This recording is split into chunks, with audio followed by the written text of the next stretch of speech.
Nightfall, and Other Stories by Isaac Asimov. Copyright 1969 by Isaac Asimov. To John W. Campbell, Jr., for making Nightfall possible, and for 30 years of friendship. And to the memory of Anthony Boucher and Groff Conklin. Contents: Nightfall, Green Patches, Hostess, Breeds There a Man, Zeitschuld, In a Good Cause, What If, Sally, Flies, Nobody Here But, It's Such a Beautiful Day, Strikebreaker, Insert Knob A and Hole B, The Up-to-Date Sorcerer, Unto the Fourth Generation, What Is This Thing Called Love, The Machine That Won the War, My Son the Physicist, Eyes Do More Than See, Segregationist. The writing of Nightfall was a watershed in my professional career. When I wrote it, I had just turned 21. I had been writing professionally, in the sense that I was submitting my stories to magazines and occasionally selling them for 2.5 years, but had created no tidal wave. I had published about a dozen stories and had failed to sell a dozen others. Then John W. Campbell, Jr., the editor of Astounding Science Fiction, showed me the Emerson quotation that starts Nightfall. We discussed it, then I went home and over the course of the next few weeks wrote the story. Now let's get something straight. I didn't write that story any differently from the way I had written my earlier stories, or, for that matter, from the way I wrote my later stories. As far as writing is concerned, I am a complete and utter primitive. I have no formal training at all, and to this very day I do know how to write. I just write any old way it comes into my mind to write, and just as fast as it comes into my mind. And that's the way I wrote Nightfall. Mr. Campbell never sends letters of acceptance. He sends checks instead, and very promptly, and that is an excellent way of handling the matter. I always found it thrilling. I received a check for Nightfall, but my initial pang of delight was almost instantly snuffed out by the fact that Mr. Campbell had made a mistake. Standard payment at that time was a munificent 1 cent a word. No complaints, folks. I was glad to get it. The story was 12,000 words long, and therefore I expected $120, but the check was for $15. I groaned. It would be so simple to cash the check and ask no questions, but the 10 commandments, as preached to me by my stern and rockbound father, made it absolutely necessary to call Mr. Campbell at once and make arrangements for a new and smaller check.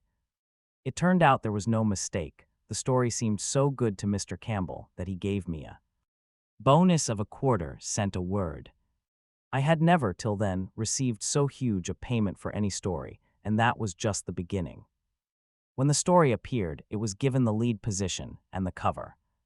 What's more, I was suddenly taken seriously, and the world of science fiction became aware that I existed. As the years passed, in fact, it became evident that I had written a classic. It has appeared in 10 anthologies that I know of, including 1 British, 1 Dutch, 1 German, 1 Italian, and 1 Russian. I must say, though, that as time passed, I began to feel some irritation at being told, over and over again, that Nightfall was my best story. It seemed to me, after all, that although I know no more about writing now than I knew then, sheer practice should have made me more proficient, technically, with each year. The thing has preyed on my mind, in fact, until the idea of this book came to me. First appearance: Astounding Science Fiction, September 1941. Copyright 1941 by Street and Smith Publications, Inc. Copyright renewed 1968 by Isaac Asimov. I have never included Nightfall in any of my own collections of stories because it always seemed to me to have been so well anthologized that it must be familiar to all my readers. Yet perhaps that's not so. Most of my readers weren't even born when the story first appeared, and perhaps many of them haven't seen the anthologies. Besides, if it's my best story, then I want it in one of my own collections. I can also include other stories of mine that have proven successful in one way or another, but have not appeared in any of my own collections.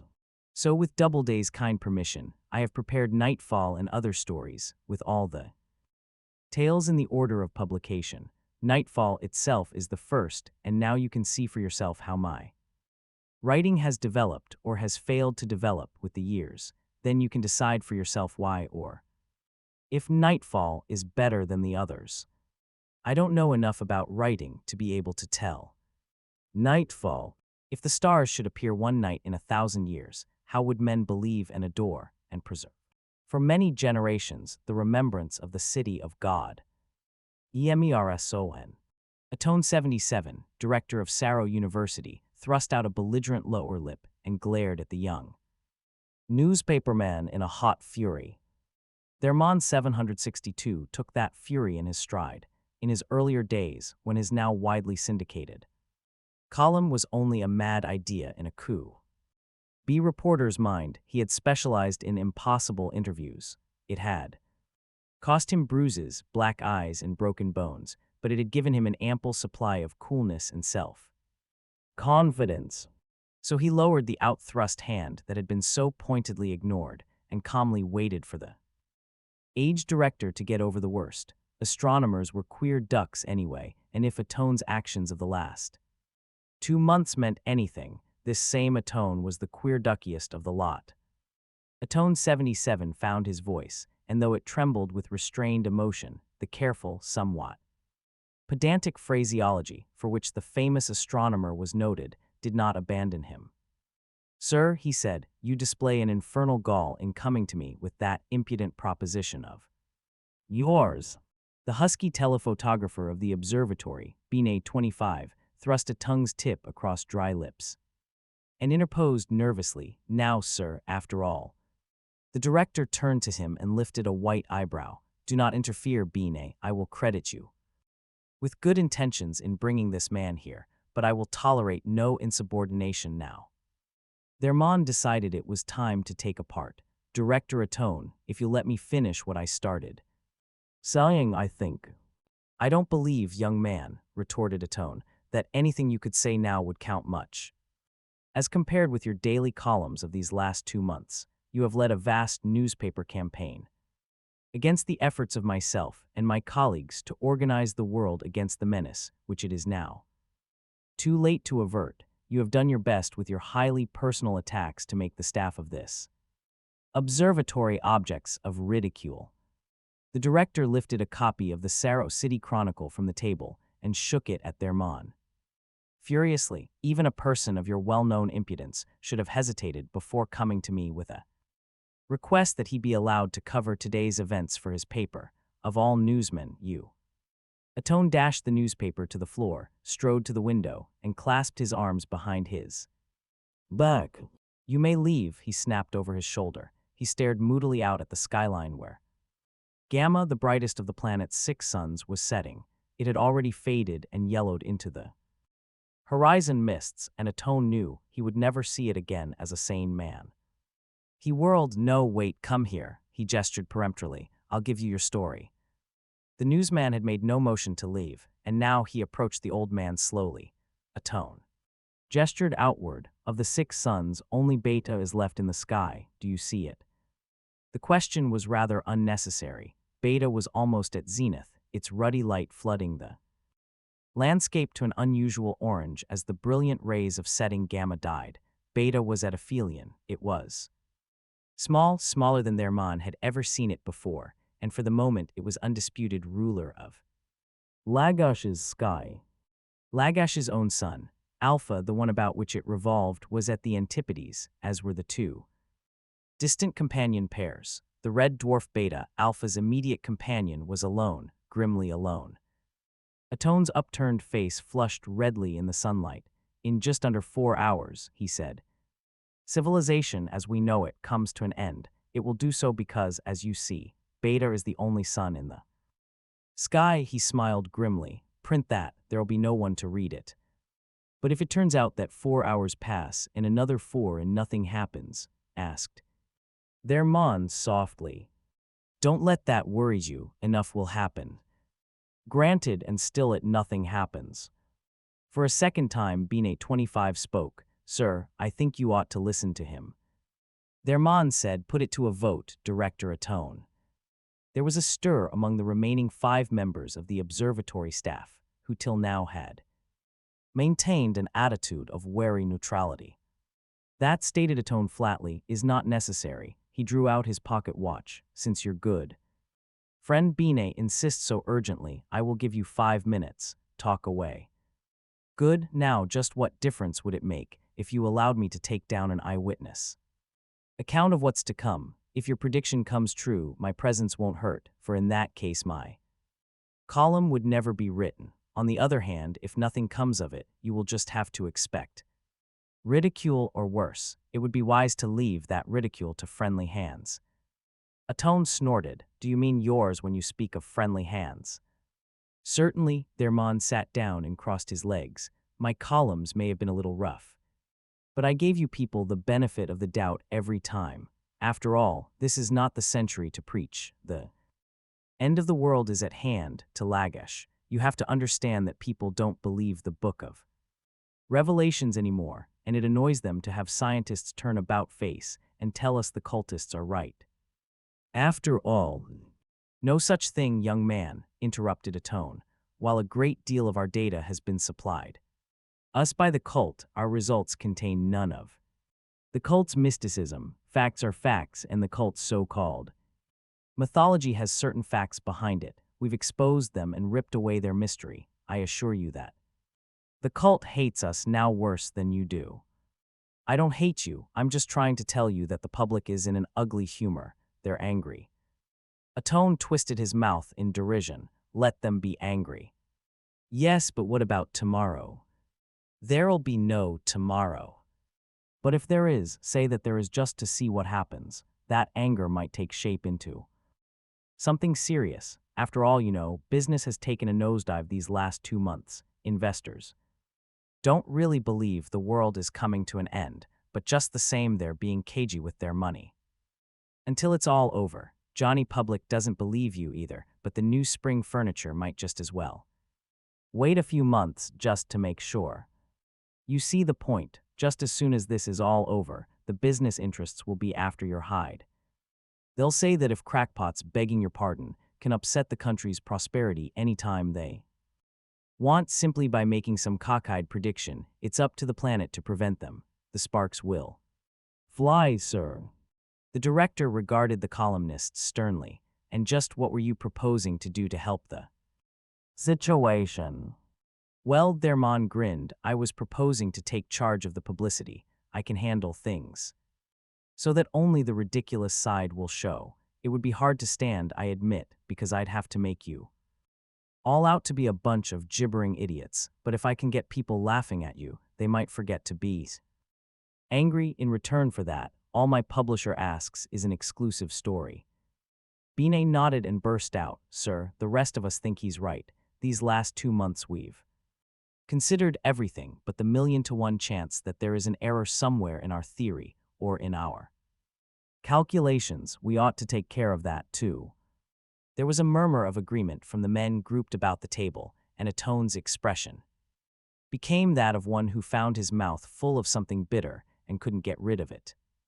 "You may stay if you wish, then. You will kindly refrain, however, from hampering us in our duties in any way. You will also remember that I am in charge of all activities here, and in spite of your opinions as expressed in your columns, I will expect full cooperation and full respect." His hands were behind his back, and his wrinkled face thrust forward determinedly as he spoke. He might have continued indefinitely, but for the intrusion of a new voice. "Hello, hello, hello." It came in a high tenor, and the plump cheeks of the newcomer expanded a pleased smile. "What's this morgue-like atmosphere about here? No one's losing his nerve, I hope." Atone started in consternation and said peevishly, "Now what the devil are you doing here?" "Sheeran, I thought you were going to stay behind in the hideout." Sheeran laughed and dropped his stubby figure into a chair. "Hideout be blowed, the place bored. Me, I wanted to be here, where things are getting hot. Don't you suppose I have my share of curiosity?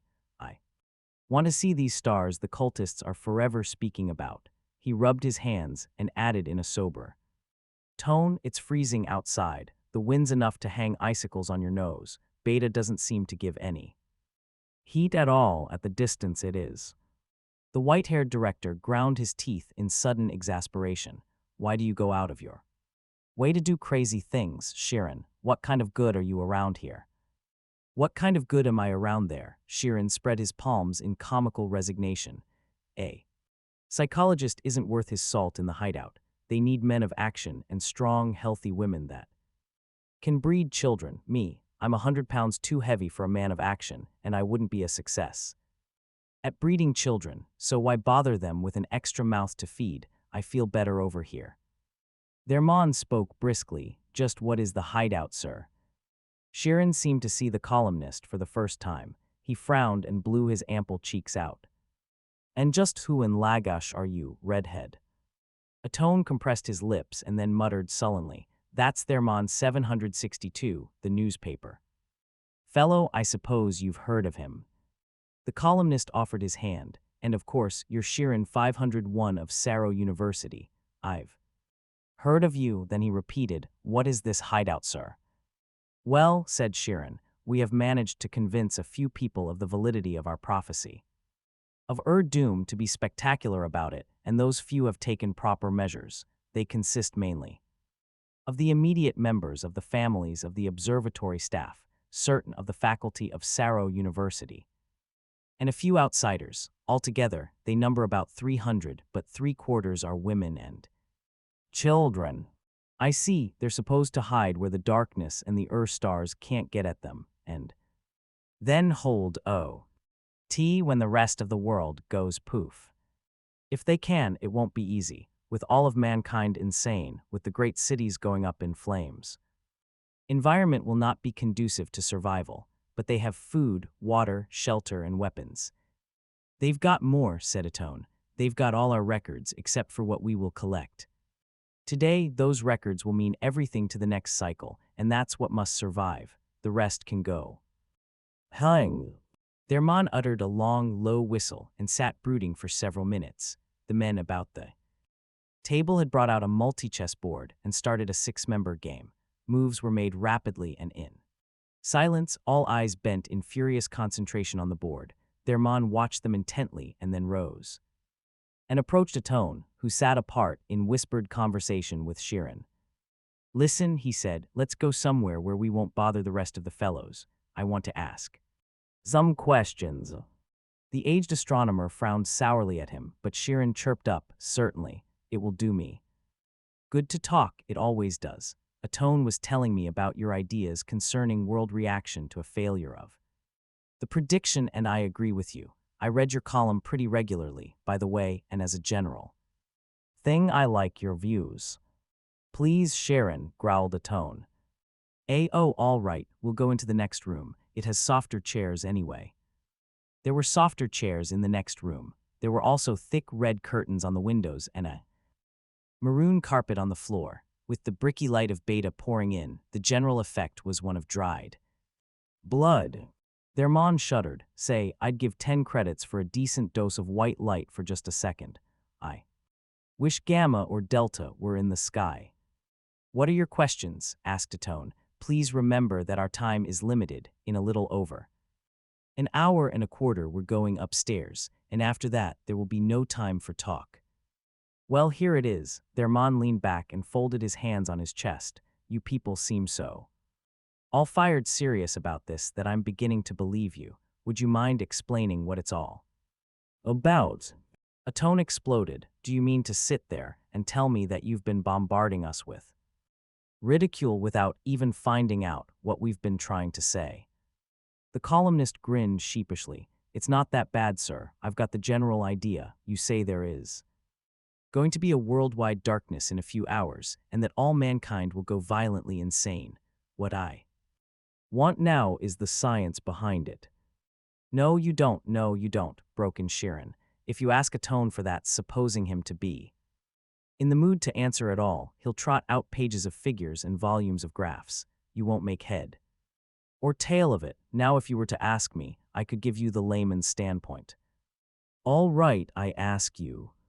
Then first I'd like a drink. He rubbed his hands and looked at Atone. Water, grunted Atone. Don't be silly.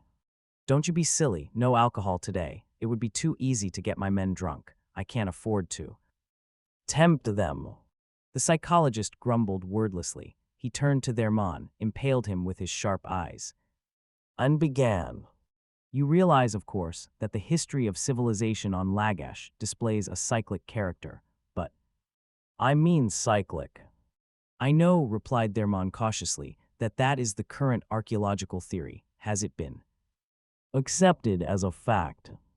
Just about in this last century, it's been generally agreed upon. This cyclic character is, or rather was, one of the great mysteries. We've located series of civilizations, 9 of them definitely, and indications of others as well, all of which have reached heights comparable to our own, and all of which, without exception, were destroyed by fire at the very height of their culture. And no one could tell why. All centers of culture were thoroughly gutted by fire, with nothing left behind to give a hint as to the cause. Thermon was following closely. Wasn't there a Stone Age too? Probably, but as yet practically nothing is known of it, except that men of that age were little more than rather intelligent apes. We can forget about that. I see, go on. There have been explanations of these recurrent catastrophes, all of a more or less fantastic nature. Some say that there are periodic rains of fire, some that Lagash passes through a sun every so often, some even wilder things, but there is one theory, quite different from all of these, that has been handed down over a period of centuries. I know you mean this myth of the stars that the cultists have in their Book of Revelations. Exactly, rejoined Sheeran with satisfaction.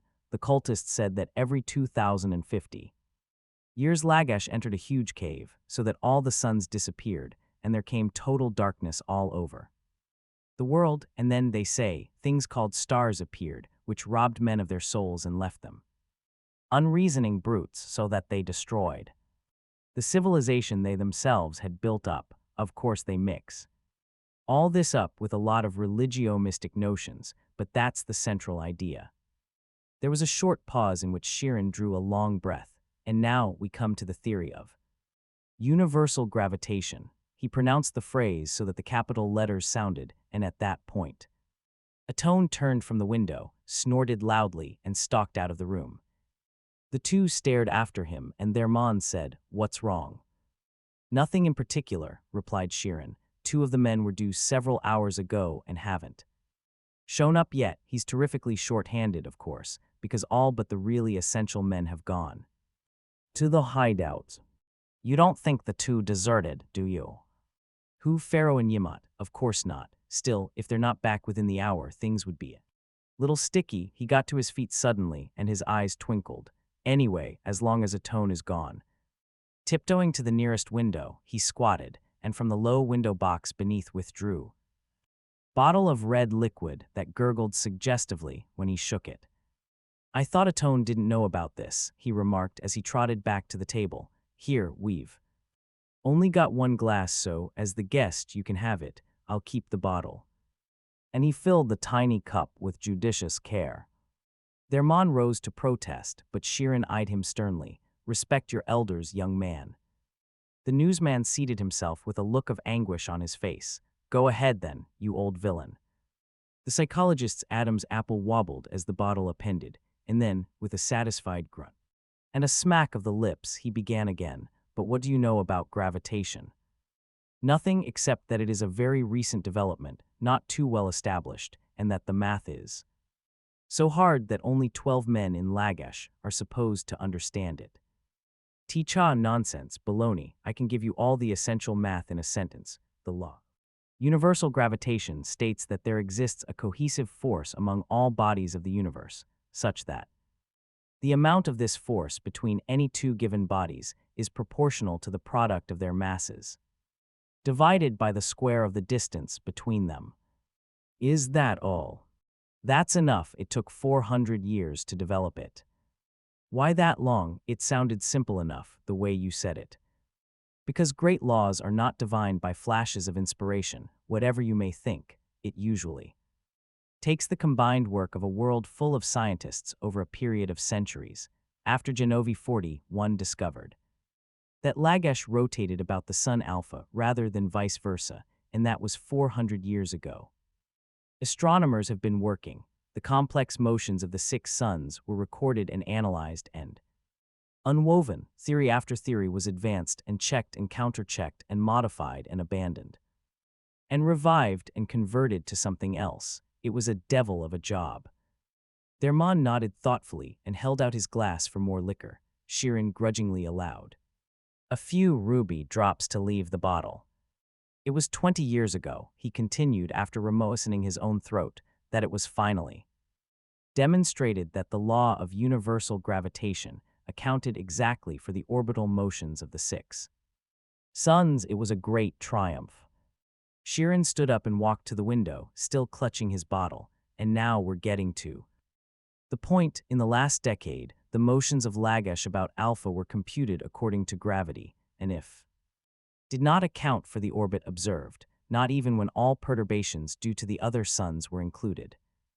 Either the law was invalid, or there was another, as yet unknown, factor involved. Thermon joined Sheeran at the window and gazed out past the wooded slopes to where the spires of Saro City gleamed bloodily on the horizon. The newsman felt the tension of uncertainty grow within him.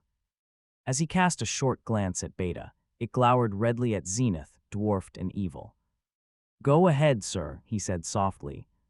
Sheeran replied. Astronomers stumbled about for years, each proposed theory more untenable than the one before, until a tone had the inspiration of calling in the cult. The head of the cult, Sor 5, had access to certain data that simplified the problem considerably. A tone set to work on a new track. What if there were another non-luminous planetary body such as Lagash? If there were, you know, it would shine only by reflected light, and if it were composed of bluish rock, as Lagash itself largely is, then in the redness of the sky, the eternal blaze of the suns would make it invisible, drown it out completely. Thermon whistled. What a screwy idea. You think that's screwy? Listen to this. Suppose this body rotated about Lagash at such a distance, and in such an orbit, and had such a mass that its attention would exactly account for the deviations of Lagash's orbit from theory. Do you know what would happen? The columnist shook his head. Well, sometimes this body would get in the way of a sun, and Sheeran emptied what remained in the bottle at a draught. And it does, I suppose, said Thermon flatly. Yes, but only one sun lies in its plane of revolution. He jerked a thumb at the shrunken sun above, Beta, and it has been shown that the eclipse will occur only when the arrangement of the suns is such that Beta is alone in its hemisphere and at maximum distance, at which time the moon is invariably at minimum distance. The eclipse that results, with the moon 7 times the apparent diameter of Beta, covers all of Lagash and lasts well over half a day, so that no spot on the planet escapes the effects. That eclipse comes once every 2,049 years. Thermon's face was drawn into an expressionless mask. And that's my story. The psychologist nodded. That's all of it. First the eclipse, which will start in 3/4 of an hour, then universal darkness, and maybe these mysterious stars, then madness, and end of the cycle. He brooded. We had 2 months leeway, we at the observatory, and that wasn't enough time to persuade Lagash of the danger. 2 centuries might not have been enough, but our records are at the hideout, and today we photographed the eclipse. The next cycle will start off with the truth, and when the next eclipse comes, mankind will at last be ready for it. Come to think of it, that's part of your story too. A thin wind ruffled the curtains at the window as Thermon opened it and leaned out. It played coldly with his hair as he stared at the crimson sunlight on his hand. Then he turned in sudden rebellion. What is there in darkness to drive me mad?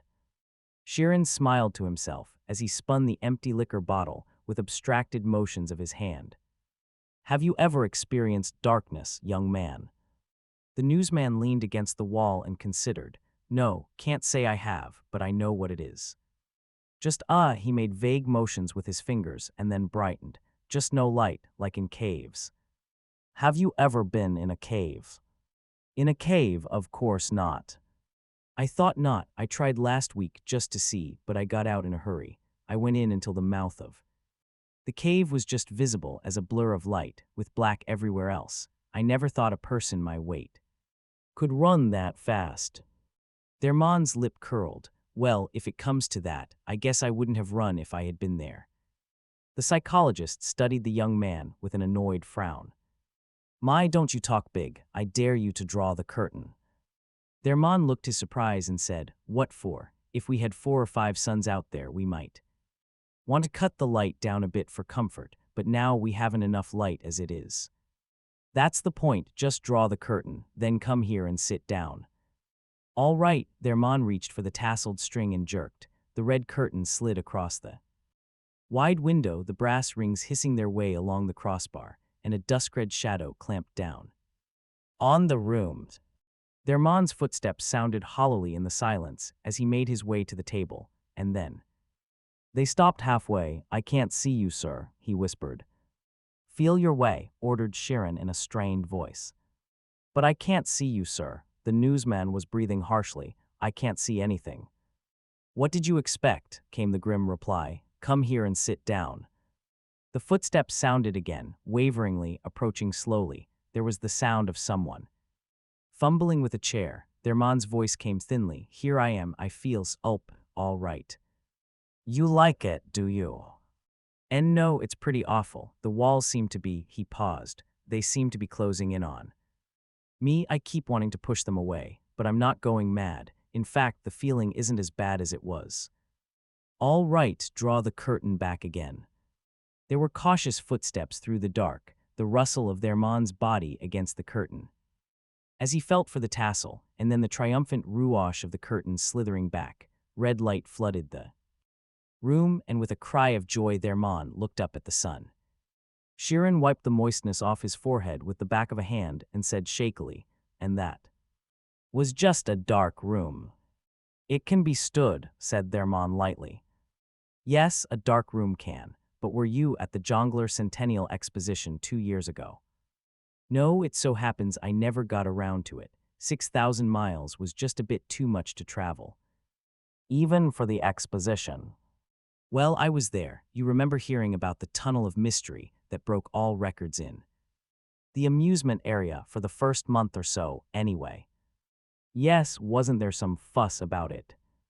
Very little, it was hushed up. You see, that tunnel of mystery was just a mile-long tunnel with no lights. You got into a little open car and jolted along through darkness for 15 minutes. It was very popular while it lasted. Popular. Certainly, there's a fascination in being frightened and it's part of a game. A baby is born with 3 instinctive fears, of loud noises, of falling, and of the absence of light. That's why it's considered so funny to jump at someone and shout boo. That's why it's such fun to ride a roller coaster, and that's why that tunnel of mystery started cleaning up. People came out of that darkness shaking, breathless, half dead with fear, but they kept on paying to get in. Wait a while, I remember now. Some people came out dead, didn't they? There were rumors of that after it shut down. The psychologist snorted. Bah, 2 or 3 died, that was nothing. They paid off the families of the dead ones and argued the Jongler City Council into forgetting it. After all, they said, if people with weak hearts want to go through the tunnel, it was at their own risk, and besides, it wouldn't happen again. So they put a doctor in the front office and had every customer go through a physical examination before getting into the car. That actually boosted ticket sales. Well then. But you see, there was something else. People sometimes came out in perfect order, except that they refused to go into buildings, any buildings, including palaces, mansions, apartment houses, tenements, cottages, huts, shacks, lean-tos, and tents. Dermon looked shocked. You mean they refused to come in out of the open? Where'd they sleep? In the opens. They should have forced them inside. Oh, they did. Whereupon these people went into violent hysterics and did their best to bat their brains out against the nearest wall. Once you got them inside, you couldn't keep them there without a straitjacket or a heavy dose of tranquilizer. They must have been crazy. Which is exactly what they were. One person out of every 10 who went into that tunnel came out. That way, they called in the psychologists, and we did the only thing possible. We closed down the exhibit. He spread his hands. What was the matter with these people? Asked Thermon finally. Essentially the same thing that was the matter with you when you thought the walls of the room were crushing in on you in the dark. There is a psychological term for mankind's instinctive fear of the absence of light. We call it claustrophobia because the lack of light is always tied up with enclosed places, so that fear of one is fear of the other, you see. And those people of the tunnel consisted of those unfortunates whose mentality did not quite possess the resiliency to overcome the claustrophobia that overtook them in the darkness. 15 minutes without light is a long time. You only had 2 or 3 minutes, and I believe you were fairly upset. The people of the tunnel had what is called a claustrophobic fixation. Their latent fear of darkness and enclosed places had crystallized and become active, and as far as we can tell, permanent. That's what 15 minutes in the dark will do. There was a long silence, and Thermon's forehead wrinkled slowly into a frown. I don't believe. It's that bad. You mean you don't want to believe, snapped Sharon. You're afraid to believe. Look out the window.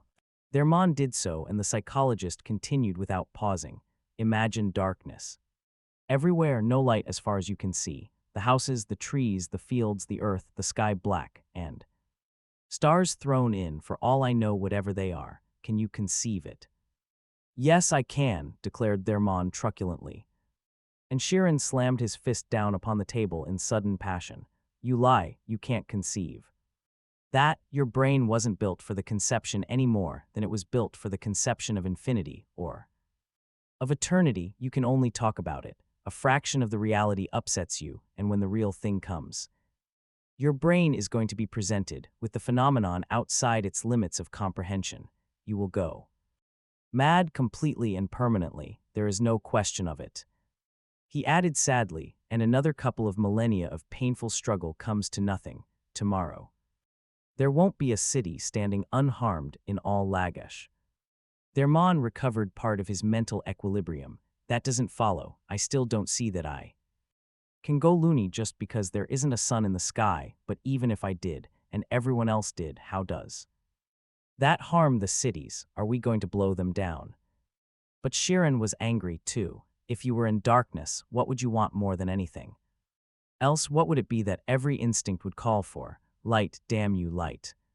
Well, and how would you get light? I don't know, said Thermon flatly. What's the only way to get light, short of a sun? How should I know? They were standing face to face and nose to nose. Sharon said, you burn something, mister. Ever see a forest fire? Ever go camping and cook a stew over a wood fire? Heat isn't the only thing burning wood gives off, you know. It gives off light, and people know that, and when it's dark they want light, and they're going to get it. So they burn wood. So they burn whatever they can get. They've got to have light. They've got to burn something. And wood isn't handy, so they'll burn whatever is nearest. They'll have their light, and every center of habitation goes up in flames. Eyes held each other as though the whole matter were a personal affair of respective will powers. And then Thermon broke away wordlessly. His breathing was harsh and ragged, and he scarcely noted the sudden hubbub that came from the adjoining room behind the closed door. Sharon spoke, and it was with an effort that he made it sound matter-of-fact. I think I heard Yamat's voice. He and Pharaoh are probably back. Let's go in and see what kept them. Might as well, muttered Thermon. He drew a long breath and seemed to shake himself. Tension was broken. The room was in an uproar, with members of the staff clustering about 2 young men who were removing outer garments, even as they parried the miscellany of questions being thrown at them. A tone bustled through the crowd and faced the newcomers angrily. Do you realize that it's less than half an hour before deadline? Where have you 2 been? Pharaoh 24 seated himself and rubbed his hands. His cheeks were red with the outdoor chill. Yamat and I have just finished carrying through a little crazy experiment of our own. we've been trying to see if we couldn't construct an arrangement by which we could simulate the appearance of darkness and stars so as to get an advanced notion as to how it looked. There was a confused murmur from the listeners, and a sudden look of interest entered Atone's eyes. There wasn't anything said of this before. How did you go about it? Well, said Pharaoh, the idea came to Yimot and myself long ago, and we've been working it out in our spare time. Yimot knew of a low one-story house down in the city with a domed roof. It had once been used as a museum, I think. Anyway, we bought it. Where did you get the money? Interrupted Atone peremptorily. Our bank accounts, grunted Yimot 70. It cost 2,000 credits. Then, defensively, well, what of it? Tomorrow, 2,000 credits will be 2,000 pieces of paper. That's all. Sure, agreed Pharaoh. We bought the place and rigged it up with black velvet from top to bottom, so as to get as perfect a darkness as possible. Then we punched tiny holes in the ceiling and through the roof and covered them with little metal caps, all of which could be shoved aside simultaneously at the close of a switch. At least we didn't do that part ourselves. We got a carpenter and an electrician and some others. Money didn't count. The point was that we could get the light to shine through those holes in the roof so that we could get a star-like effect. Not a breath was drawn during the pause that followed. Atone said stiffly, you had no right to make a private.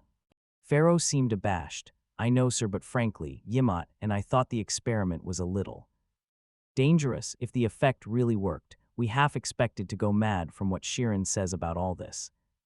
We thought that would be rather likely. We wanted to take the risk ourselves. Of course, if we found we could retain sanity, it occurred to us that we might develop immunity to the real thing and then expose the rest of you the same way, but things didn't work out at all. Why, what happened? It was Yimot who answered. We shut ourselves in and allowed our eyes to get accustomed to the dark. It's an extremely creepy feeling, because the total darkness makes you feel as if the walls and ceiling are crushing in on you, but we got over that and pulled the switch. The caps fell away and the roof glittered all over with little dots of light.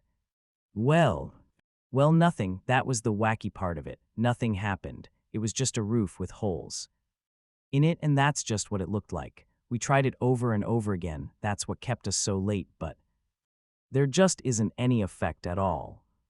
There followed a shocked silence, and all eyes turned to Sheeran, who sat motionless, mouth open. Their Mon was the first to speak. You know what this does to this whole theory you've built up. Sheeran, don't you? He was grinning with relief.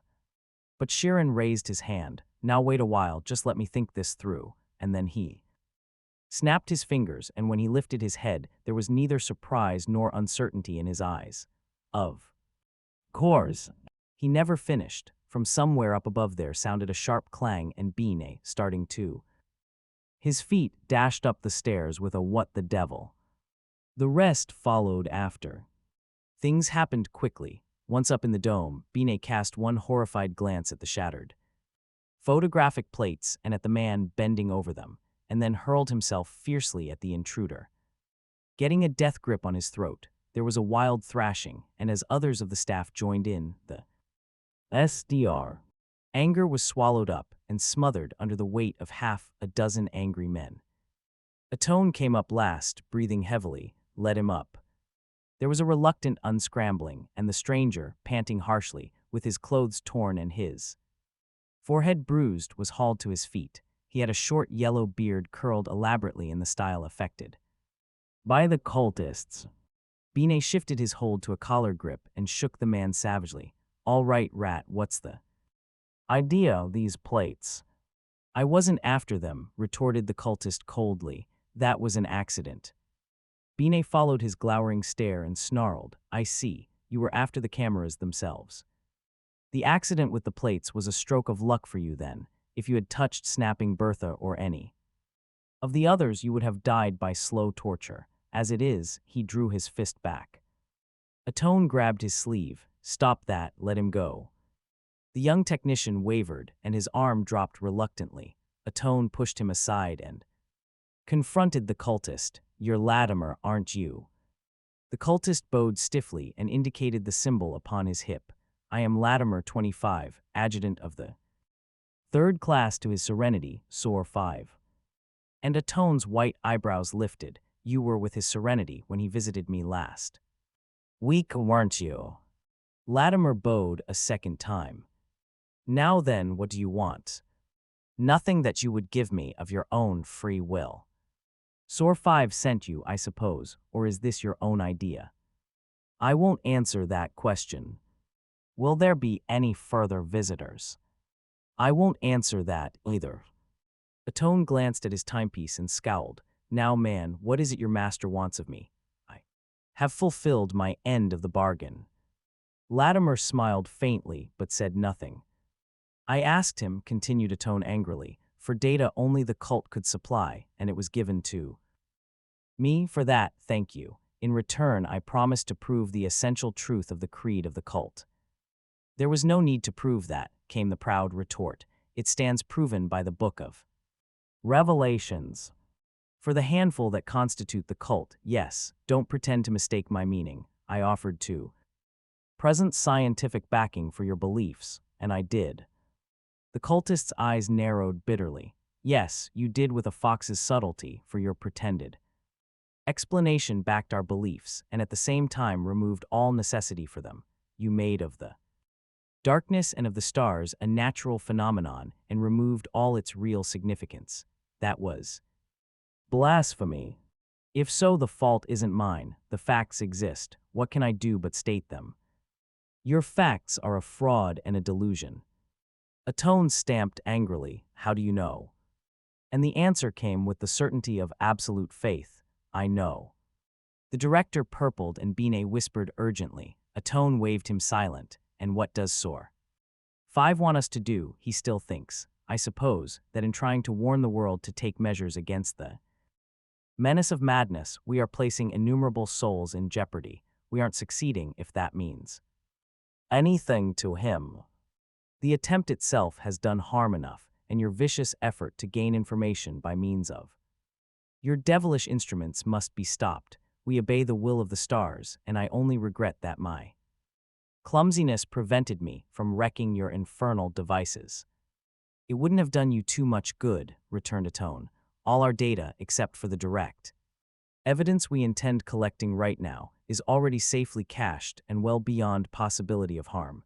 He smiled grimly, but that does not affect your present status as an attempted burglar and criminal. He turned to the men behind him. Someone call the police at Saro City. There was a cry of distaste from Sheeran. Damn it, Atone, what's wrong with you? There's no time for that. Here, he hustled his way forward. Let me handle this. Atone stared down his nose at the psychologist. This is not the time for your monkey shines. Sheeran, will you please let me handle this my own way? Right now you are a complete outsider here, and don't forget it. Sheeran's mouth twisted eloquently. Now why should we go to the impossible trouble of calling the police with betas eclipse a matter of minutes from now, when this young man here is perfectly willing to pledge his word of honor to remain and cause no trouble whatsoever? The cultist answered promptly, I will do no such thing. You're free to do what you want, but it's only fair to warn you that just as soon as I get my chance, I'm going to finish what I came out here to do. If it's my word of honor you're relying on, you'd better call the police. Sheeran smiled in a friendly fashion. You're a determined cuss, aren't you? Well, I'll explain. Something, do you see that young man at the window? He's a strong, husky fellow, quite handy with his fists, and he's an outsider besides. Once the eclipse starts, there will be nothing for him to do except keep an eye on you. Besides him, there will be myself, a little too stout for active fisticuffs, but still able to help. Well, what of it? Demanded Latimer frozenly. Listen and I'll tell you, was the reply. Just as soon as the eclipse starts, we're going to take you, their mon and I, and deposit you in a little closet with one door, to which is attached one giant lock and no windows. You will remain there for the duration. And afterward, breathed Latimer fiercely, there'll be no one to let me out. I know as well as you do what the coming of the stars means. I know it far better than you. With all your minds gone, you are not likely to free me. Suffocation or slow starvation, is it? about what I might have expected from a group of scientists, but I don't give my word. It's a matter of principle, and I won't discuss it further. Atone seemed perturbed. His faded eyes were troubled. Really, Sharon, locking him. Please, Sharon motioned him impatiently to silence. I don't think for a moment things will go that far. Latimer has just tried a clever little bluff, but I'm not a psychologist just because I like the sound of the word. He grinned at the cultist. Come now, you don't really think I'm trying anything as crude as slow starvation. My dear Latimer, if I lock you in the closet, you are not going to see the darkness, and you are not going to see the stars. It does not take much knowledge of the fundamental creed of the cult to realize that for you to be hidden from the stars when they appear means the loss of your immortal soul. Now I believe you to be an honorable man. I'll accept your word of honor to make no further effort to disrupt proceedings if you'll offer it. A vein throbbed in Latimer's temple, and he seemed to shrink within himself as he said thickly, You have it, and then he added with swift fury, but it is my consolation that you will all be damned for your deeds of today. He turned on his heel and stalked to the high three-legged stool by the door. Sheeran nodded to the columnist. Take a seat next to him, there, Mon, just as a formality. Hey. There, Mons. But the newspaperman didn't move. He had gone pale to the lips. Look at that, the finger he pointed toward the sky shook, and his voice was dry and cracked. There was one simultaneous gasp as every eye followed the pointing finger, and for one breathless moment stared frozenly. Beta was chipped on one side. The tiny bit of encroaching blackness was perhaps the width of a fingernail, but to the staring watchers it magnified itself into the crack of doom. Only for a moment they watched, and after that there was a shrieking confusion that was even shorter of duration, and which gave way to an orderly scurry of activity, each man at his prescribed job. At the crucial moment there was no time for emotion. The men were merely scientists with work to do. Even Atone had melted away. Sheeran said prosaically, First contact must have been made 15 minutes ago, a little early, but pretty good considering the uncertainties involved in the calculation. He looked about him and then tiptoed to their Mon, who still remained staring out the window, and dragged him away gently.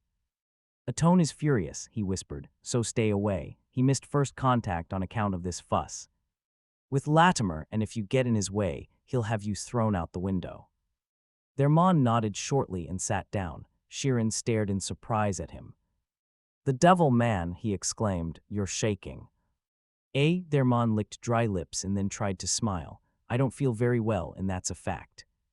The psychologist's eyes hardened. You're not losing your nerve. No, cried their Mon in a flash of indignation. Give me a chance, will you? I haven't really believed this rigmarole, not way down beneath, anyway, till just this minute. Give me a chance to get used to the idea. You've been preparing yourself for 2 months or more.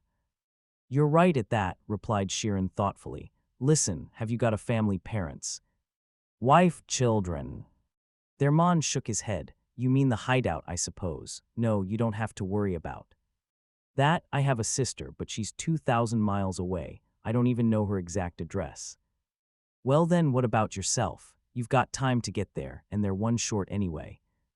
Since I left, after all, you're not needed here, and you'd make a darned fine addition. Their Mon looked at the other wearily. You think I'm scared stiff, don't you? Well, get this. Mister, I'm a newspaperman, and I've been assigned to cover a story. I intend covering it. There was a faint smile on the psychologist's face. I see, professional honor, is that it? You might call it that, but man, I'd give my right arm for another bottle of that sakaru juice. Even half the size of the one you bogged. If ever a fellow needed a drink, I do. He broke off. Sheeran was nudging him violently. Do you hear that? Listen. Their Mon followed the motion of the other's chin and stared at the cultist, who, oblivious to all about him, faced the window, a look of wild elation on his face, droning to himself the while in sing-song. Vashan. What's he saying? Whispered the columnist. He's quoting Book of Revelations, 5th chapter, replied Sheeran. Then, urgently, keep quiet and listen, I tell you. The cultist's voice had risen in a sudden increase of fervor, and it came to pass that in those days the sun Beta held lone vigil in the sky for ever longer periods as the revolutions passed, until such time as for full half a revolution, it alone, shrunken and cold, shone down upon Lagash. And men did assemble in the public squares and in the highways, there to debate and to marvel. At the sight, for a strange depression had seized them, their minds were troubled and their speech confused. For the souls of men awaited the coming of the stars. And in the city of Trigon, at high noon, Vendrit too came forth, and said unto the men of Trigon, Lo, ye sinners, though ye scorn the ways of righteousness, yet will the time of reckoning come, even. Now the cave approaches to swallow Lagash, yea, and all it contains. And even as he spoke, the lip of the cave of darkness passed the edge of Beta, so that to all Lagash it was hidden from sight. Loud were the cries of men as it vanished, and great the fear of soul that fell upon them. It came to pass that the darkness of the cave fell upon Lagash, and there was no light on all the surface of Lagash. Men were even as blinded, nor could one man see his neighbor, though he felt his breath upon his face. And in this blackness there appeared the stars, in countless numbers, and to the strains of music, of such beauty that the very leaves of the trees cried out in wonder. And in that moment the souls of men departed from them, and their abandoned bodies became even as beasts, yea, even as brutes of the wild, so that through the blackened streets of the cities of Lagash they prowled with wild cries. From the stars there then reached down the heavenly flame, and where it touched, the cities of Lagash flamed to utter destruction, so that of man and of the works of man naught remained. Even then, there was a subtle change in Latimer's tone. His eyes had not shifted, but somehow he had become aware of the absorbed attention of the other two. Easily, without pausing for breath, the timbre of his voice shifted, and the syllables became more liquid. Their mon, caught by surprise, stared. The words seemed on the border of familiarity. There was an elusive shift in the accent, a tiny change in the vowel stress, nothing more, yet Latimer had become thoroughly unintelligible. Sheeran smiled slyly. He shifted to some old cycle tongue, probably their traditional second cycle. That was the language in which the Book of Revelations was originally written, you know. It doesn't matter, I've heard enough. Their mon shoved his chair back and brushed his hair back. With hands that no longer shook, I feel much better now. You do? Sharon seemed mildly surprised. I'll say I do. I had a bad case of jitters just a while back, listening to you and your gravitation. And seeing that eclipse start almost finished me, but this, he jerked a contemptuous thumb at the yellow bearded cultist, this is the sort of thing my nurse used to tell me. I've been laughing at that sort of thing all my life. I'm not going to let it scare me now. He drew a deep breath and said with a hectic gaiety, but if I expect to keep on the good side of myself, I'm going to turn my chair away from the window. Sheeran said, yes, but you'd better talk lower. A tone just lifted his head out of that box he's got it stuck into and gave you a look that should have killed you. Their mon made a mouth. I forgot about the old fellow. With elaborate care he turned the chair from the window, cast one distasteful look over his shoulder, and said, it has occurred to me that there must be considerable immunity against this star madness. The psychologist did not answer immediately. Beta was past its zenith now, and the square of bloody sunlight that outlined the window upon the floor had lifted into Sheeran's lap.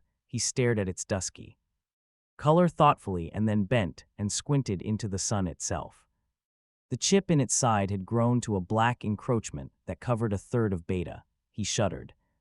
And when he straightened once more, his florid cheeks did not contain quite as much color as they had had previously.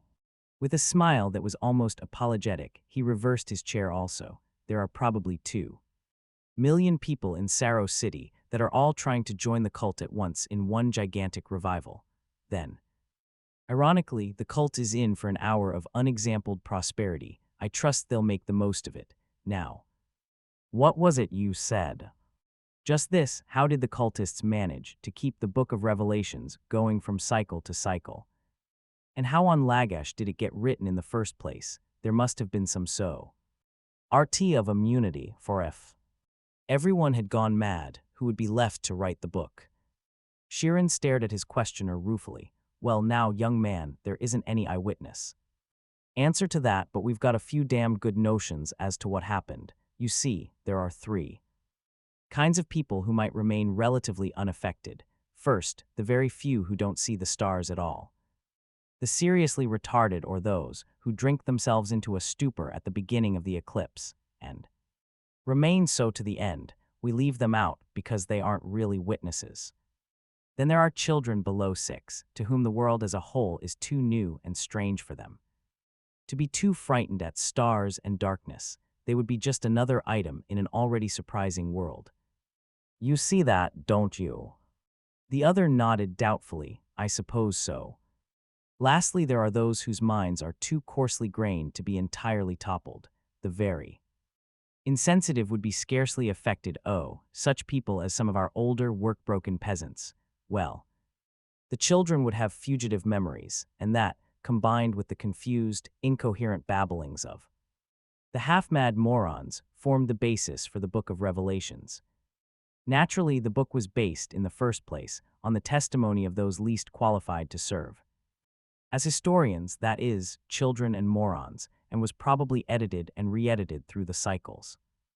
Do you suppose, broke in their man, that they carried the book through the cycles the way we're planning on handing on the secret of gravitation? Sheeran shrugged. Perhaps, but their exact method is unimportant. They do it somehow. The point I was getting at was that the book can't help but be a massive distortion, even if it is based on fact. For instance, do you remember the experiment with the holes in the roof that Pharaoh and Yamat tried? The one that didn't work. Yes. You know why it didn't? He stopped and rose in alarm, for a tone was approaching, his face a twisted mask of consternation. What happened? A tone drew him aside, and Sheeran could feel the fingers on his elbow twitching. Not so loud. A tone's voice was low and tortured. I've just gotten word from the hideout on the private lines. Sheeran broke in anxiously. They are in trouble. Not they, a tone stressed the pronoun significantly.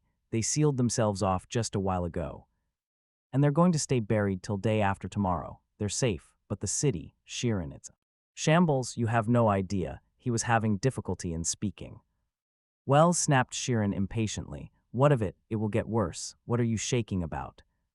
Then, suspiciously, how do you feel? Atone's eyes sparked angrily at the insinuation, and then faded to anxiety once more. You do understand, the cultists are active. They're rousing the people to storm the observatory, promising them immediate entrance into grace, promising them salvation, promising them anything. What are we to do? Sheeran. Sheeran's head bent, and he stared in long abstraction at his toes. He tapped his chin with one knuckle, then looked up and said crisply, Do, what is there to do? Nothing at all. Do the men know of this? No, of course not. Good, keep it that way. How long till totality? Not quite in hours. There's nothing to do but gamble. It will take time to organize any really formidable mob, and it will take more time to get them out here. We're a good 5 miles from the city. He glared out the window, down the slopes to where the farmed patches gave way to clumps of white houses in the suburbs, down to where the metropolis itself was a blur on the horizon, a mist, waning blaze of beta. He repeated without turning, It will take time. Keep on working and pray that totality comes.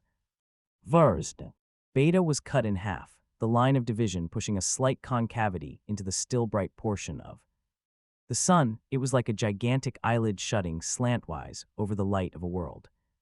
The faint clatter of the room in which he stood faded into oblivion, and he sensed only the thick silence of the fields outside. The very insects seemed frightened mute, and things were dim. He jumped at the voice in his ear. Their man said, Is something wrong? No, get back to the chair, we're in the way. They slipped back to their comer, but the psychologist did not speak for a time. He lifted a finger and loosened his collar. He twisted his neck back and forth, but found no relief. He looked up suddenly. Are you having any difficulty in breathing? The newspaperman opened his eyes wide and drew 2 or 3 long breaths. No, why? I looked out the window too long, I suppose. The dimness got me. Difficulty in breathing is one of the first symptoms of a claustrophobic attack. Thermon drew another long breath. Well, it hasn't got me yet. Say, here, another of the fellows. Binet had interposed his bulk between the light and the pair in the core. Nur and Shirin squinted up at him anxiously. Hello, Binet. The astronomer shifted his weight to the other foot and smiled feebly. You won't mind if I sit down a while and join in the talk. My cameras are set, and there's nothing to do till totality. He paused and eyed the cultist, who 15 minutes earlier had drawn a small, skin-bound book from his sleeve and had been poring intently over it ever since. That rat hasn't been making trouble, has he? Shirin shook his head. His shoulders were thrown back, and he frowned his concentration as he forced himself to breathe regularly. He said, Have you had any trouble breathing, Binet? Binet sniffed the air in his turn. It doesn't seem stuffy to me. A touch of claustrophobia, explained Shirin apologetically. Oh, it worked itself differently with me. I get the impression that my eyes are going back on me. Things seem to blur and well, nothing is clear, and it's cold too. Oh, it's cold all right, that's no illusion, Thermon grimaced. My toes feel as if I've been shipping them cross-country in a refrigerating car. What we need, put in Shirin, is to keep our minds busy with extraneous affairs. I was telling you a while ago, Thermon, why Pharaoh's experiments with the holes in the roof came to nothing. You were just beginning, replied Thermon. He encircled a knee with both arms and nuzzled his chin against it. Well, as I started to say, they were misled by taking the Book of Revelations literally. There probably wasn't any sense in attaching any physical significance to the stars. It might be, that in the presence of total darkness, the mind finds it absolutely necessary to create light. This illusion of light might be all the stars there really are. In other words, interposed Thermon, you mean the stars arc the results of the madness and not one of the causes. Then, what good will Binet's photographs be?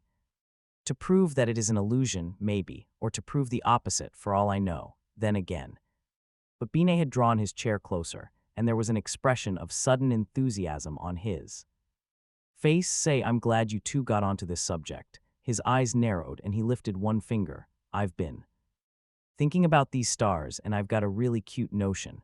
Of course, it's strictly ocean foam, and I'm not trying to advance it seriously, but I think it's interesting. Do you want to hear it?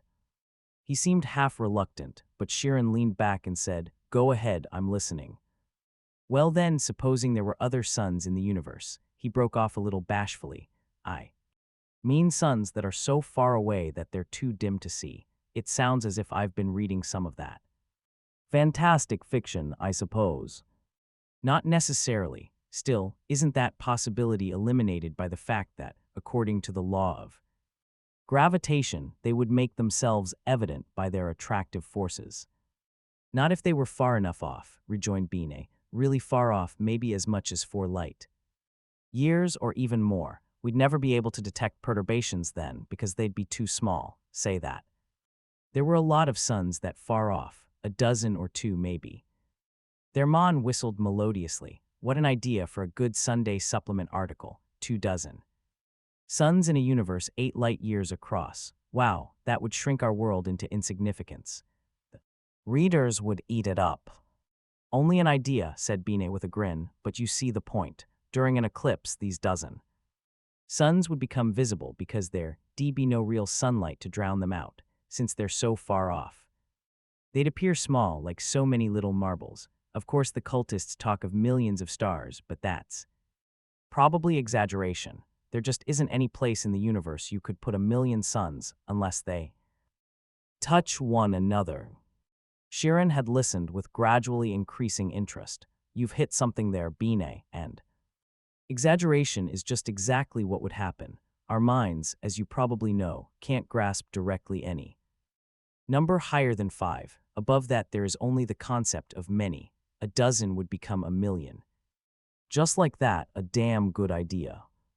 And I've got another cute little notion, Binet said. Have you ever thought what a simple Problem gravitation would be if only you had a sufficiently simple system, supposing you had a universe, in which there was a planet with only one sun. The planet would travel in a perfect ellipse, and the exact nature of the gravitational force would be so evident it could be accepted as an axiom.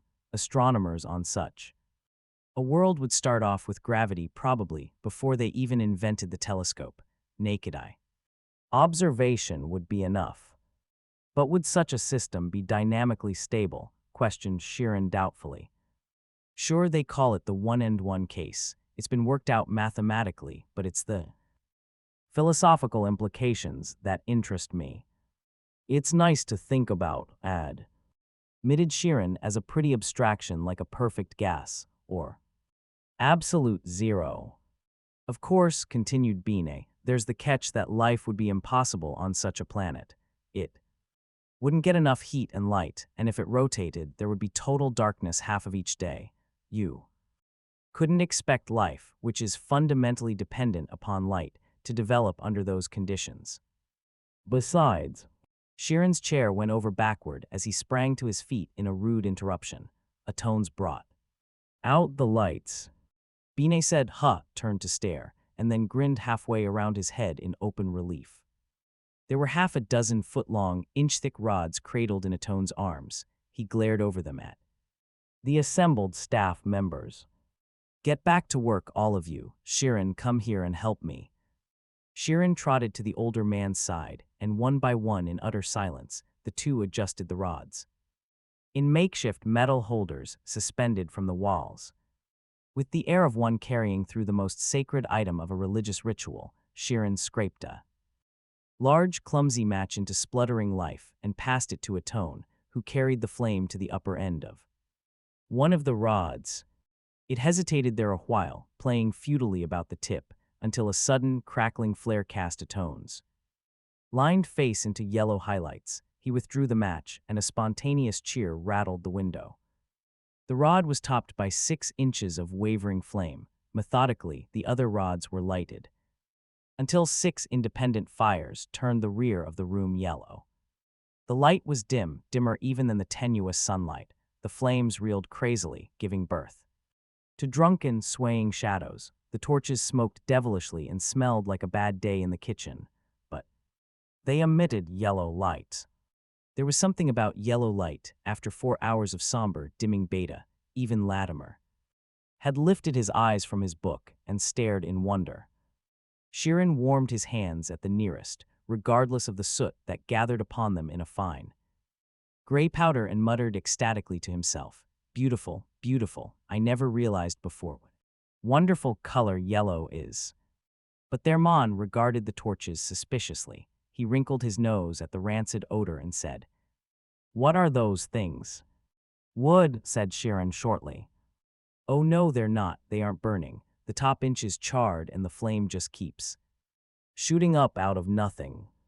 That's the beauty of it. This is a really efficient artificial light mechanism. We made a few hundred of them, but most went to the hideout, of course. You see," he turned and wiped his blackened hands upon his handkerchief. "You take the pithy core of coarse water reeds, dry them thoroughly, and soak them in animal grease. Then you set fire to it and the grease burns little by little. These torches will burn for almost half an hour without stopping. Ingenious, isn't it? It was developed by one of our own young men at Saro University." After the momentary sensation, the dome had quieted. Latimer had carried his chair directly beneath a torch and continued reading, lips moving in the monotonous recital of invocations to the stars.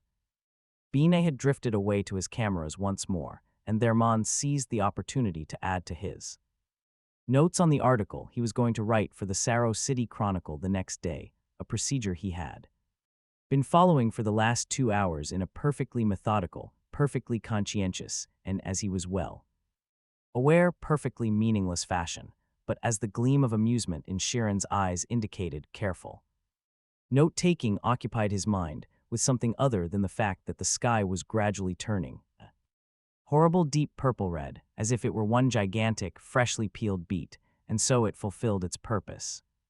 The air grew somehow denser.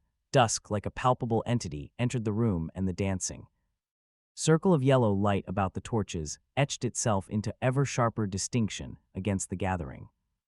Grayness beyond, there was the odor of smoke and the presence of little chuckling sounds that the torches made as they burned, the soft pad of one of the men circling the table at which he worked, on hesitant tiptoes, the occasional indrawn breath of someone trying to retain composure in a world that was retreating into the shadow. It was Thermon who first heard the extraneous noise. It was a vague, unorganized impression of sound that would have gone unnoticed, but for the dead silence that prevailed within the dome. The newsman sat upright and replaced his notebook. He held his breath and listened, then, with considerable reluctance, threaded his way between the solarscope and one of Binet's cameras and stood before the window. The silence ripped to fragments at his startled shout, "Sheeran." Work stopped. The psychologist was at his side in a moment. A tone joined him, even Yimot 70. High in his little lean-back seat, at the eyepiece of the gigantic solarscope, pause. D and looked downward. Outside, Beta was a mere smoldering splinter, taking one last desperate look at Lagash. The eastern horizon in the direction of the city was lost in darkness, and the road from Saro to the observatory was a dull red line bordered on both sides by wooded tracks, the trees of which had somehow lost individuality and merged into a continuous shadowy mass. But it was the highway itself that held attention, for along it there surged another, and infinitely menacing shadowy mass. A tone cried in a cracked voice, "The madmen from the city, they've come." "How long to totality?" demanded Sheeran. 15 minutes, but they'll be here in 5. "Never mind, keep the men working. We'll hold them off. This place is built like a fortress." A tone. "Keep an eye on our young cultist just for luck. Thermon, come with me." Sheeran was out the door, and Thermon was at his heels. The stairs stretched below them in tight circular sweeps about the central shaft, fading into a dank and dreary grayness. The first momentum of their rush had carried them 50 feet down, so that the dim, flickering yellow from the open door of the dome had disappeared, and both above and below the same dusky shadow crushed in upon them. Sheeran paused, and his pudgy hand clutched at his chest. His eyes bulged, and his voice was a dry cough. "I can't breathe. Go down and yourself, close all doors." Thermon took a few downward steps, then turned. "Wait, can you hold out a minute?" He was panting himself. The air passed in and out his lungs like so much molasses, and there was a little germ of screeching panic in his mind at the thought of making his way into the mysterious darkness below by himself. Thermon, after all, was afraid of the dark. "Stay here," he said. "I'll be back in a second." He dashed upward 2 steps at a time, heart pounding not altogether from the exertion, tumbled into the dome, and snatched a torch from its holder. It was foul-smelling, and the smoke smarted his eyes almost blind, but he clutched that torch as if he wanted to kiss it for joy, and its flame streamed backward as he hurtled down the stairs again. Sheeran opened his eyes and moaned as Thermon bent over him. Thermon shook him roughly. "All right, get a hold on yourself. We've got light." He held the torch at tiptoe height, and propping the tottering psychologist by an elbow, made his way downward in the middle of the protecting circle of illumination. The offices on the ground floor still possessed what light there was, and Thermon felt the horror about him relax. "Here," he said brusquely, and passed the torch to Sheeran. "You can hear them outside."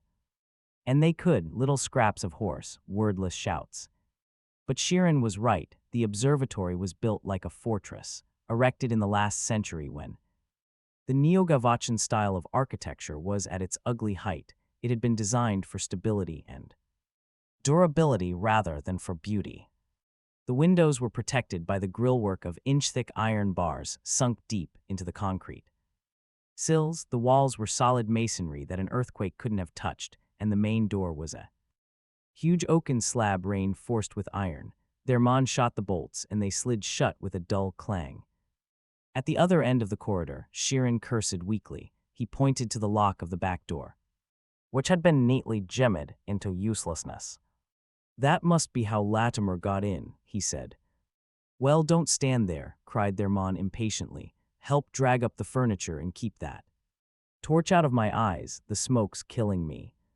He slammed the heavy table up against the door as he spoke, and in 2 minutes had built barricade which made up for what it lacked in beauty and symmetry by the sheer inertia of its massiveness.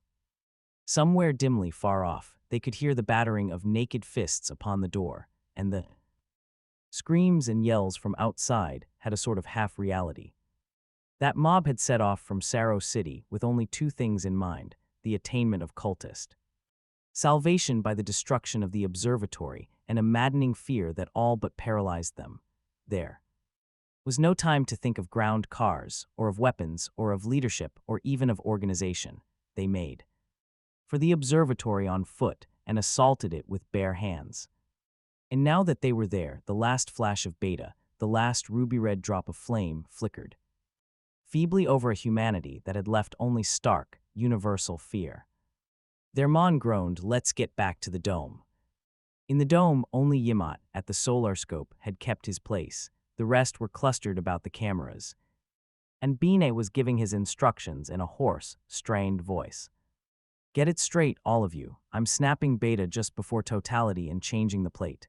That will leave one of you to each camera. You all know about times of exposure." There was a breathless murmur of agreement.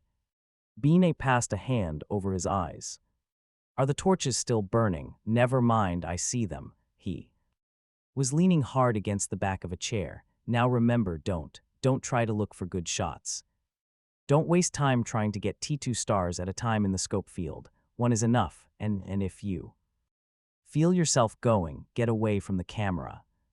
At the door, Sheeran whispered to their mon, "Take me to Atone, I don't see him."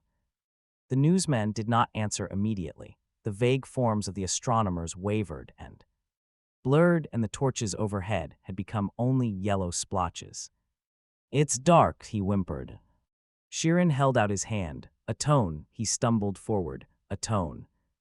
Their mon stepped after and seized his arm. "Wait, I'll take you." Somehow he made his way across the room. He closed his eyes against the darkness and his mind against the chaos within it.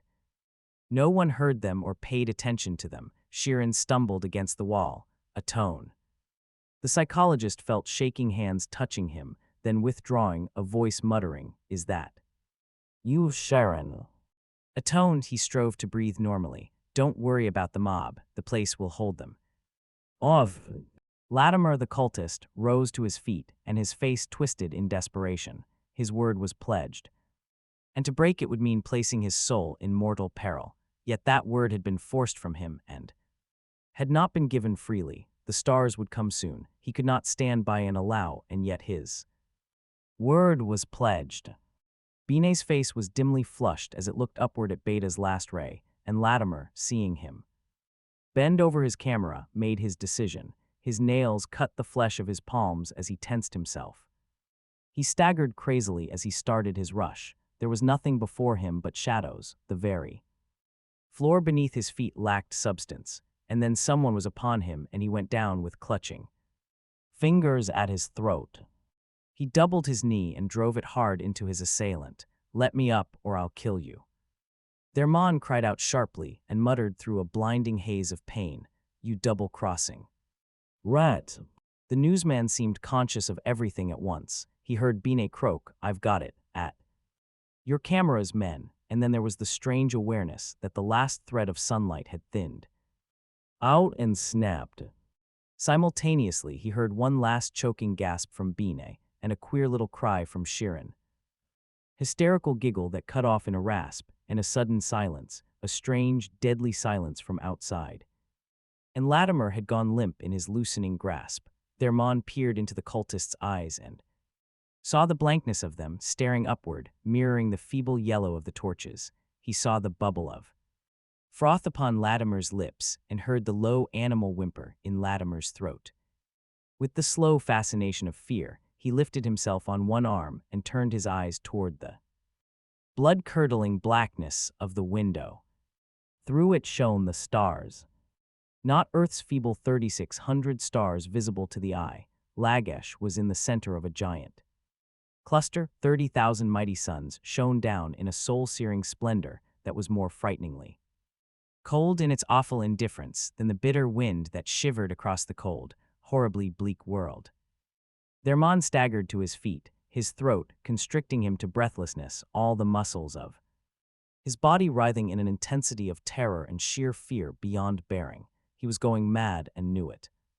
And somewhere deep inside a bit of sanity was screaming, struggling to fight off the hopeless flood of black terror. It was very horrible to go mad, and know that you were going mad, to know that in a little minute you would be here physically, and yet all the real essence would be dead and drowned in the black madness. For this was the dark and the cold and the doom. The bright walls of the universe were shattered, and their awful black fragments were falling down to crush and squeeze and obliterate him. He jostled someone crawling on hands and knees, but stumbled somehow over him. Hands groping at his tortured throat, he limped toward the flame of the torches that filled all his mad vision. "Light!" he screamed. A tone somewhere was crying, whimpering horribly like a terribly frightened child. Stars, all the stars we didn't know at all. We didn't know anything. We thought 6 stars in a universe is something the stars didn't notice is darkness forever and ever and ever, and the walls are breaking in, and we didn't know. We couldn't know and anything. Someone clawed at the torch, and it fell and snuffed out. In the instant, the awful splendor of the indifferent stars leaped nearer to them. On the horizon outside the window, in the direction of Saro City, a crimson glow began growing. Strengthening in brightness, that was not the glow of a sun. The long night had come again.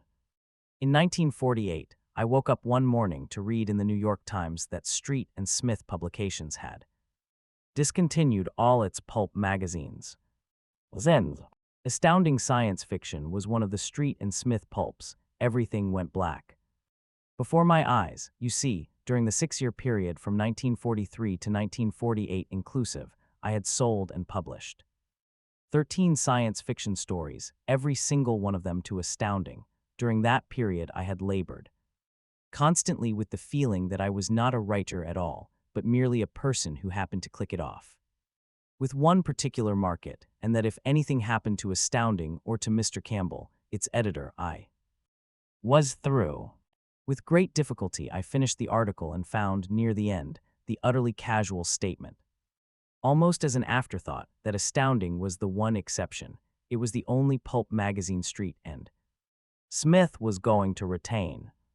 I was retrieved, but I still felt in a most fragile situation. Something might still happen to either Astounding or to Mr. Campbell. Nothing did, at least so far, at this moment of writing, more than 20 years after that article. Astounding still flourishes, although it has a different publisher and has changed its name to Analog, and the durable Mr. Campbell is still its editor.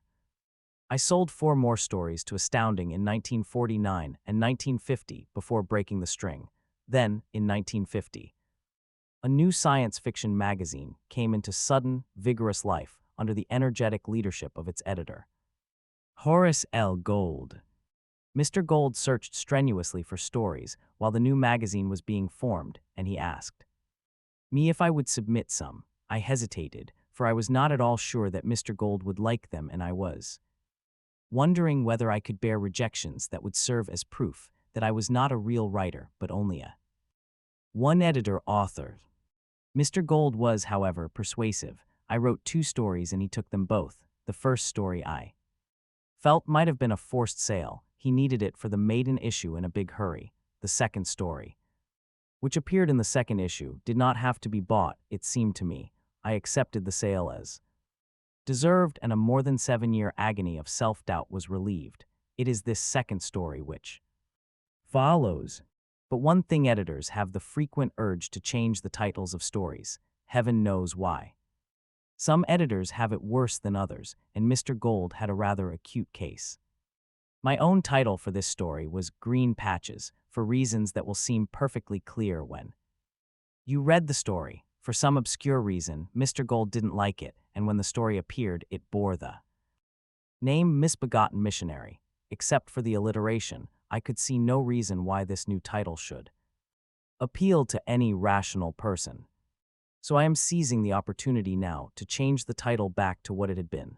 I don't think I'm being unduly hasty in doing so. I have been waiting 18 years for a chance. First appearance Galaxy Science Fiction, November 1950, under the title Misbegotten. Missionary, copyright 1950, by World Editions, Inc. Green patches. He had slipped aboard the ship. There had been dozens waiting outside the energy barrier when it had seemed that waiting would do no good. Then the barrier had faltered for a matter of 2 minutes, which showed the superiority of unified organisms over life fragments, and he was across. None of the others had been able to move quickly enough to take advantage of the break, but that didn't matter. All alone, he was enough. No others were necessary. And the thought faded out of satisfaction and into loneliness. It was a terribly unhappy and unnatural thing to be parted from all the rest of the unified organism, to be a life fragment oneself. How could these aliens stand being fragments? It increased his sympathy for the aliens. Now that he experienced fragmentation himself, he could feel as though from a distance the terrible isolation that made them so afraid. It was fear born of that isolation that dictated their actions. What but the insane fear of their condition could have caused them to blast an area 1 mile in diameter into dull red heat before landing their ship? Even the organized life 10 feet deep in the soil had been destroyed in the blast.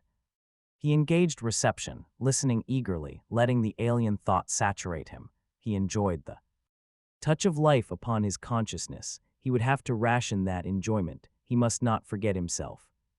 But it could do no harm to listen to thoughts. Some of the fragments of life on the ship thought quite clearly, considering that they were such primitive, incomplete creatures. Their thoughts were like tiny bells. Roger Olden said, "I feel contaminated. You know what I mean. I keep washing my hands and it doesn't help." Jerry Thorne hated dramatics and didn't look up. They were still maneuvering in the stratosphere of Saybrook's planet, and he preferred to watch the panel dials. He said, "No reason to feel contaminated." "Nothing happened." "I hope not," said Olden. "At least they had all the field men discard their spacesuits in the air. Lock for complete disinfection. They had a radiation bath for all men entering from outside, I suppose." "Nothing happened." "Why be nervous, then?" "I don't know. I wish the barrier hadn't broken down." "Who does? It was an accident." "I wonder." Olden was vehement. "I was here when it happened. My shift, there was no reason to overload the power line. There was equipment plugged into it that had no damn business near it. None whatsoever." "All right, people are stupid." "Not that stupid. I hung around when the old man was checking into the matter. None of them had reasonable excuses. The armor-baking circuits, which were draining off 2,000 watts, had been put into the barrier line. They'd been using the second subsidiaries for a week. Why not this time? They couldn't give any reason. Can you?" Olden flushed. "No, one was just wondering if the men had been," he searched for a word, "hypnotized into it by those things outside." Thorne's eyes lifted and met those of the other levelly. "I wouldn't repeat that to anyone else." The barrier was down only 2 minutes. If anything had happened, if even a spear of grass had drifted across it, would have shown up in our bacteria cultures within half an hour, in the fruit fly colonies in a matter of days. Before we got back, it would show up in the hamsters, the rabbits, maybe the goats. Just get it through your head, Olden, that nothing happened. Nothing. Olden turned on his heel and left. In leaving, his foot came within 2 feet of the object in the corner of the room. He did not see it. He disengaged his reception centers and let the thoughts flow past him unperceived. These life fragments were not important in any case, since they were not fitted for the continuation of life. Even as fragments, they were incomplete. The other types of fragments, now they were different. He had to be careful of them. The temptation would be great, and he must give no indication, none at all, of his existence on board ship till they landed on their home planet. He focused on the other parts of the ship, marveling at the diversity of life. Each item, no matter how small, was sufficient to itself. He forced himself to contemplate this until the unpleasantness of the thought grated on him, and he longed for the normality of home. Most of the thoughts he received from the smaller fragments were vague and fleeting, as you would expect. There wasn't much to be had from them, but that meant their need for completeness was all. The greater, it was that which touched him so keenly. There was the life fragment which squatted on its haunches and fingered the wire netting that enclosed it. Its thoughts were clear but limited. Chiefly, they concerned the yellow fruit, a companion. Fragment was eating. It wanted the fruit very deeply. Only the wire netting that separated the fragments prevented it seizing the fruit by force. He disengaged reception in a moment of complete revulsion. These fragments competed for food. He tried to reach far outward for the peace and harmony of home, but it was already an immense distance away. He could reach only into the nothingness that separated him from sanity. He longed at the moment even for the feel of the dead soil between the barrier and the ship. He had crawled over it last night. There had been no life upon it, but it had been the soil of home, and on the other side of the barrier, there had still been the comforting feel of the rest of organized life. He could remember the moment he had located himself on the surface of the ship, maintaining a desperate suction grip until the airlock opened. He had entered, moving cautiously between the outgoing feet. There had been an inner lock, and that had been passed later. Now he lay here, a life fragment himself, inert and unnoticed. Cautiously, he engaged reception again at the previous focus. The squatting fragment of life was tugging furiously at the wire netting. It still wanted the other's food, though it was the less hungry of the two. Larson said, "Don't feed the damn thing. She isn't hungry. She's just sore because Tilly had the nerve to eat before she herself was crammed full. The greedy ape. I wish we were back home and I never had to look another animal in the face again." He scowled at the older female chimpanzee frowningly, and the chimp mouthed and chattered back to him in full reciprocation. Rizzo said, Okay, why hang around here then? Feeding time is over. Let's get out." They went past the goat pens, the rabbit hutches, the hamster cages.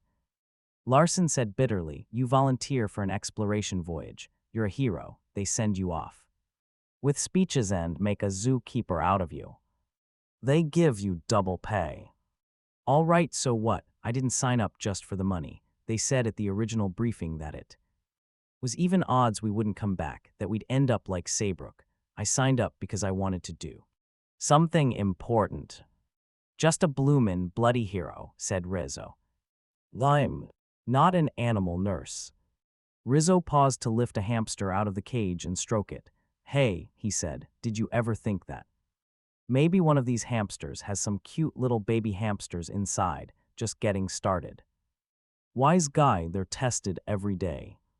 Sure, he muzzled the little creature, which vibrated its nose at him. "But just suppose you came down one morning and found them there, new little hamsters looking up at you with soft, green patches of fur where the eyes ought to be." "Shut up, for the love of Mike," yelled Larson.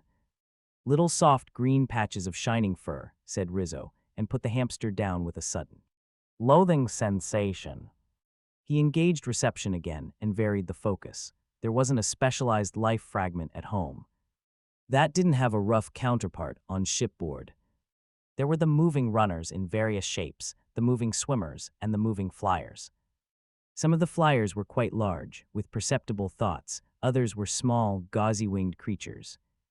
These last transmitted only patterns of sense perception, imperfect patterns at that, and added nothing intelligent of their own. There were the non-movers, which, like the non-movers at home, were green and lived on the air. Water and soil, these were a mental blank. They knew only the dim consciousness of light, moisture, and gravity. And each fragment, moving and non-moving, had its mockery of life. Not yet. He clamped down hard upon his feelings. Once before, these life fragments had come, and the rest at home had tried to help them too quickly. It had not worked. This time they must wait. If only these fragments did not discover him. They had not so far. They had not noticed him lying in the corner of the pilot room. No one had bent down to pick up and discard him. Earlier, it had meant he could not move. Someone might have turned and stared at the stiff worm-like thing, not quite 6 inches long, first stare, then shout, and then it would all be over. But now perhaps he had waited long enough. The takeoff was long past. The controls were locked. The pilot room was empty. It did not take him long to find the chink in the armor, leading to the recess where some of the wiring was. They were dead wires. The front end of his body was a rasp that cut into a wire of just the right diameter.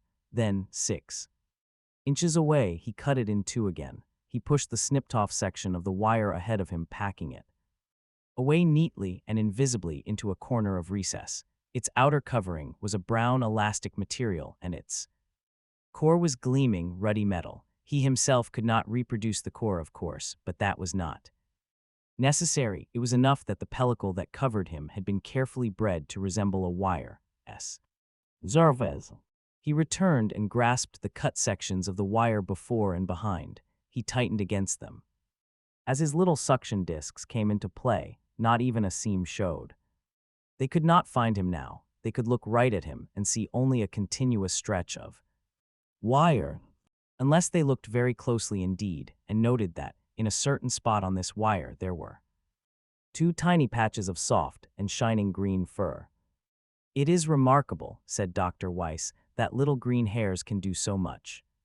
Captain Loring poured the brandy carefully. In a sense, this was a celebration. They would be ready for the jump through hyperspace in 2 hours, and after that, 2 days would see them back on Earth. "You are convinced, then, the green fur is the sense organ?" he asked. "It is," said Weiss. Brandy made him come out in splotches, but he was aware of the need of celebration, quite aware. The experiments were conducted under difficulties, but they were quite significant. The captain smiled stiffly. "Under difficulties is one way of phrasing it. I would never have taken the chances you did to run them." "Nonsense. We're all heroes aboard this ship, all volunteers, all great men with trumpet, fife, and fanfare. You took the chance of coming here. You were the first to go outside the barrier." "No particular risk involved," Weiss said. "I burned the ground before me as I went, to say nothing of the portable barrier that surrounded me." "Nonsense, Captain. Let's all take our medals when we come back. Let's take them without attempt at gradation. Besides, I'm a male." "But you're filled with bacteria to here." The captain's hand made a quick, cutting gesture 3 inches above his head, "which makes you as vulnerable as a female would be." They paused for drinking purposes.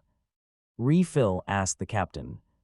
"No, thanks. I've exceeded my quota already." Then one last for the space road. He lifted his glass in the general direction of Saybrook's planet. No longer visible, its sun only a bright star in the visiplate, to the little green hairs that gave Saybrook his first light.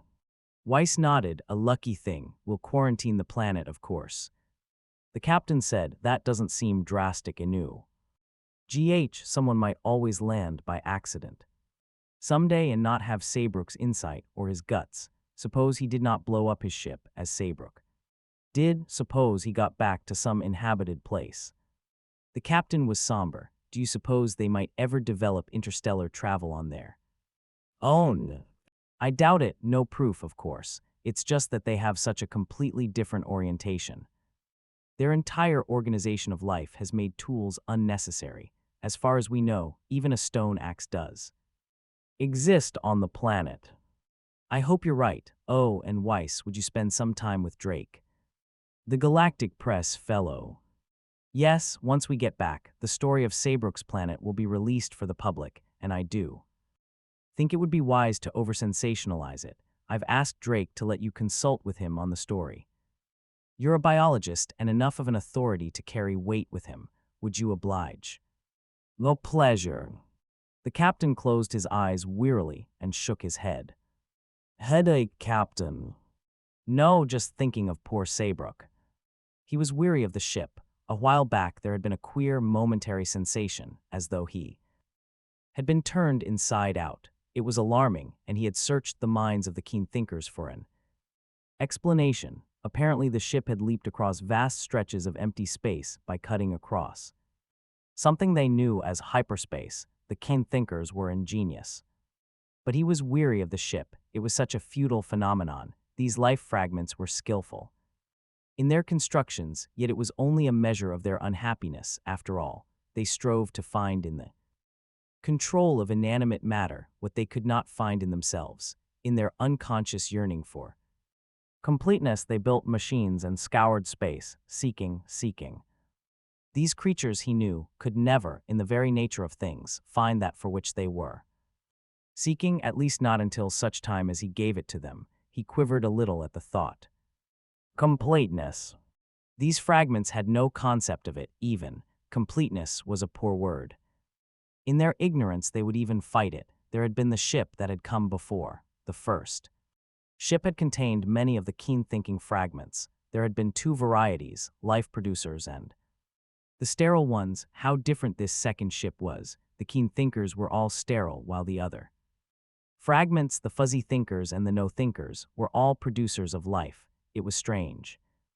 How gladly that first ship had been welcomed by all the planet. He could remember the first intense shock at the realization that the visitors were fragments and not complete. The shock had given way to pity, and the pity to action. It was not certain how they would fit into the community, but there had been no hesitation. All life was sacred, and somehow room would have been made for them, for all of them, from the large, keen thinkers to the little multipliers in the darkness. But there had been a miscalculation. They had not correctly analyzed the course of the fragments. Ways of thinking. The keen thinkers became aware of what had been done and resented it. They were frightened, of course. They did not understand. They had developed the barrier first, and then later had destroyed themselves, exploding their ships to atoms. Poor, foolish fragments. This time, at least, it would be different. They would be saved, despite themselves. John Drake would not have admitted it in so many words, but he was very proud of his skill on the phototyper. He had a travel kit model, which was a 6x8 featureless dark plastic slab with cylindrical bulges on either end to hold the roll of thin paper. It fitted into a brown leather case, equipped with a belt-like contraption that held it closely about the waist and at one hip. The whole thing weighed less than a pound. Drake could operate it with either hand. His fingers would flick quickly and easily, placing their light pressure at exact spots on the blank surface, and soundlessly words would be written. He looked thoughtfully at the beginning of his story, then up at Dr. Weiss. What do you think? Doc, it starts well. Drake nodded. I thought I might as well start with Saybrook himself. They haven't released his story back home yet. I wish I could have seen Saybrook's original report. How did he ever get it through? By the way, as near as I could tell, he spent one last night sending it through the sub-ether. When he was finished, he shorted the motors and converted the entire ship into a thin cloud of vapor a millionth of a second later, the crew and himself along with it. What a man. You were in this from the beginning, Doc. Not from the beginning, corrected Weiss gently, only since the receipt of Saybrook's report. He could not help thinking back. He had read that report, realizing even then how wonderful this planet must have seemed when Saybrook's colonizing expedition first reached it. It was practically a duplicate of Earth with an abounding plant life and a purely vegetarian animal life.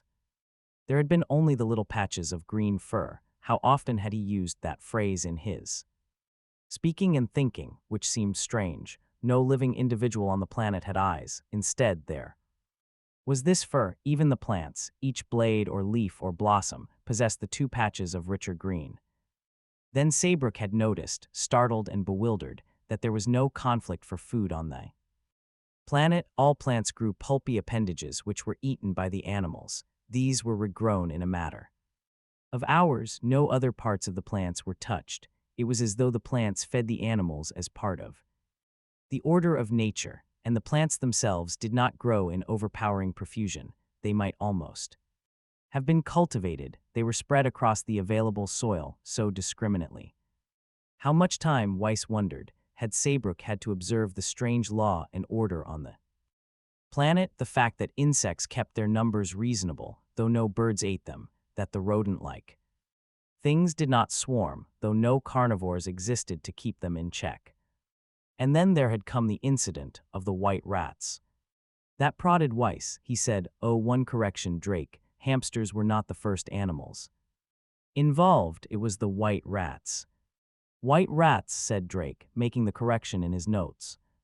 "Every colonizing ship," said Weiss, "takes a group of white rats for the purpose of testing any alien foods." Rats, of course, are very similar to human beings from a nutritional viewpoint, naturally only.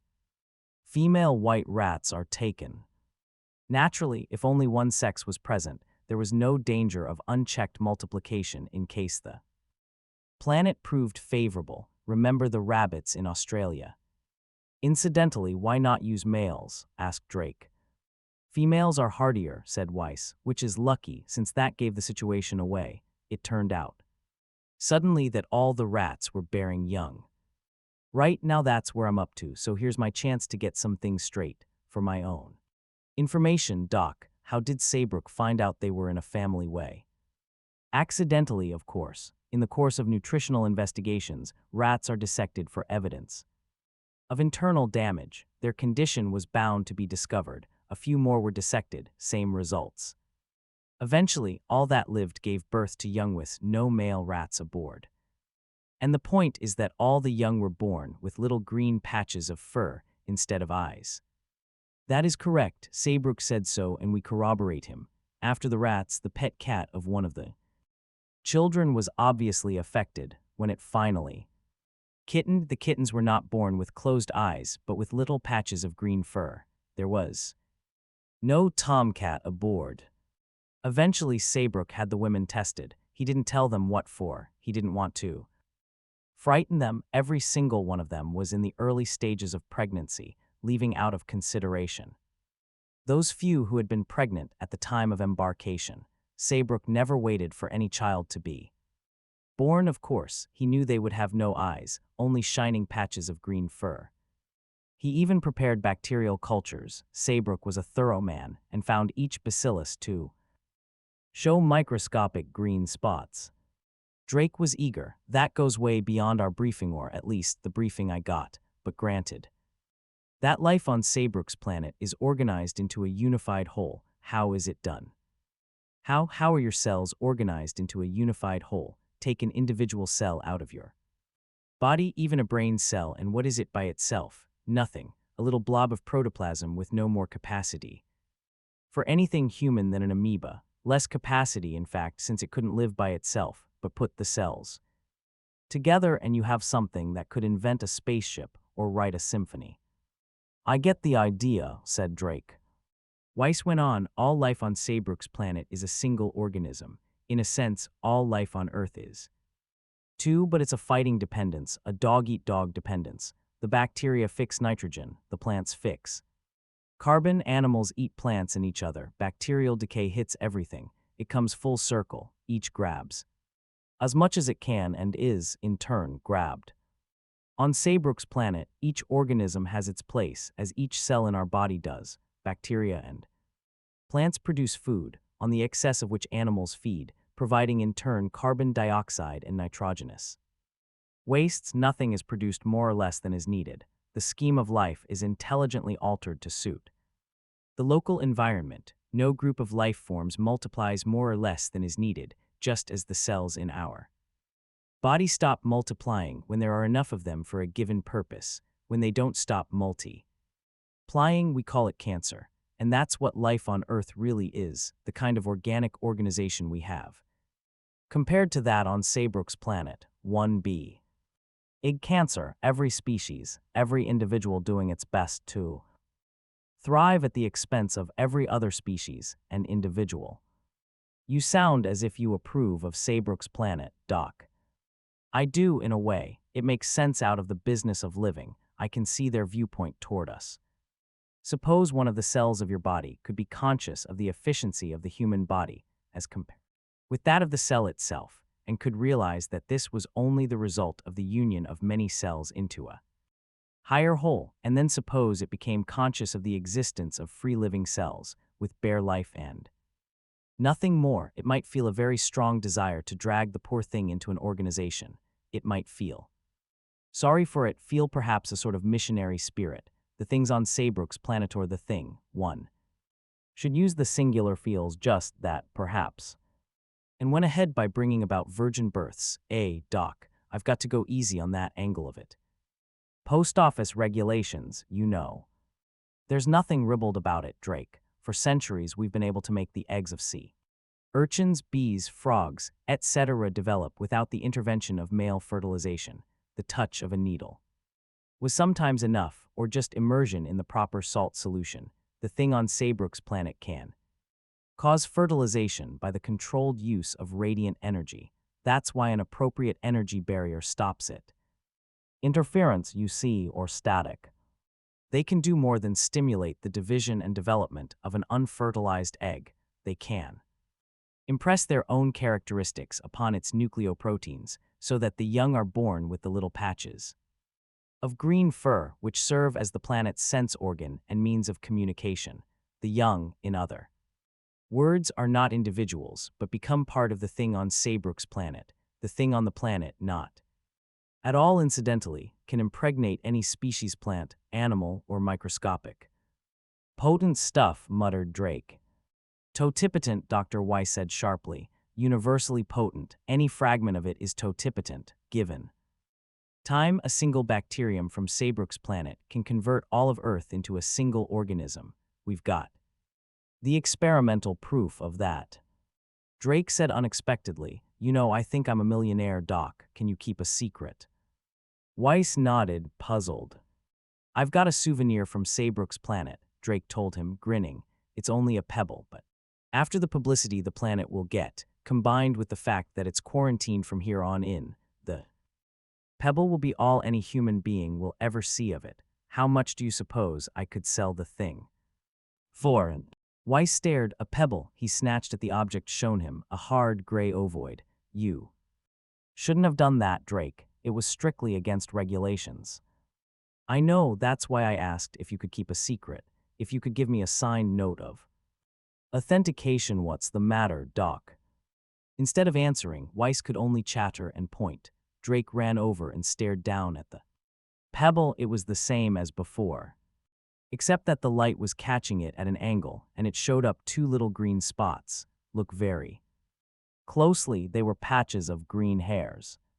He was disturbed. There was a definite air of danger within the ship. There was the suspicion of his presence aboard. How could that be? He had done nothing yet. Had another fragment of home come aboard and been less cautious? That would be impossible without his knowledge, and though he probed the ship intensely, he found nothing. And then the suspicion diminished, but it was not quite dead. One of the keen thinkers still wondered and was treading close to the truth. How long before the landing would an entire world of life fragments be deprived of completeness? He clung closer to the severed ends of the wire he had been specially bred to imitate, afraid of detection, fearful for his altruistic mission. Dr. Weiss had locked himself in his own room. They were already within the solar system, and in 3 hours they would be landing. He had to think. He had 3 hours in which to decide.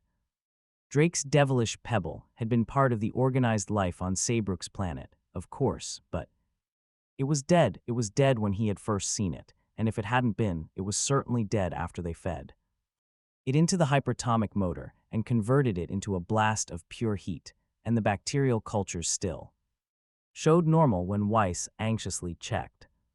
That was not what bothered Weiss now. Drake had picked up the pebble during the last hours of the stay on Saybrook's planet after the barrier breakdown. What if the breakdown had been the result of a slow, relentless mental pressure on the part of the thing on the planet? What if parts of its being waited to invade as the barrier dropped? If the pebble had not been fast enough and had moved only after the barrier was reestablished, it would have been killed. It would have lain there for Drake to see and pick up. It was a pebble, not a natural life form, but did that mean it was not some kind of life form? It might have been a deliberate production of the planet's single organism, a creature deliberately designed to look like a pebble, harmless-seeming, unsuspicious. Camouflage, in other words, a shrewd and frighteningly successful camouflage.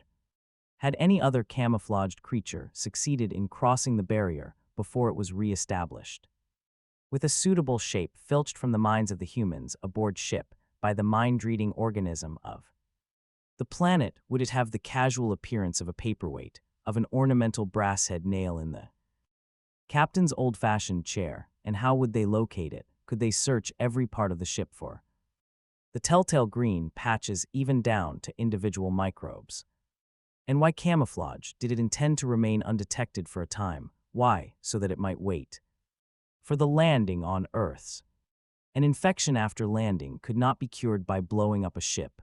The bacteria of Earth, the molds, yeasts, and protozoa, would go first. Within a year, the non-human young would be arriving by the uncountable billions.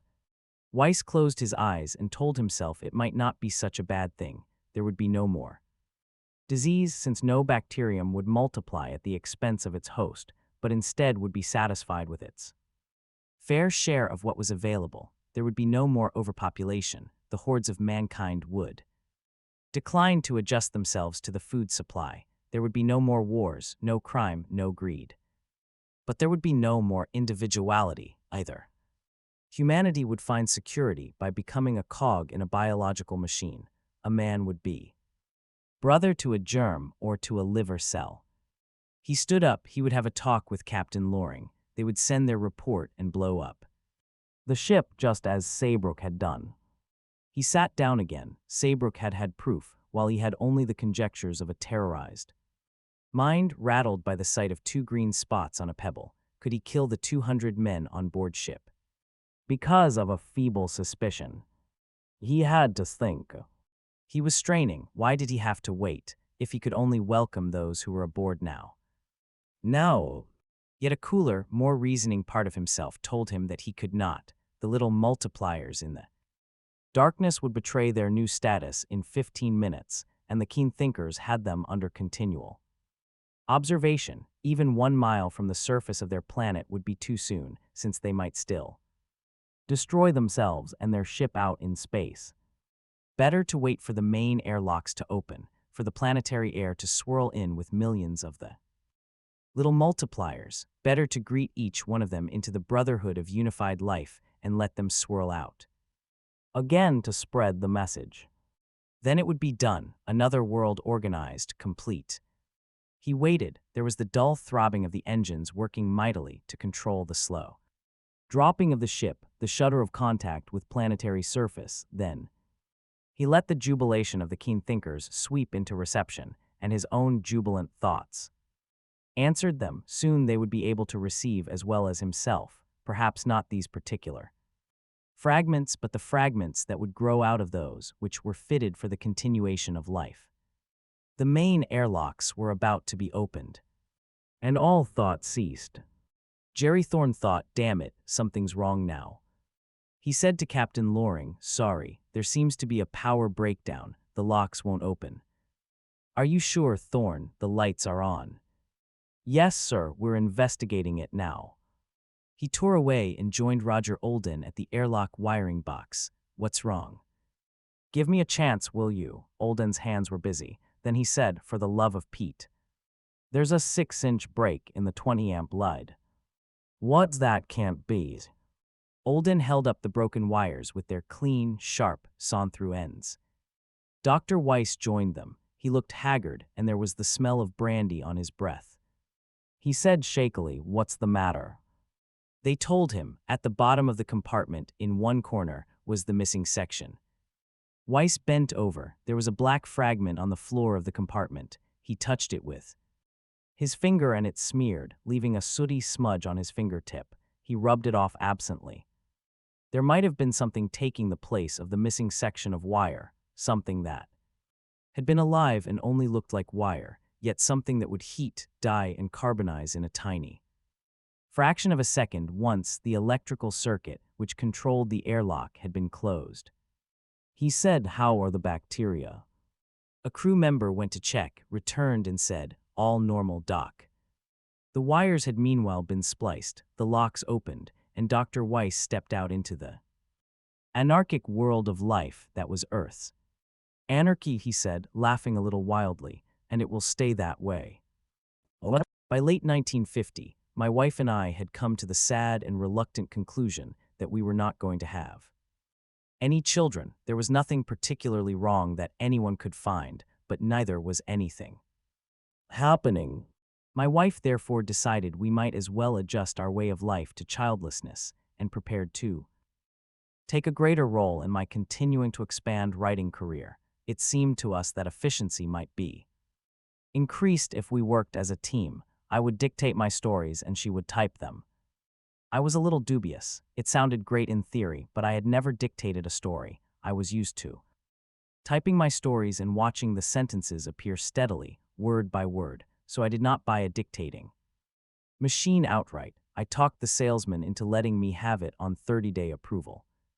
In the course of the next month, I dictated 3 stories into the machine, of which Hostess was one. It was a frightening experience that taught me a few things. For instance, I discovered that I participated in a story to a greater extent than I realized when my wife came to me with a little plastic record and said, "I can't type this."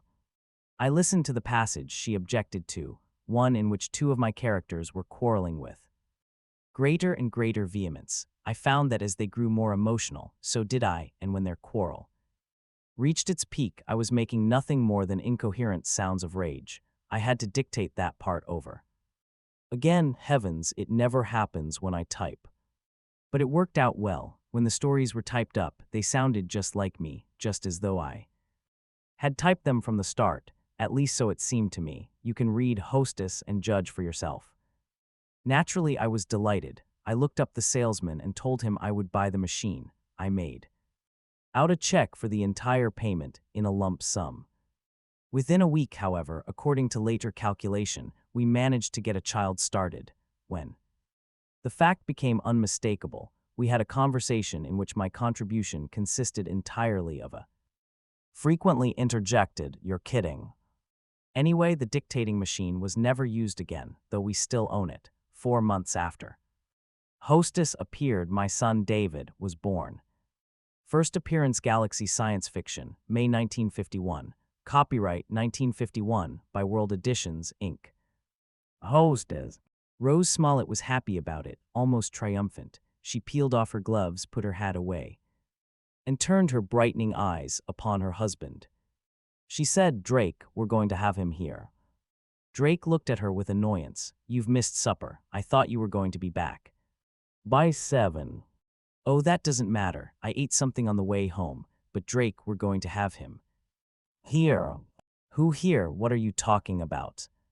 "The doctor from Hawkins' planet. Didn't you realize that was what today's conference was about? We spent all day talking about it. It's the most exciting thing that could possibly have happened."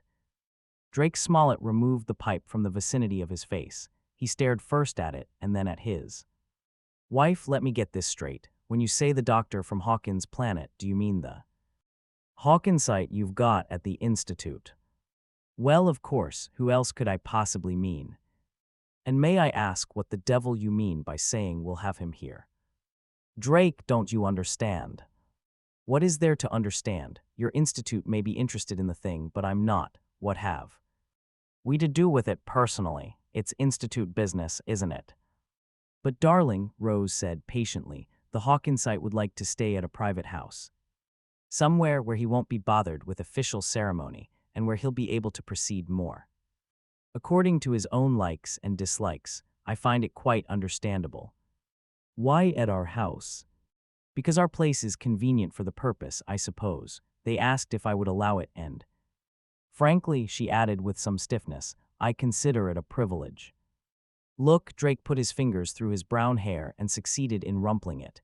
"We've got a convenient little place here, granted. It's not the most elegant place in the world, but it does well enough for us. However, I don't see where we've got room for extraterrestrial visitors."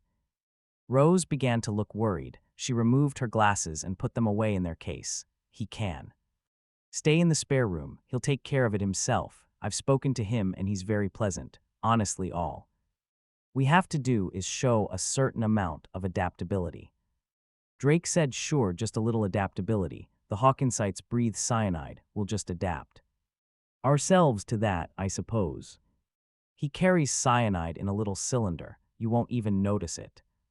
"And what else about them that I won't notice?" Nothing else, they're perfectly harmless. Goodness, they're even vegetarians. And what does that mean? Do we feed him a bale of hay for dinner? Rose's lower lip trembled. Drake, you're being deliberately hateful. There are many vegetarians. On Earth, they don't eat hay. And what about us? Do we eat meat ourselves, or will that make us look like cannibals to him? I won't live on salads to suit him, I warn you.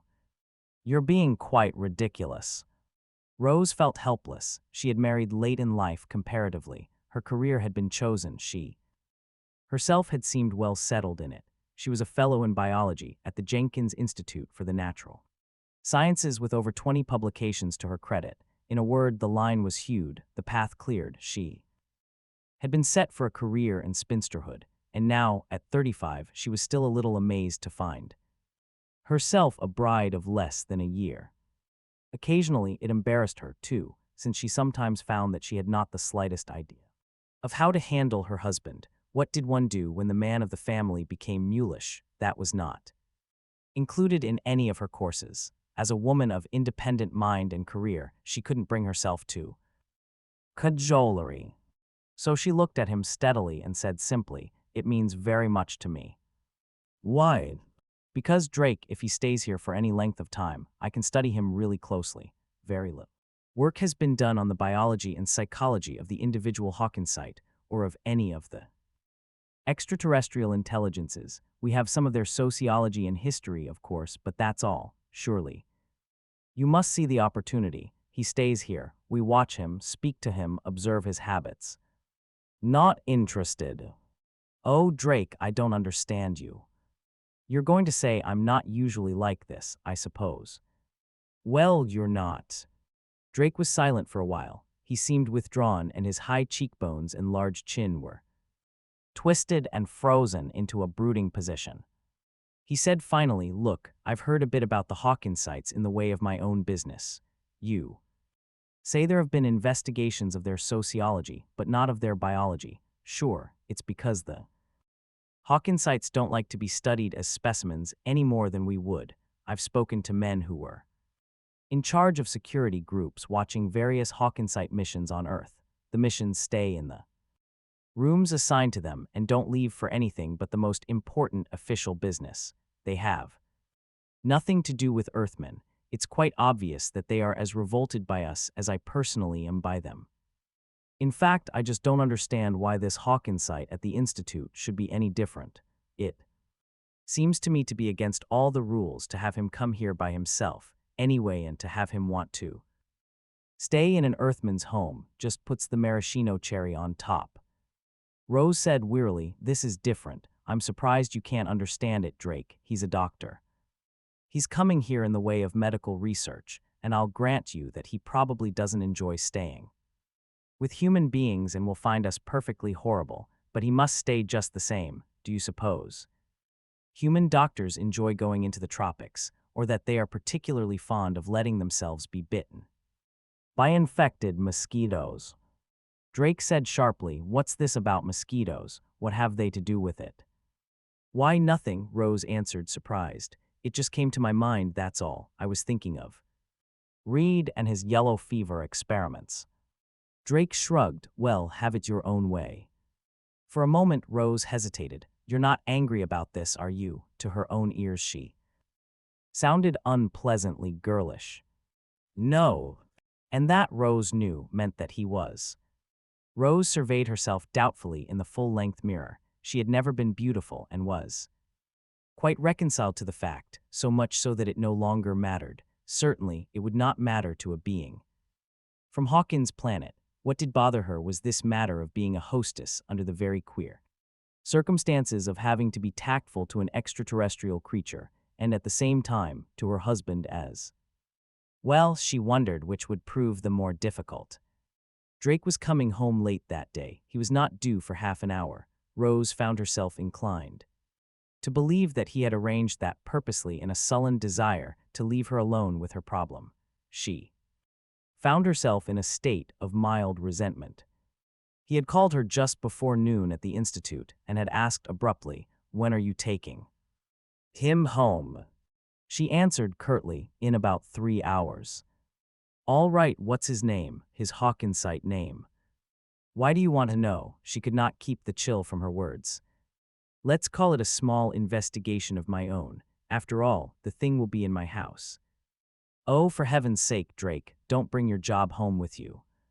Drake's voice sounded tinny and nasty in her ears. Why not, Rose? Isn't that exactly what you're doing? It was, of course, so she gave him the information he wanted.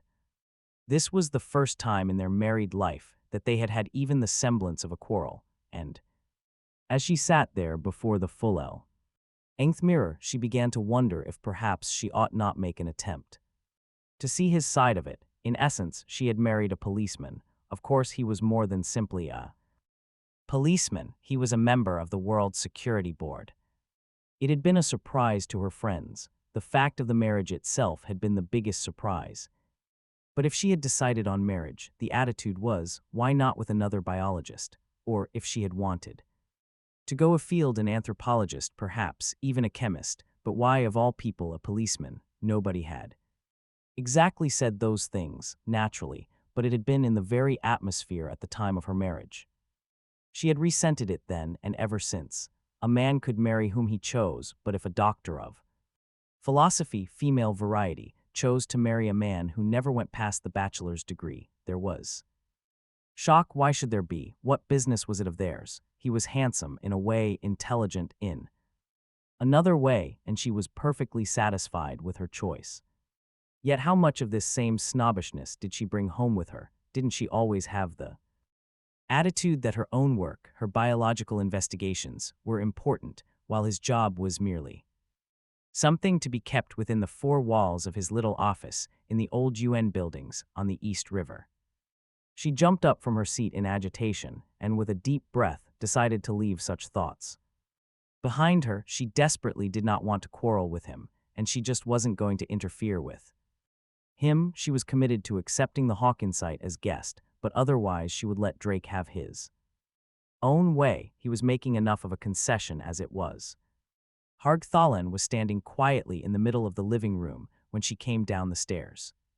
He was not sitting, since he was not anatomically constructed to sit. He stood on two sets of limbs placed close together, while a third pair, entirely different in construction, were suspended from a region that would have been the upper chest in a human being. The skin of his body was hard, glistening and ridged, while his face bore a distant resemblance to something alienly bovine, yet he was not completely repulsive, and he wore clothes of a sort over the lower portion of his body in order to avoid offending the sensibilities of his human hosts.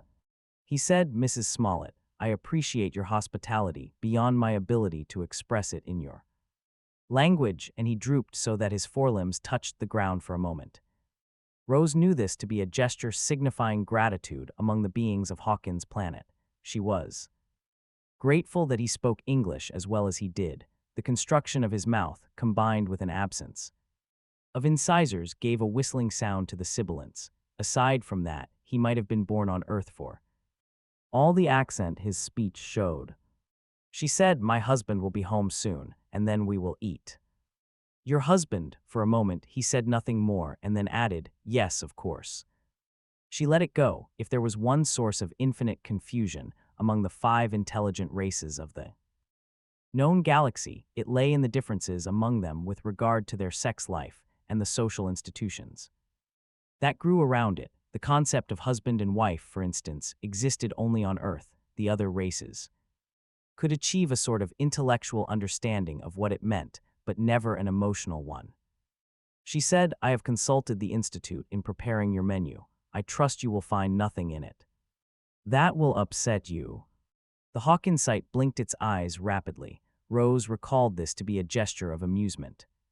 He said, Proteins are proteins, my dear Mrs. Smollett, for those trace factors which I need but are not supplied in your food. I have brought concentrates that will be most adequate. And proteins were proteins. Rose knew this to be true. Her concern for the creature's diet had been largely one of formal politeness. In the discovery of life on the planets of the outer stars, one of the most interesting generalizations that had developed was the fact that, although life could be formed on the basis Of substances other than proteins, even on elements other than carbonate, remained true that the only known intelligences were proteinaceous in nature. This meant that each of the 5 forms of intelligent life could maintain themselves over prolonged periods on the food of any of the other 4. She heard Drake's key in the door and went stiff with apprehension.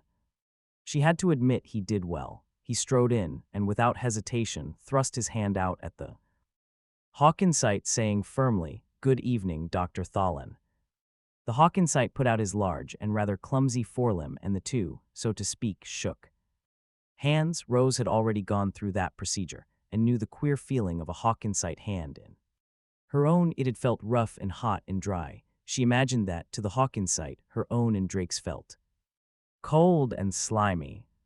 At the time of the formal eating, she had taken the opportunity to observe the alien hand. It was an excellent case of converging evolution.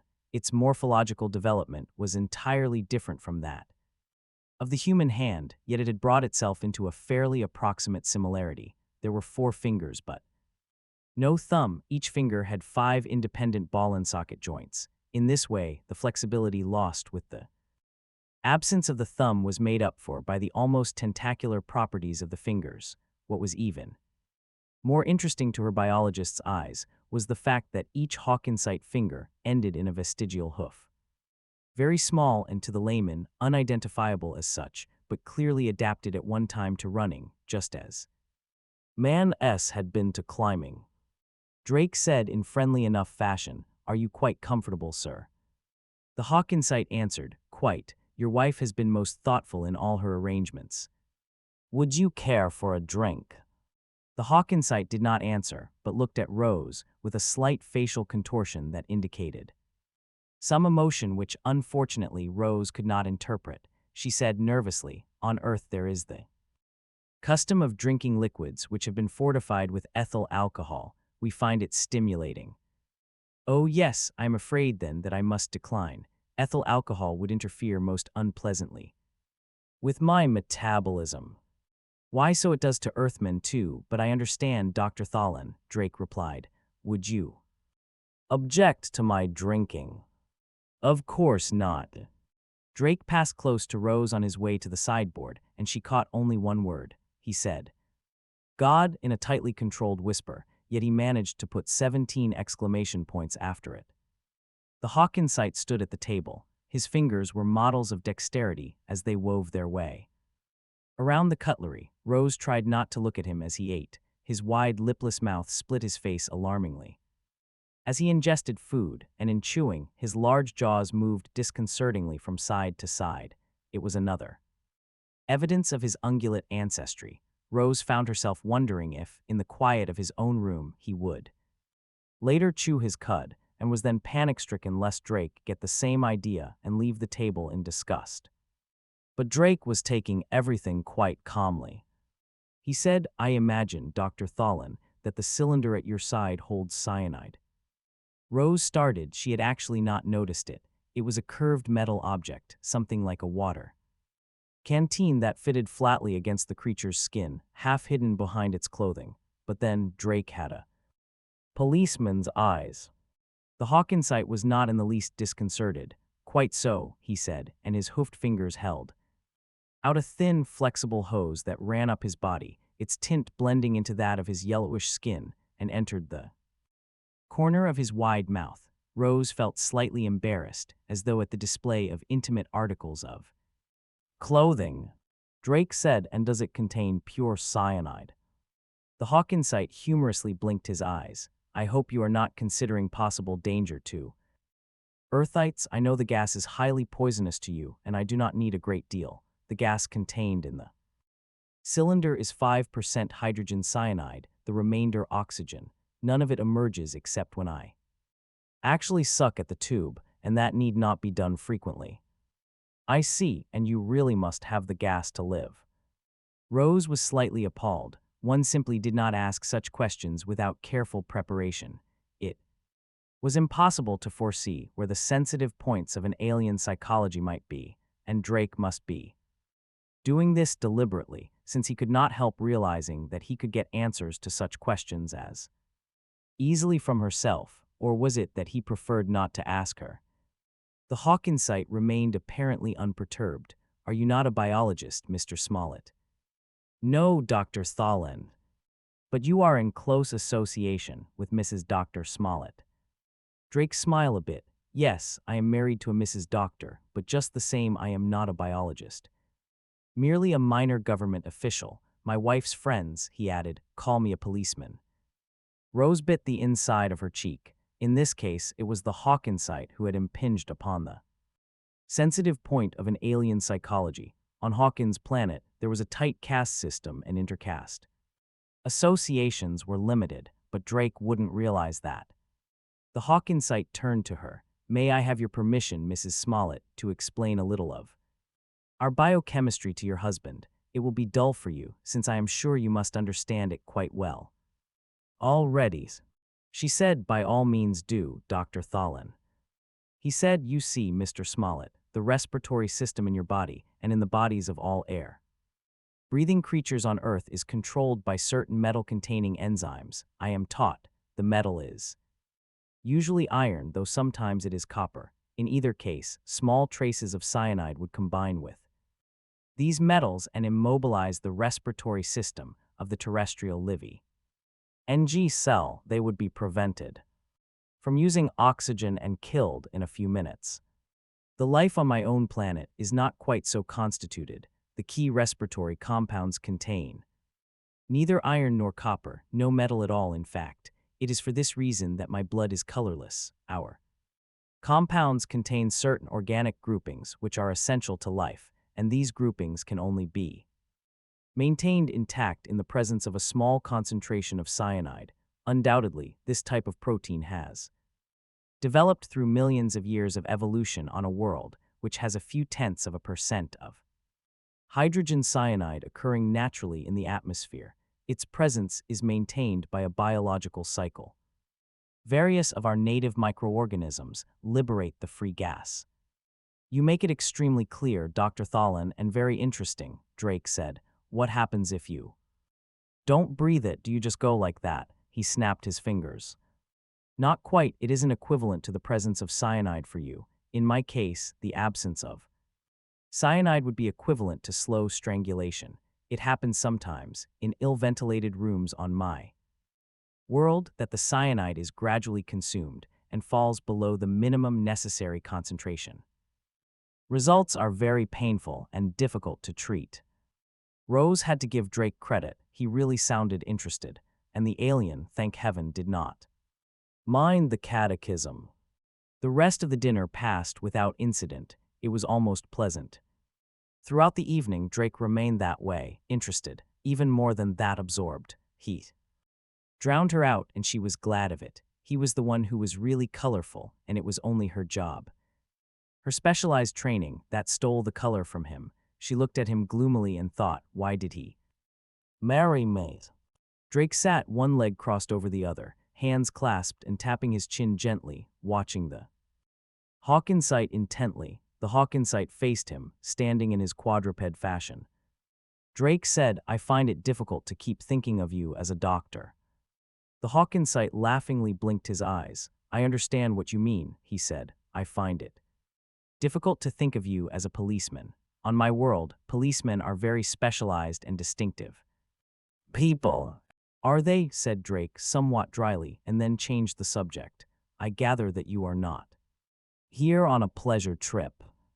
No, I am here very much on business. I intend to study this queer plane you call Earth, as it has never been studied before by any of my people. Queer? Asked Drake. In what way? The Hawkinsite looked at Rose. Does he know of the inhibition death? Rose felt embarrassed. His work is important, she said. I am afraid that my husband has little time to listen to the details of my work. She knew that this was not really adequate, and she felt herself to be the recipient, yet again, of one of the Hawkinsite's unreadable emotions. The extraterrestrial creature turned back to Drake. It is always amazing to me to find how little you Earthmen understand your own unusual characteristics. Look, there are 5 intelligent races in the galaxy. These have all developed independently, yet have managed to converge in remarkable fashion. It is as though in the long run, intelligence requires a certain physical makeup to flourish. I leave that question for philosophers, but I need not belabor the point, since it must be a familiar one to you. Now when the differences among the intelligences are closely investigated, it is found over and over again that it is you Earthmen, more than any of the others, who are unique. For instance, it is only on Earth that life depends upon metal enzymes for respiration. Your people are the only ones which find hydrogen cyanide poisonous. Yours is the only form of intelligent life which is carnivorous. Yours is the only form of life which has not developed from a grazing animal. And most interesting of all, yours is the only form of intelligent life known, which stops growing upon reaching maturity.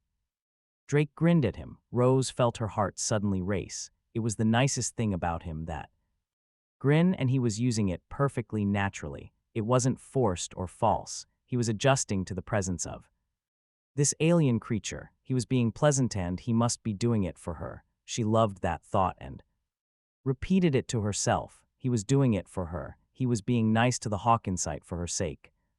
Drake was saying with his grin, "You don't look very large, Dr. Thalin. I should say that you are an inch taller than I am, which would make you 6 feet 2 inches tall. Is it that you are young, or is it that the others on your world are generally small?"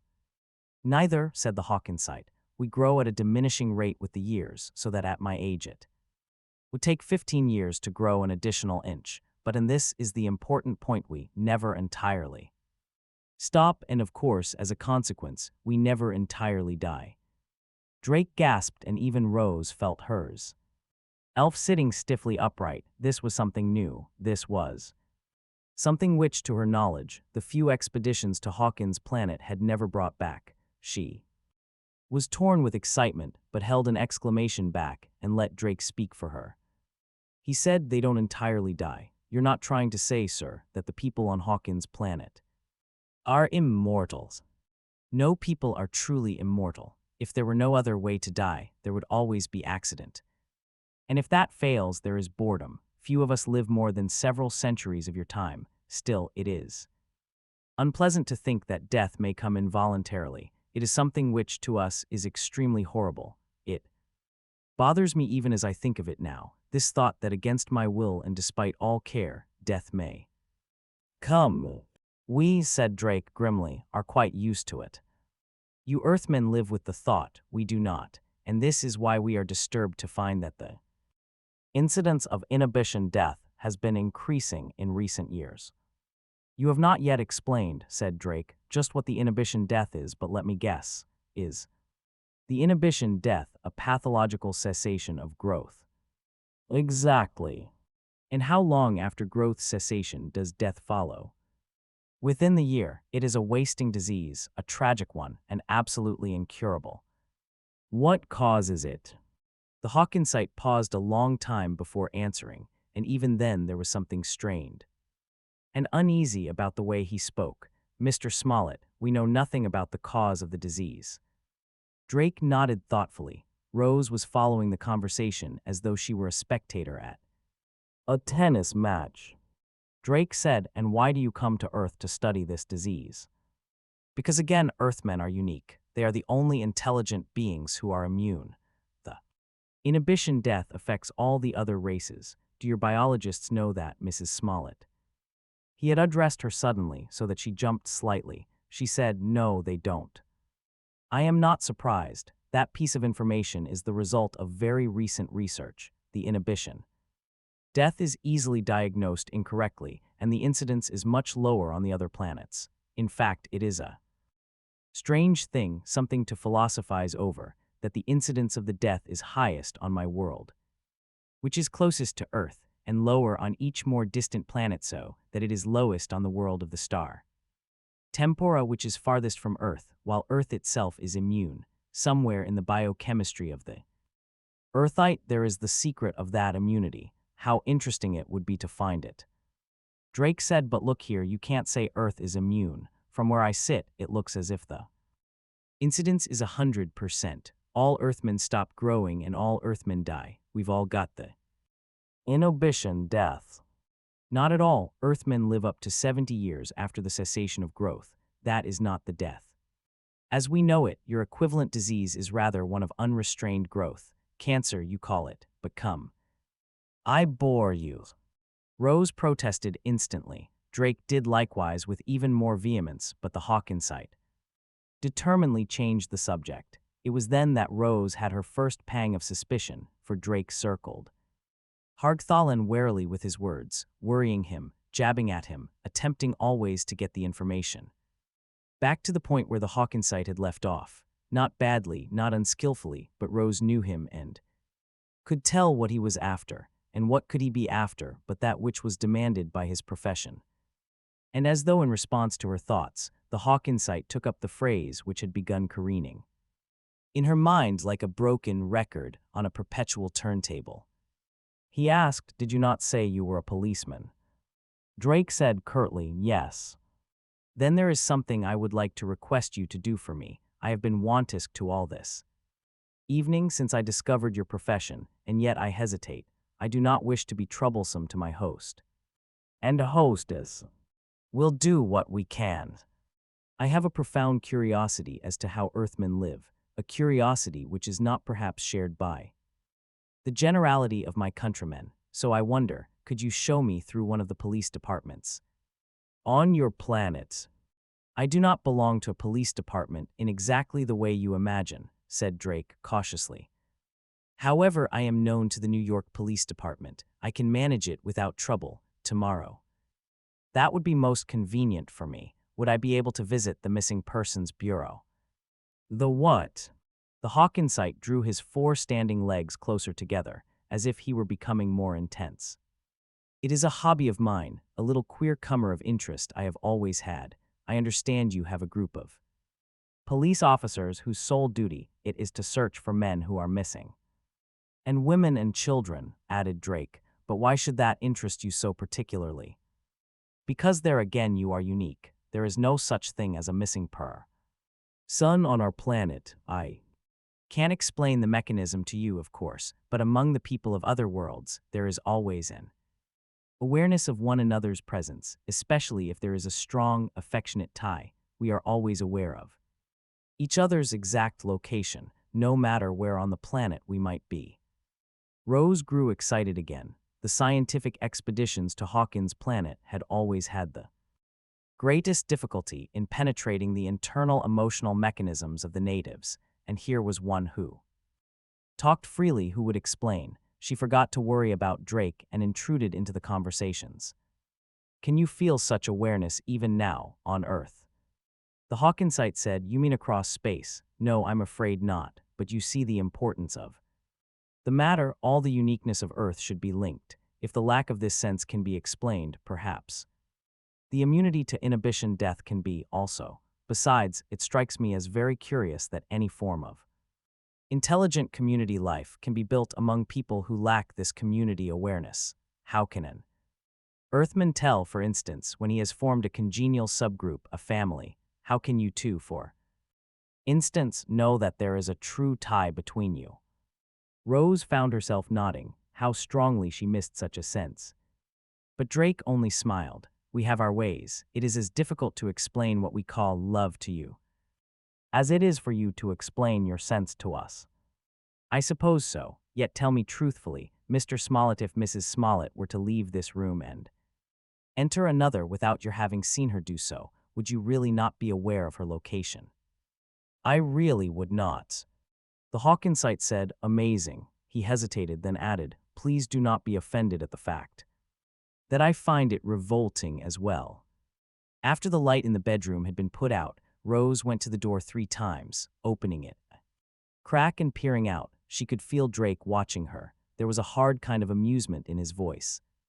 As he asked finally, "What's the matter?" she said, "I want to talk to you." "Are you afraid our friend can hear?" Rose was whispering. She got into bed and put her head on his pillow so that she could whisper. "Better," she said. "Why were you talking about the inhibition death to Dr. Thalin?" "I am taking an interest in your work, Rose. You've always wanted me to take an interest." "I'd rather you weren't sarcastic." She was almost violent, as nearly violent as she could be in a whisper. I know that there's something of your own interest in this of police interest, probably. What is? It, oh. He said, I'll talk to you tomorrow. No, right now. He put his hand under her head, lifting it. For a wild moment, she thought he was going to kiss her. Just kiss her on impulse, the way husbands sometimes did, or as she imagined they sometimes did. Drake never did, and he didn't now. He merely held her close and whispered, Why are you so interested? His hand was almost brutally hard upon the nape of her neck, so that she stiffened and tried to draw back. Her voice was more than a whisper now. Stop it, Drake. He said, I want no questions from you and no interference. You do your job and I'll do mine. The nature of my job is open and known. The nature of my job, he retorted, isn't by definition, but I'll tell you this, our six-legged friend is here in this house for some definite reason. You weren't picked as biologist in charge for any random reason. Do you know that 2 days ago, he'd been inquiring about me at the commission? You're joking. Don't believe that for a minute. There are depths to this that you know nothing about, but that's my job and I won't discuss it with you any further. Do you understand? No, but I won't question you if you don't want me to. Then go to sleep. She lay stiffly on her back and the minutes passed, and then the quarter hours. She was trying to fit the pieces together. Even with what Drake had told her, the curves and colors refused to blend. She wondered what Drake would say if he knew she had a recording of that night's conversation. One picture remained clear in her mind at that moment. It hovered over her mockingly. The Hawkinsight at the end of the long evening had turned to her and said gravely, Good night, Mrs. Smollett. You are a most charming hostess. She had desperately wanted to giggle at the time. How could he call her a charming hostess? To him, she could only be a horror, a monstrosity with too few limbs and a too narrow face. And then, as the Hawkinsight delivered himself of this completely meaningless piece of politeness, Drake had turned white. For one instant, his eyes had burned with something that looked like terror. She had never before known Drake to show fear of anything, and the picture of that instant of pure panic remained with her until all her thoughts finally sagged into the oblivion of sleep. It was noon before Rose was at her desk the next day. She had deliberately waited until Drake and the Hawkinsight had left, since only then was she able to remove the small recorder that had been behind Drake's armchair the previous evening. She had had no original intention of keeping its presence secret from him. It was just that he had come home so late, and she couldn't say anything about it with the Hawkinsight present. Later on, of course, things had changed. The placing of the recorder had been only a routine maneuver. The Hawkinsight's statements and intonations needed to be preserved for future intensive studies by various specialists at the Institute. It had been hidden in order to avoid the distortions of self-consciousness that the visibility of such a device would bring, and now it couldn't be shown to the members of the Institute at all. It would have to serve a different function altogether, a rather nasty function. She was going to spy on Drake. She touched the little box with her fingers and wondered, irrelevantly, how Drake was going to manage that day. Social intercourse between inhabited worlds was, even now, not so commonplace that the sight of a Hawkinsight on the city streets would not succeed in drawing crowds, but Drake would manage. She knew Drake always managed.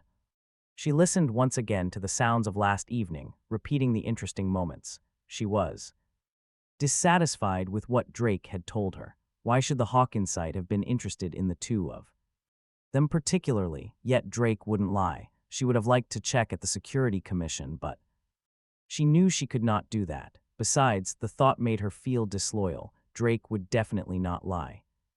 But then again, why should Hargthalin not have investigated them? He might have inquired similarly about the families of all the biologists at the Institute. It would be no more than natural to attempt to choose the home he would find most pleasant by his own standards, whatever they were. And if he had investigated only the Smolletts, why should that create the great change in Drake from intense hostility to intense interest? Drake undoubtedly had knowledge he was keeping to himself, only heaven knew how much. Her thoughts churned slowly through the possibilities of interstellar intrigue, so far, to be sure. There were no signs of hostility or ill feeling among any of the 5 intelligent races known to inhabit the galaxy. As yet they were spaced at intervals too wide for enmity. Even the barest contact among them was all but impossible. Economic and political interests just had no point at which to conflict. But that was only her idea, and she was not a member of the Security Commission. If there were conflict, if there were danger, if there were any reason to suspect that the mission of a Hawkinsite might be other than peaceful, Drake would know. Yet was Drake sufficiently high in the councils of the Security Commission to know, offhand, the dangers involved in the visit of a Hawkinsite physician? She had never thought of his position as more than that of a very minor functionary in the commission. He had never presented himself as more, and yet, might he be more? She shrugged at the thought. It was reminiscent of 20th century spy novels and of costume dramas of the days when there existed such things as atom bomb secrets. The thought of costume dramas decided her. Unlike Drake, she wasn't a real policeman, and she didn't know how a real policeman would go about it, but she knew how such things were done in the old dramas. She drew a piece of paper toward her and with a quick motion slashed a vertical pencil mark. Down its center, she headed one column Hargthallen, the other Drake. Under Hargthallen, she wrote Bonafide and thoughtfully put 3 question marks after it. After all, was he a doctor at all, or was he what could only be described as an interstellar agent? What proof had even the institute of his profession? Except his own statements, was that why Drake had quizzed him so relentlessly concerning the inhibition? Death, had he boned up in advance and tried to catch the Hawkinsite in an error? For a moment she was irresolute, then springing to her feet, she folded the paper, put it in the pocket of her short jacket, and swept out of her office. She said nothing to any of those she passed as she left the institute. She left no word at the reception desk as to where she was going or when she would be back. Once outside, she hurried into the 3rd-level tube and waited for an empty compartment to pass. The 2 minutes that elapsed seemed unbearably long. It was all she could do to say, New York Academy of Medicine, into the mouthpiece just above the seat. The door of the little cubicle closed, and the sound of the air flowing past the compartment hissed upward in pitch. The New York Academy of Medicine had been enlarged both vertically and horizontally. In this past 2 decades, the library alone occupied one entire wing of the 3rd floor. Undoubtedly, if all the books, pamphlets, and periodicals it contained were in their original printed form, rather than in microfilm, the entire building, huge though it was, would not have been sufficiently vast to hold them. As it was, Rose knew there was already talk of limiting printed works to the last 5 years, rather than to the last 10, as was now the case. Rose, as a member of the Academy, had free entry to the library. She hurried toward the alcoves devoted to extraterrestrial medicine and was relieved to find them unoccupied. It might have been wiser to have enlisted the aid of a librarian, but she chose not to. The thinner and smaller the trail she left, the less likely it was that Drake might pick it up. And so, without guidance, she was satisfied to travel along the shelves, following the titles anxiously with her fingers. The books were almost all in English, though some were in German or Russian. None, ironically enough, were in extraterrestrial symbolisms. There was a room somewhere for such originals, but they were available only to official translators. Her traveling eye and finger stopped. She had found what she was looking for. She dragged 6 volumes from the shelf and spread them out upon the small dark table.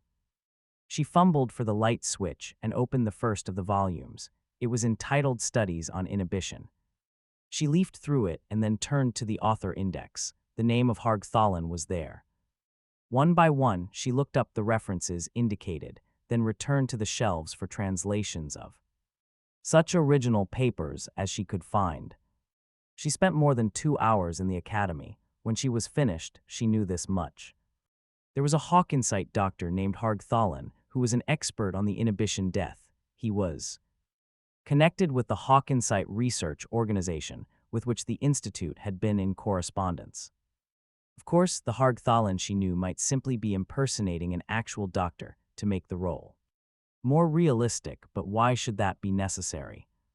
She took the paper out of her pocket, and where she had written bona fide with 3 question marks, she now wrote a yes in capitals. She went back to the Institute, and at 4 p.m. was once again at her desk. She called the switchboard to say that she would not answer any phone calls, and then she locked her door. Underneath the column headed Hargthalan, she now wrote 2 questions. Why did Hargthalan come to Earth alone? She left considerable space. Then, what is his interest in the missing Persons Bureau? Certainly, the inhibition death was all the Hawkinsight said it was. From her reading at the Academy, it was obvious that it occupied the major share of medical effort on Hawkins' planet.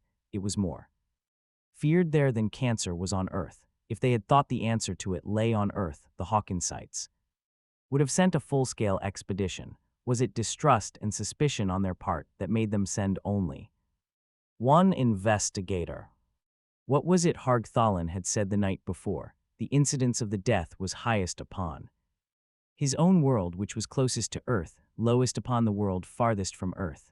Add to that the fact implied by the Hawkinsight and verified by her own readings at the Academy that the incidence had expanded enormously since interstellar contact had been made with Earth.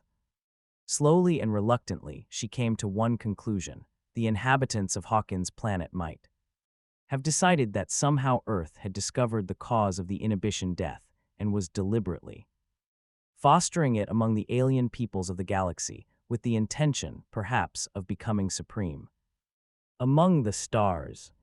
She rejected this conclusion with what was almost panic. It could not be, it was impossible. In the first place, Earth wouldn't do such a horrible thing. Secondly, it could.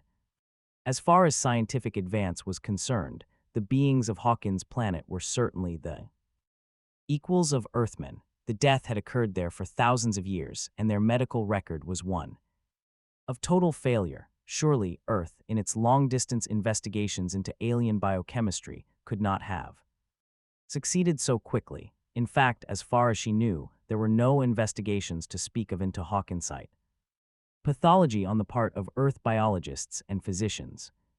Yet all the evidence indicated that Hargthalan had come in suspicion and had been received in suspicion. Carefully, she wrote down under the question, why did Hargthalan come to Earth alone? The answer: Hawkins' planet believes Earth is causing the inhibition death.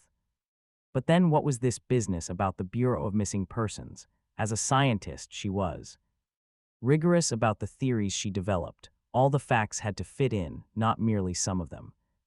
Missing Persons Bureau. If it was a false trail, deliberately intended to deceive Drake, it had been done clumsily, since it came only after an hour of discussion of the inhibition death. Was it intended as an opportunity to study Drake? If so, why? Was this perhaps the major point?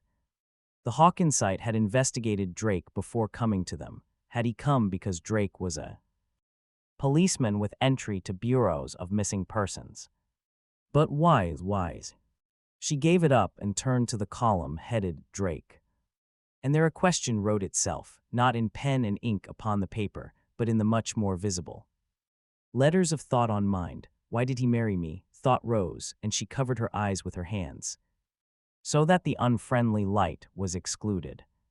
They had met quite by accident somewhat more than a year before, when he had moved into the apartment house in which she then lived. Polite greetings had somehow become friendly conversation, and this in turn had led to occasional dinners in a neighborhood restaurant. It had been very friendly and normal and an exciting new experience, and she had fallen in love. When he asked her to marry him, she was pleased and overwhelmed. At the time, she had many explanations for it. He appreciated her intelligence and friendliness. She was a nice girl. She would make a good wife, a splendid companion. She had tried all those explanations and had half believed every one of them, but half belief was not enough. It was not that she had any definite fault to find in Drake as a husband. He was always thoughtful, kind, and a gentleman. Their married life was not one of passion, and yet it suited the paler emotional surges. Of the late 30s, she wasn't 19. What did she expect?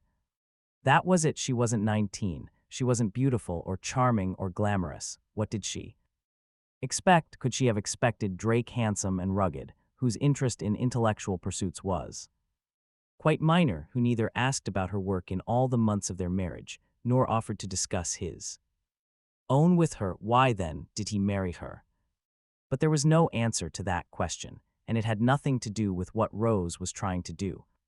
Now it was extraneous, she told herself fiercely. It was a childish distraction from the task she had set herself. She was acting like a girl of 19, after all, with no chronological excuse for it.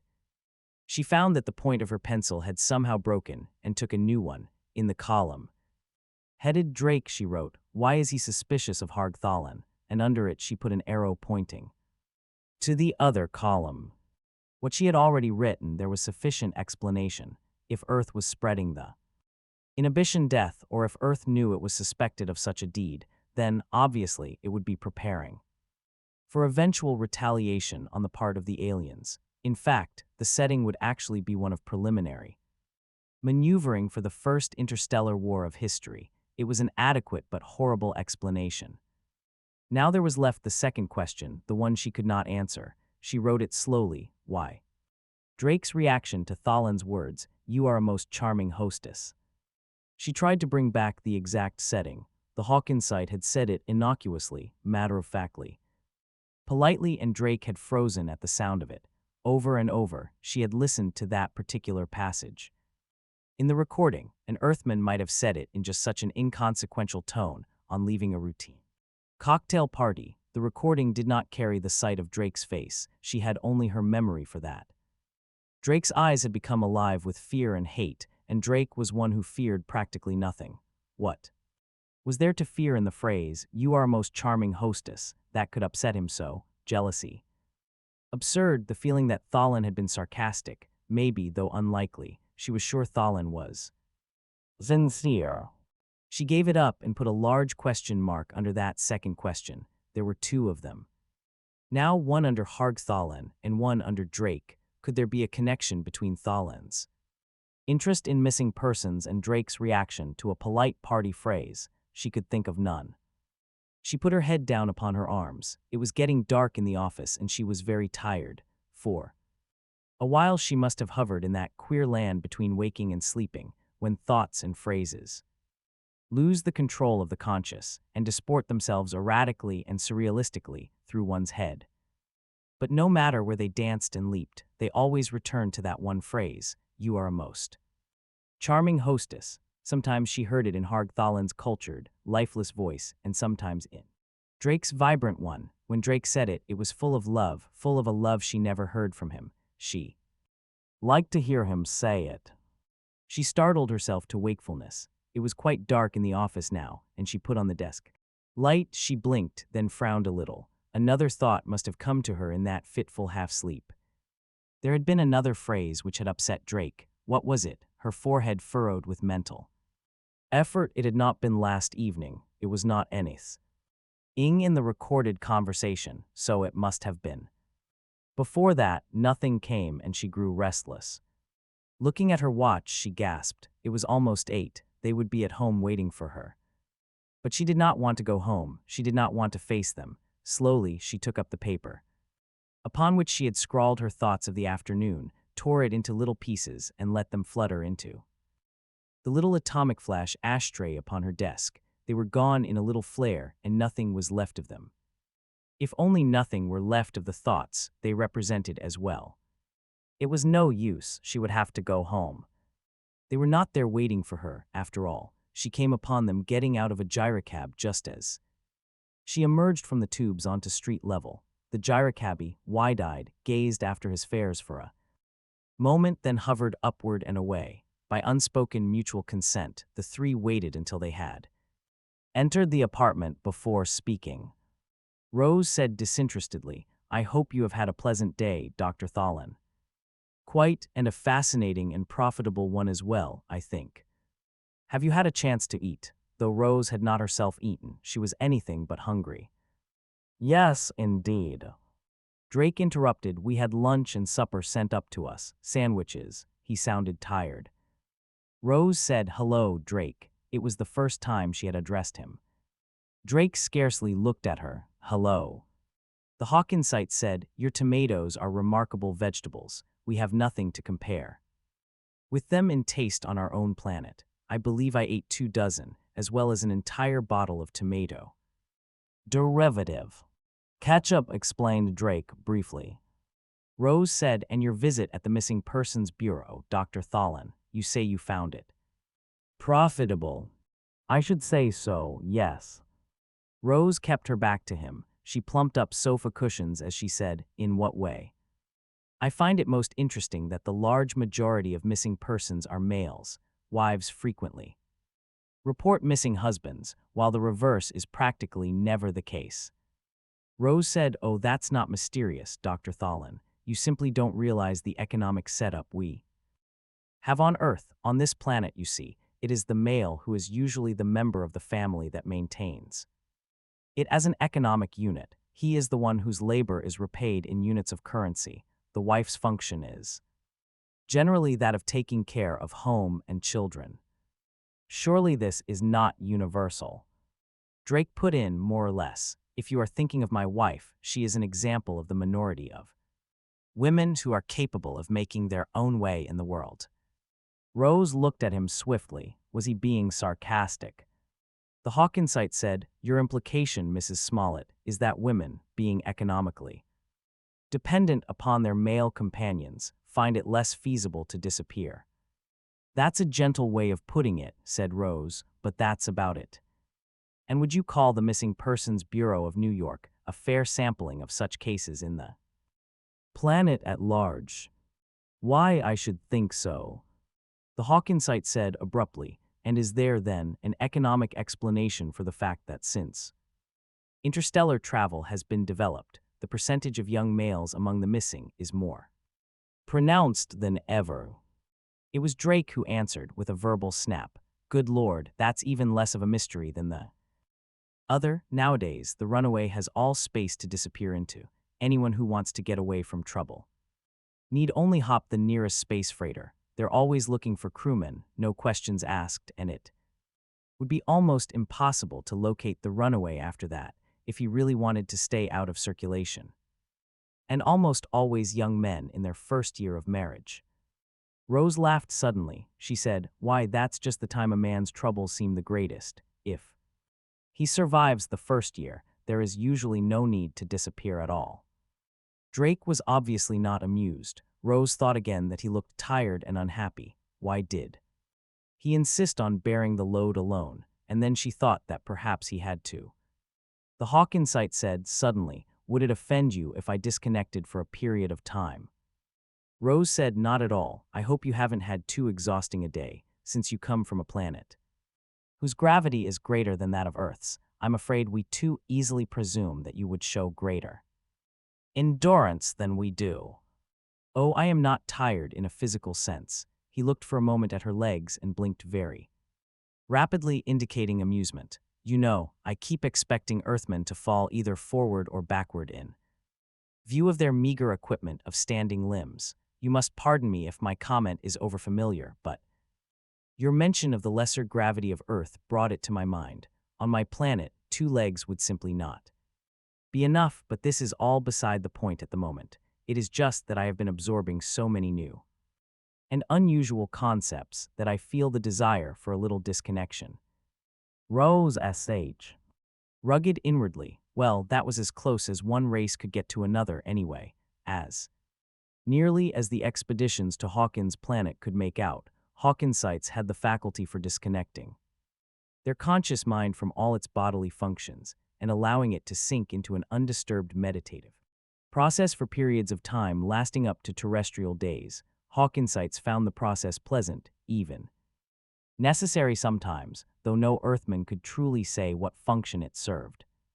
Conversely, it had never been entirely possible for Earthmen to explain the concept of sleep to a Hawkinsight or to any extraterrestrial. What an Earthman would call sleep or a dream, a Hawkinsight would view as an alarming sign of mental disintegration. Rose thought uneasily. Here is another way Earthmen are unique. The Hawkinsight was backing away, drooping so that his forelimbs swept the floor in polite. Farewell, Drake nodded curtly at him as he disappeared behind the bend in the corridor. They heard his door open, close, then silence. After minutes in which the silence was thick between them, Drake's chair creaked as he shifted. Restlessly, with a mild horror, Rose noticed blood upon his lips. She thought to herself, he's in some kind of trouble. I've got to talk to him. I can't let it go on like this. She said, Drake. Drake seemed to look at her from a far, far distance. Slowly, his eyes focused closer at hand, and he said, what is it? Are you through for the day, too? No, I'm ready to begin. It's the tomorrow you spoke of. Aren't you going to speak to me? Pardon me. Last night you said you would speak to me tomorrow. I am ready now. Drake frowned. His eyes withdrew beneath a lowered brow, and Rose felt some of her resolution. Begin to leave her, he said. I thought it was agreed that you would not question me about my business in this matter. I think it's too late for that. I know too much about your business by now. What do you mean? He shouted, jumping to his feet. Recollecting himself, he approached, lay his hands upon her shoulders, and repeated in a lower voice, what do you mean? Rose kept her eyes upon her hands, which rested limply in her lap. She bore the painfully gripping fingers patiently and said slowly, Dr. Thalin thinks that Earth is spreading the inhibition death purposely. That's it, isn't it? She waited. Slowly the grip relaxed and he was standing there, hands at his side, face baffled and unhappy. He said, where did you get that notion? It's true, isn't it? He said breathlessly, unnaturally, I want to know exactly why you say that. Don't play foolish games with me, Rose. This is for keeps. If I tell you, will you answer one question? Is Earth spreading the disease deliberately, Drake? Drake flung his hands upward. Oh, for heaven's sake. He knelt before her. He took her hands in his, and she could feel their trembling. He was forcing his voice into soothing, loving syllables. He was saying, Rose dear, look, you've got something red-hot by the tail and you think you can use it to tease me in a little husband-wife repartee. No, I'm not asking much. Just tell me exactly what causes you to say what you have just said. He was terribly earnest about it. I was at the New York Academy of Medicine this afternoon. I did some reading there. But why? What made you do it? You seemed so interested in the inhibition death, for one thing, and Dr. Thalin made those statements about the incidence increasing since interstellar travel and being the highest on the planet nearest Earth. She paused. And your reading, he prompted. What about your reading, Rose? See. She said, it backs him up. All I could do was to skim hastily into the direction of their research in recent decades. It seems obvious to me, though, that at least some of the Hawkinsites are considering the possibility the inhibition death originates on Earth. Do they say so outright? No, or if they have, I haven't seen it. She gazed at him in surprise. In a matter like this, certainly the government would have investigated Hawkinsite research on the matter, she said gently. Don't you know about Hawkinsite research in the matter, Drake? The government. Never mind about that. Drake had moved away from her, and now he turned again. His eyes were bright, he said, as though making a wonderful discovery. Why, you're an expert in this. Was she? Did he find that out only now that he needed her? Her nostrils flared, and she said flatly, I am a biologist. He said, yes, I know that, but I mean your particular specialty is growth. Didn't you once tell me you had done work on growths? You might call it that. I've had 20 papers published on the relationship of nucleic acid structure and embryonic development on my Cancer Society grant. Good, I should have thought of that. He was choked with a new excitement. Tell me, Rose. Look, I'm sorry if I lost my temper with you a moment ago. You'd be as competent as any one to understand the direction of their researches if you read about it, wouldn't you? Fairly competent, yes. Then tell me how they think the disease is spread. The details, I mean. Oh, now look, that's asking a little too much. I spent a few hours in the academy, that's all. I'd need much more time than that to be able to answer your question. An intelligent guess, at least. You can't imagine how important it is. She said doubtfully, of course, studies on inhibition is a major treatise in the field. It would summarize all of the available research data. Yes, and how recent is it? It's one of those periodic things. The last volume is about a year old. Does it have any account of his work in it? His finger jabbed in the direction of Hargthalen's bedroom. More than anyone else, he's an outstanding worker in the field. I looked over his papers. Especially. And what are his theories about the origin of the disease? Try to remember, Rose. She shook her head at him. I could swear he blames Earth, but he admits they know nothing. About how the disease is spread, I could swear to that too. He stood stiffly before her. His strong hands were clenched into fists at his side, and his words were scarcely more than a mutter. It could be a matter of complete overestimation. Who knows? He whirled away. I'll find out about this right now, Rose. Thank you for your help. She ran after him. What are you going to do? Ask him a few questions. He was rummaging through the drawers of his desk, and now his right hand withdrew. It held a needle gun. She cried, "No, Drake." He shook her off roughly and turned down the corridor toward the Hawkinsites' bedroom. Drake threw the door open and entered. Rose was at his heels, still trying to grasp his arm, but now he stopped and looked at Hargthalen. The Hawkinsite was standing there motionless, eyes unfocused, his 4 standing limbs sprawled out in 4 directions as far as they would go. Rose felt ashamed of intruding, as though she were violating an intimate right, but Drake, apparently unconcerned, walked to within 4 feet of the creature and stood. There, they were face to face, Drake holding the needle gun easily at a level of about the center of the Hawkinsite's torso. Drake said, "Now keep quiet. He'll gradually become aware of me." "How do you know?" The answer was flat. "I know, now get out of here." But she did not move, and Drake was too absorbed to pay her further attention. Portions of the skin on the Hawkinsite's face were beginning to quiver slightly. It was rather repulsive, and Rose found herself preferring not to watch. Drake suddenly, "That's about all, Dr. Thalen. Don't throw in connection with any of the limbs. Your sense organs and voice box will be quite enough." The Hawkinsite's voice was dim. "Why do you invade my disconnection chamber?" Then more strongly, "And why are you armed?" His head wobbled slightly atop a still frozen torso. He had apparently followed Drake's suggestion against limb connection. Rose wondered how Drake knew such partial reconnection to be possible. She herself had not known of it. The Hawkinsite spoke again. "What do you want?" And this time Drake answered. He said, "The answer to certain questions." "With a gun in your hand, I would not humor your discourtesy so far." "You would not merely be humoring me. You might be saving your own life." "That would be a matter of considerable indifference to me, under the circumstances. I am sorry, Mr. Smollett, that the duties toward a guest are so badly understood on Earth." "You are no guest of mine, Dr. Thalen," said Drake. "You entered my house on false pretenses. You had some reason for it, some way you had planned of using me to further your own purposes. I have no compunction in reversing the process. You had better shoot. It will save time. You are convinced that you will answer no questions. That in itself is suspicious. It seems that you consider certain answers to be more important than your life. I consider the principles of courtesy to be very important. You, as an Earthman, may not understand."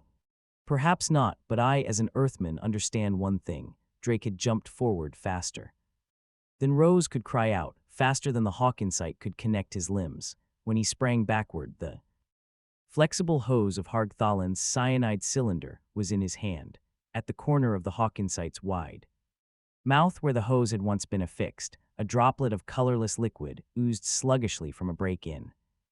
The rough skin and slowly solidified into a brown jelly-like globule as it oxidized. Drake yanked at the hose and the cylinder jerked free. He plunged home the knob that controlled the needle valve at the head of the cylinder, and the small hissing ceased. "I doubt," said Drake, "that enough will have escaped to endanger us. I hope, however, that you realize what will happen to you now. if you do not answer the questions I am going to ask you in. The answer them in such a way that I am convinced you are being truthful. Give me back my cylinder, said the Hawkensite slowly. If not, it will be necessary for me to attack you, and then it will be necessary for you to kill me. Drake stepped back. Not at all. Attack me and I shoot your legs from under you. You will lose them all four if necessary, but you will still live in a horrible way. You will live to die of cyanide lack. It would be a most uncomfortable death. I am only an Earthman and I can't appreciate its true horrors, but you can, can't you? The Hawkensite's mouth was open and something within quivered yellow-green. Rose wanted to throw up. She wanted to scream. Give him back the cylinder, Drake, but nothing would come. She could even turn her head. Drake said, you have about an hour, I think, before the effects are irreversible. Talk quickly, Doctor Thalin, and you will have your cylinder back. And after that, said the Hawkensite. After that, what does it matter to you? Even if I kill you then, it will be a clean death, not cyanide. Lack. Something seemed to pass out of the Hawkensite. His voice grew guttural, and his words blurred as though he no longer had the energy to keep his English perfect. He said, what are your questions? And as he spoke, his eyes followed the cylinder in Drake's hand. Drake swung it deliberately, tantalizingly, and the creature's eyes followed. Drake said, what are your theories concerning the inhibition death? Why did you really come to Earth? What is your interest in the Missing Persons Bureau? Rose found herself waiting in breathless anxiety. These were the questions she would like to have asked too, not in this manner perhaps, but in Drake's job. Kindness and humanity had to take second place to necessity. She repeated that to herself several times in an effort to counteract the fact that she found herself loathing Drake for what he was doing to Dr. Thalin. The Hawkensite said, the proper answer would take more than the hour I have left me. You have bitterly shamed me by forcing me to talk under duress. On my own planet, you could not have done so. Under any circumstances, it is only here, on this revolting planet, that I can be deprived of cyanide. You are wasting your hour, Dr. Thalin. I would have told you this eventually, Mr. Smollett. I needed your help. It is why I came here. You are still not answering my questions. I will answer them now. For years, in addition to my regular scientific work, I have been privately investigating the cells of my patients suffering from inhibition death. I have been forced to use the utmost secrecy and to work without assistance, since the methods I used to investigate the bodies of my patients were frowned upon by my people. Your society would have similar feelings against human vivisection, for instance. For this reason, I could not present the results I obtained to my fellow physicians until I had verified my theories here on Earth. What are your theories? Demanded Drake. The feverishness had returned to his eyes. It became more and more obvious to me as I proceeded with my studies that the entire direction of research into the inhibition death was wrong. Physically, there was no solution to its mystery. The inhibition death is entirely a disease of the mind. Rose interrupted, surely, Dr. Thalin, it isn't psychosomatic. A thin, gray, translucent film had passed over the Hawkensite's eyes. He no longer looked at them. He said, no, Mrs. Smollett, it is not psychosomatic. It is a true disease of the mind, a mental infection. My patients had double minds. Beyond and beneath the one that obviously belonged to them, there was evidence of another one, an alien mind. I worked with inhibition death patients of other races than my own, and the same could be found. In short, there are not 5 intelligences in the galaxy, but 6, and the 6th is parasitic. Rose said, this is wild impossible. You must be mistaken, Dr. Thalin. I am not mistaken. Until I came to Earth, I thought I might be, but my stay at the Institute and my researches at the Missing Persons Bureau convinced me that is not so. What is so impossible about the concept of a parasitic intelligence? Intelligences like these would not leave fossil remains, nor even artifacts if their only function is to derive nourishment somehow from the mental activities of other creatures. One can imagine such a parasite, through the course of millions of years, perhaps losing all portions of its physical being, but that which remains necessary, just as a tapeworm among your earthly.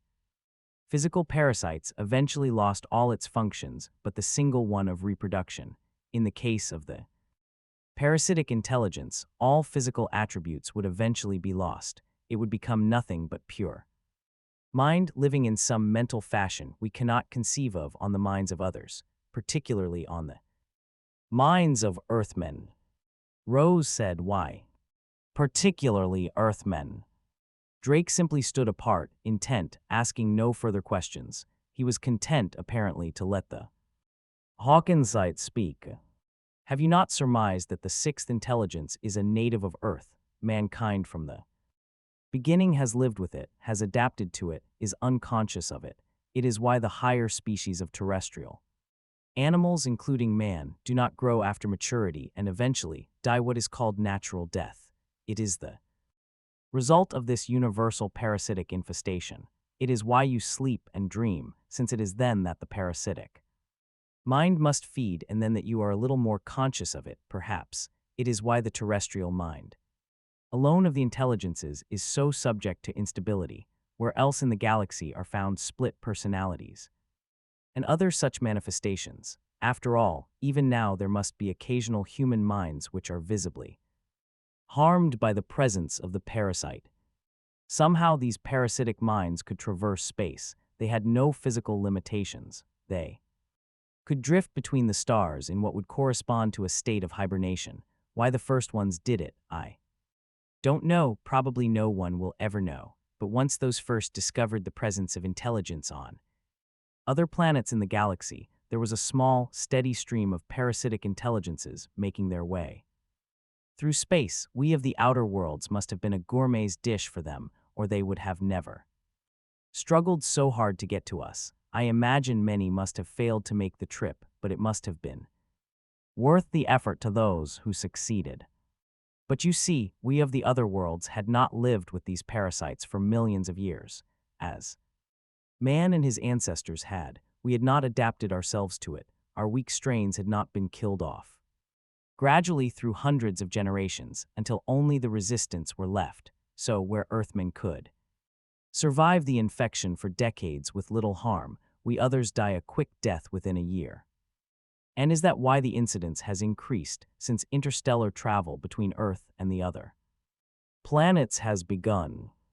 Yes, for a moment there was silence, and then the Hawkinsight said with a sudden access of energy, "Give me back my cylinder. You have your answer." Drake said coolly, "What about the Missing Persons Bureau?" He was swinging the cylinder again, but now the Hawkinsight did not follow its movements. The gray translucent film on his eyes had deepened, and Rose wondered whether that was simply an expression of weariness or an example of the changes induced by cyanide lack. The Hawkinsight said, "As we are not well adapted to the intelligence that infests man, neither is it well adapted to us. It can live on us, it even prefers to, apparently, but it cannot reproduce with ourselves alone as the source of its life. The inhibition death is therefore not directly contagious among our people." Rose looked at him with growing horror. "What are you implying, Dr. Thalin?" "The Earthman remains the prime host for the parasite.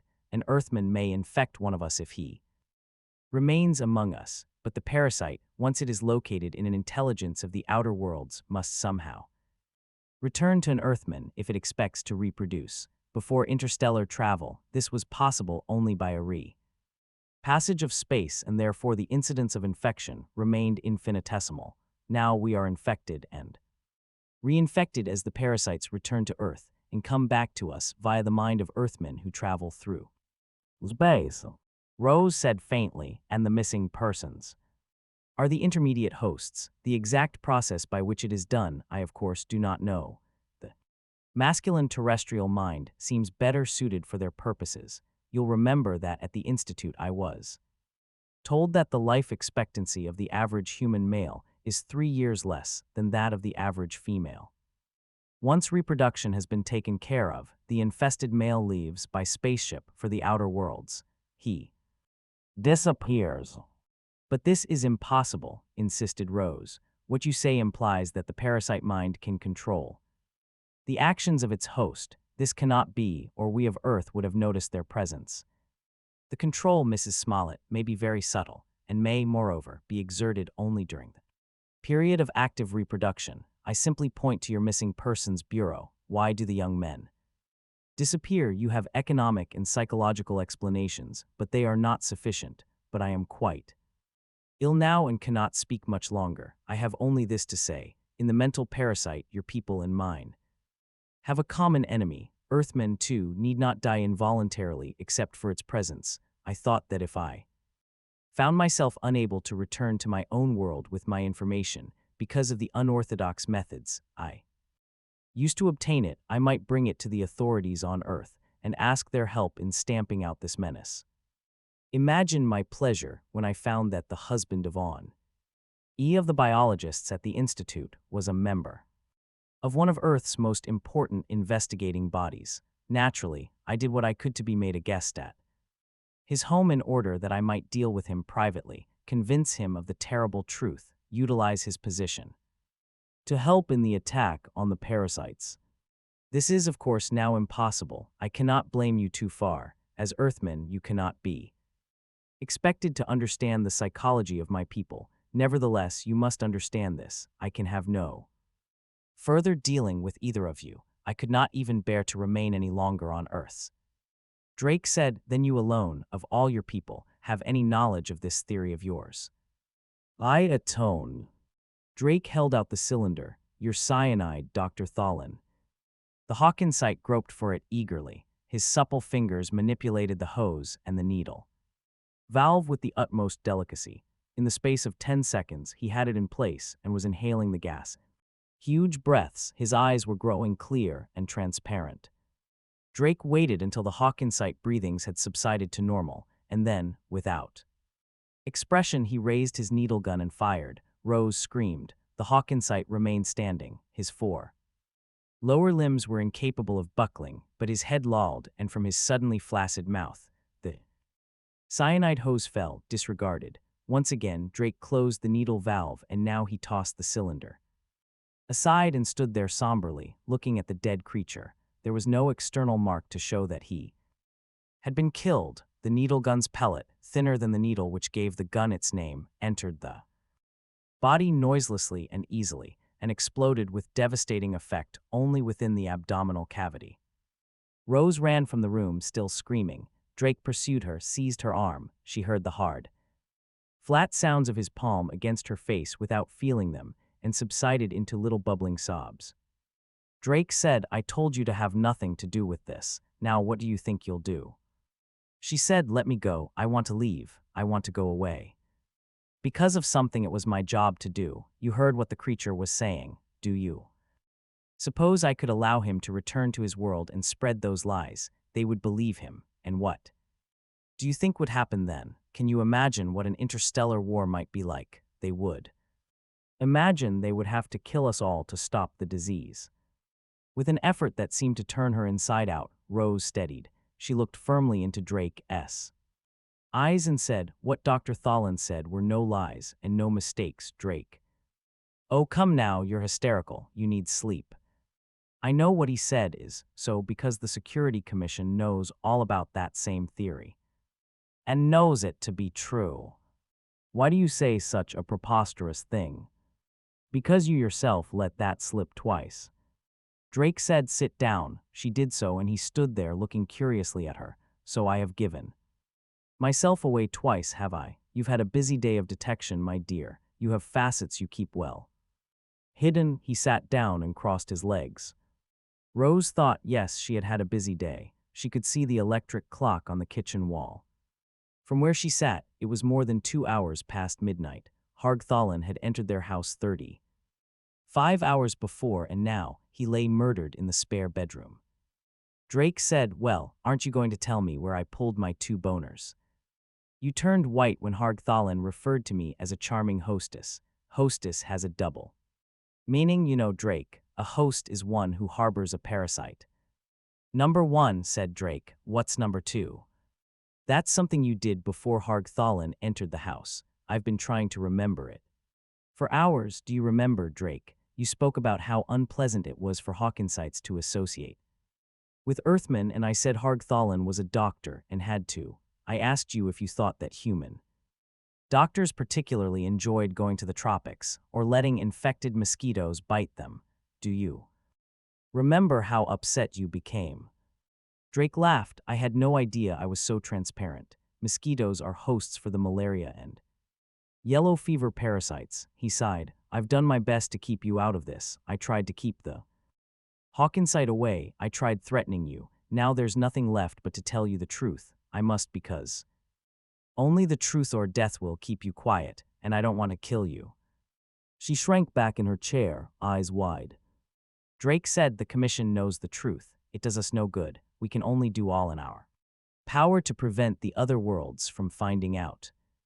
But the truth can't be held down forever. Hargthalin found out. You've killed him, but another extraterrestrial will repeat the same discovery over and over again. You can't kill them all.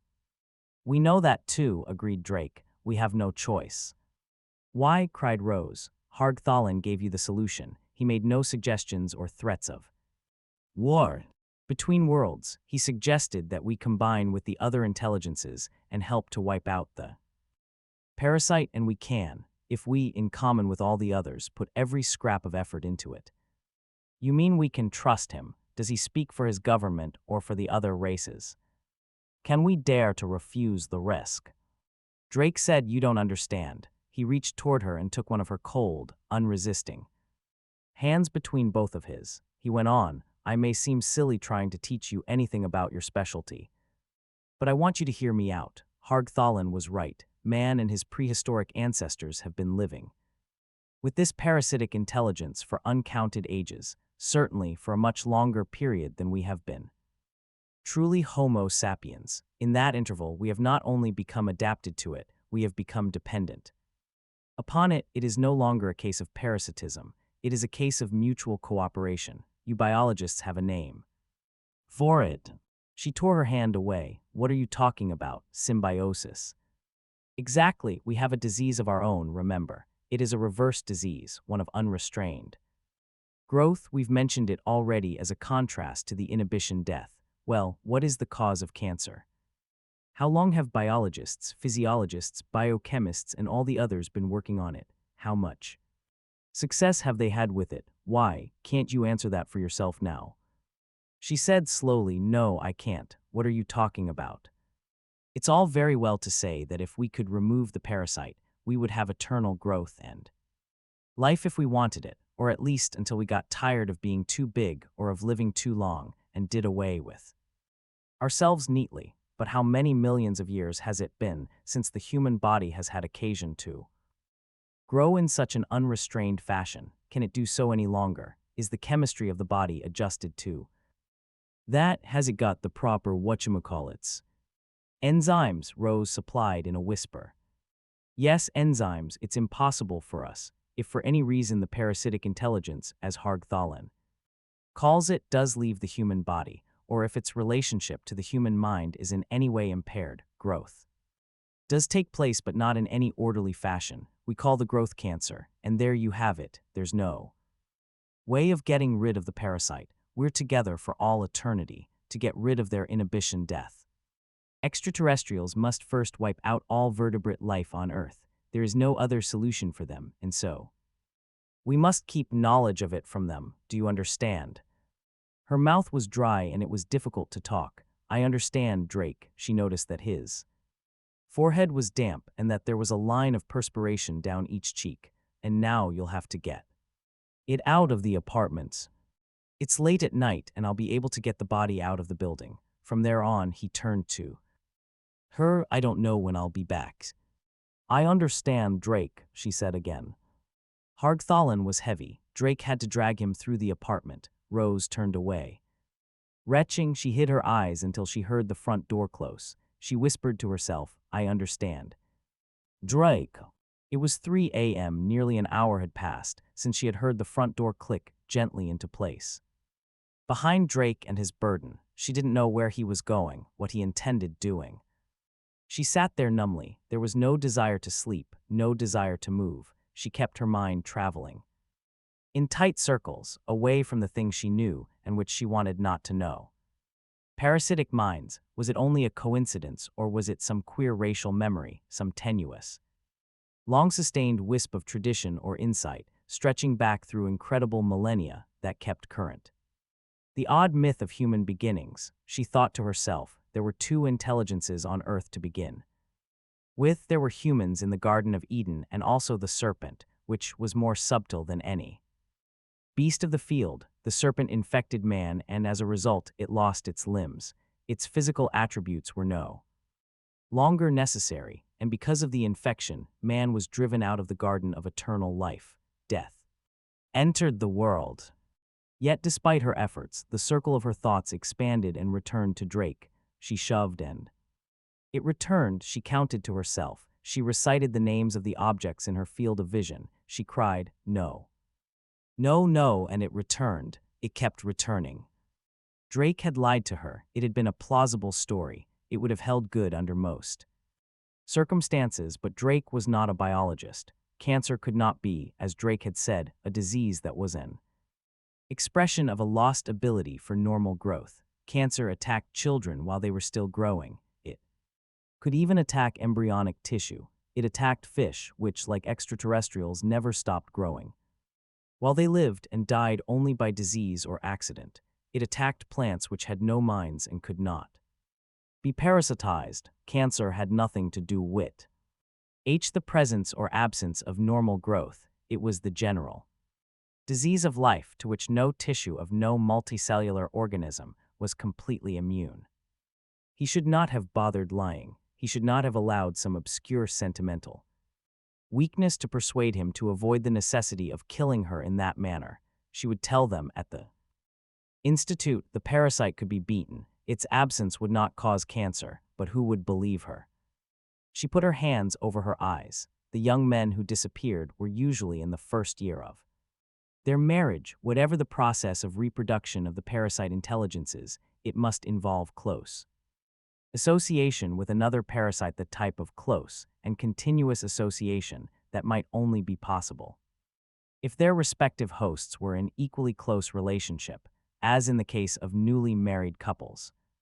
She could feel her thoughts slowly disconnect. They would be coming to her. They would be saying, "Where is Hargthalen?" And she would answer, "With my husband." Only they would say, "Where is your husband?" Because he would be gone too. He needed her no longer. He would never return.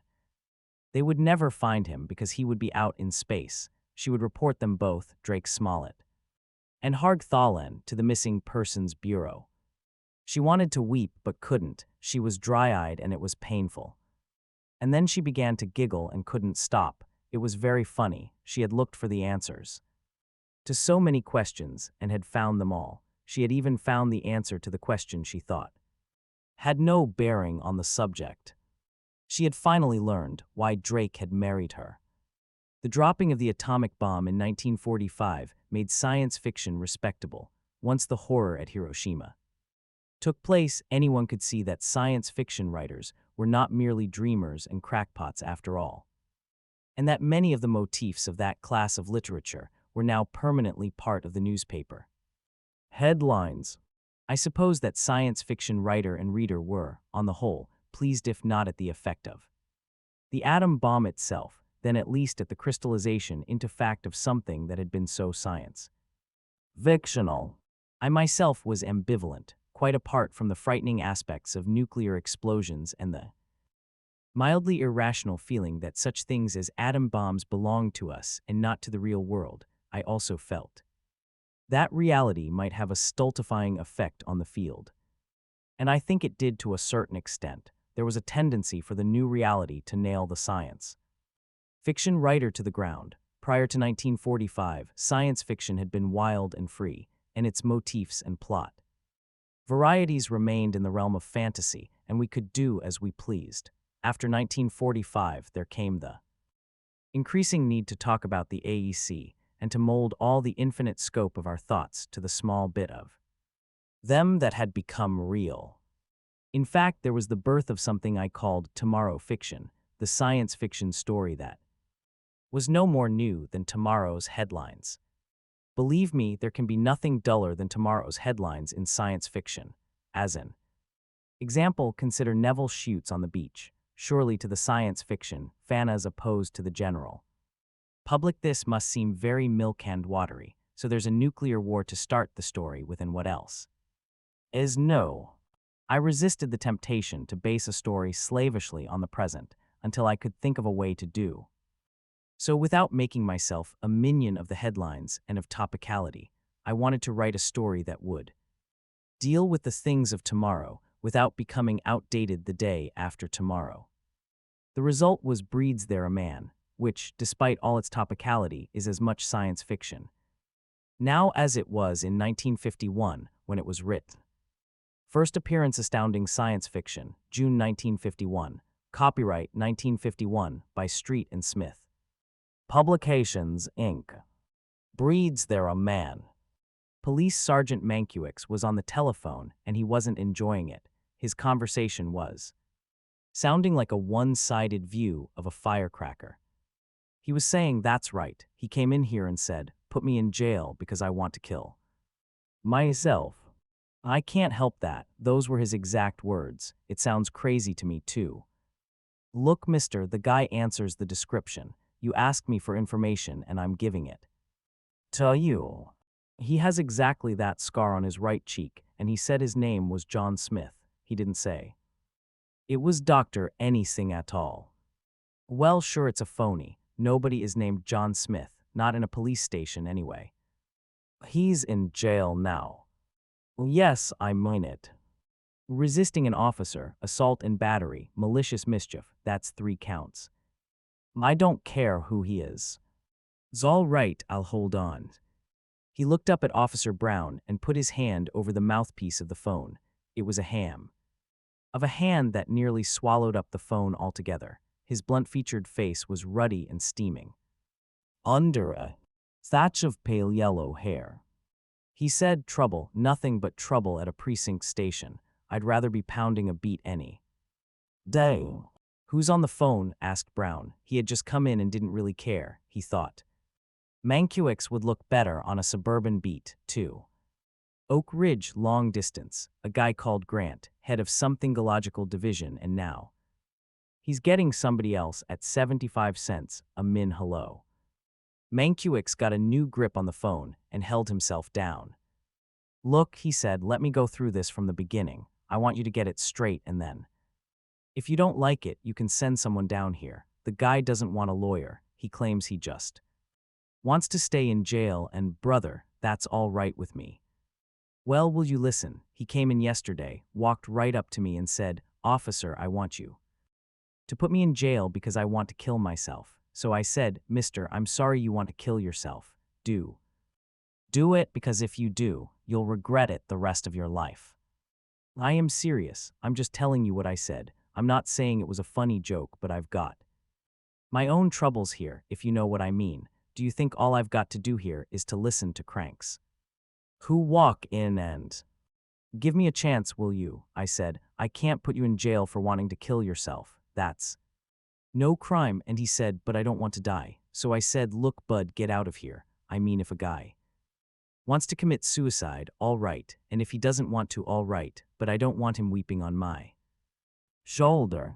I'm getting on with it. So he said to me, if I commit a crime, will you put me in jail? I said, if you're caught and if someone files a charge and you can't put up bail, we will. Now beat it. So he picked up the inkwell on my desk, and before I could stop him, he turned it upside down on the open police blotter. That's right. Why do you think we have malicious mischief tabbed on him? The ink ran down all over my pants. Yes, assault and battery, too. I came hopping down to shake a little sense into him, and he kicked me in the shins and handed me one in the eye. I'm not making this up. You want to come down here and look at my face. He'll be up in court one of these days, about Thursday maybe. 90 days is the least he'll get, unless the psychos say otherwise. I think he belongs in the loony bin myself. Officially, he's John Smith. That's the only name he'll give. No, sir, he doesn't get released without the proper legal steps. It's okay, you do that if you want to, bud. I just do my job here. He banged the phone into its cradle, glowered at it, then picked it up and began dialing. He said, Janetti got the proper answer and began talking. What's the AEC? I've been talking to some Joe on the phone and he says, no, I'm not kidding, lunkhead. If I were kidding, I'd put up a sign. What's the alphabet? Zuba. He listened, said, thanks in a small voice and hung up again. He had lost some of his color. That second guy was the head of the Atomic Energy Commission. He said to Brown, they must have switched me from Oak Ridge to Washington. Brown lounged to his feet. Maybe the FBI is after this John Smith guy. Maybe he's one of these. Here scientists, he felt moved to philosophy. They ought to keep atomic secrets away from those guys. Things were okay as long as General Groves was the only fella who knew about the atom bomb. Once they cut in these here scientists on it, though. Ah, shut up, snarled Mankiewicz. Dr. Oswald Grant kept his eyes fixed on the white line that marked the highway and handled the car as though it were an enemy of his. He always did. He was tall and knobby with a withdrawn expression stamped on his face. His knees crowded the wheel, and his knuckles whitened whenever he made a turn. Inspector Darity sat beside him, with his legs crossed so that the sole of his left shoe came up hard. Against the door, it would leave a sandy mark when he took it away. He tossed a nut-brown penknife from hand to hand. Earlier, he had unsheathed its wicked, gleaming blade and scraped casually at his nails as they drove, but a sudden swerve had nearly cost him a finger, and he desisted. He said, what do you know about this Ralston? Dr. Grant took his eyes from the road momentarily, then returned them. He said uneasily, I've known him since he took his doctorate at Princeton. He's a very brilliant man. Yes, brilliant, huh? Why is it that all you scientific men describe one another as brilliant? Aren't there any mediocre ones? Many, I'm one of them, but Ralston is. You ask anyone, ask Oppenheimer, ask Bush, he was the youngest observer at Alamogordo. Okay, he was brilliant. What about his private life? Grant waited. I wouldn't know. You know him since Princeton. How many years is that? They had been scouring north along the highway from Washington for 2 hours With scarcely a word between them. Now Grant felt the atmosphere change and the grip of the law on his coat collar. He got his degree in 43. You've known him 8 years then. That's right.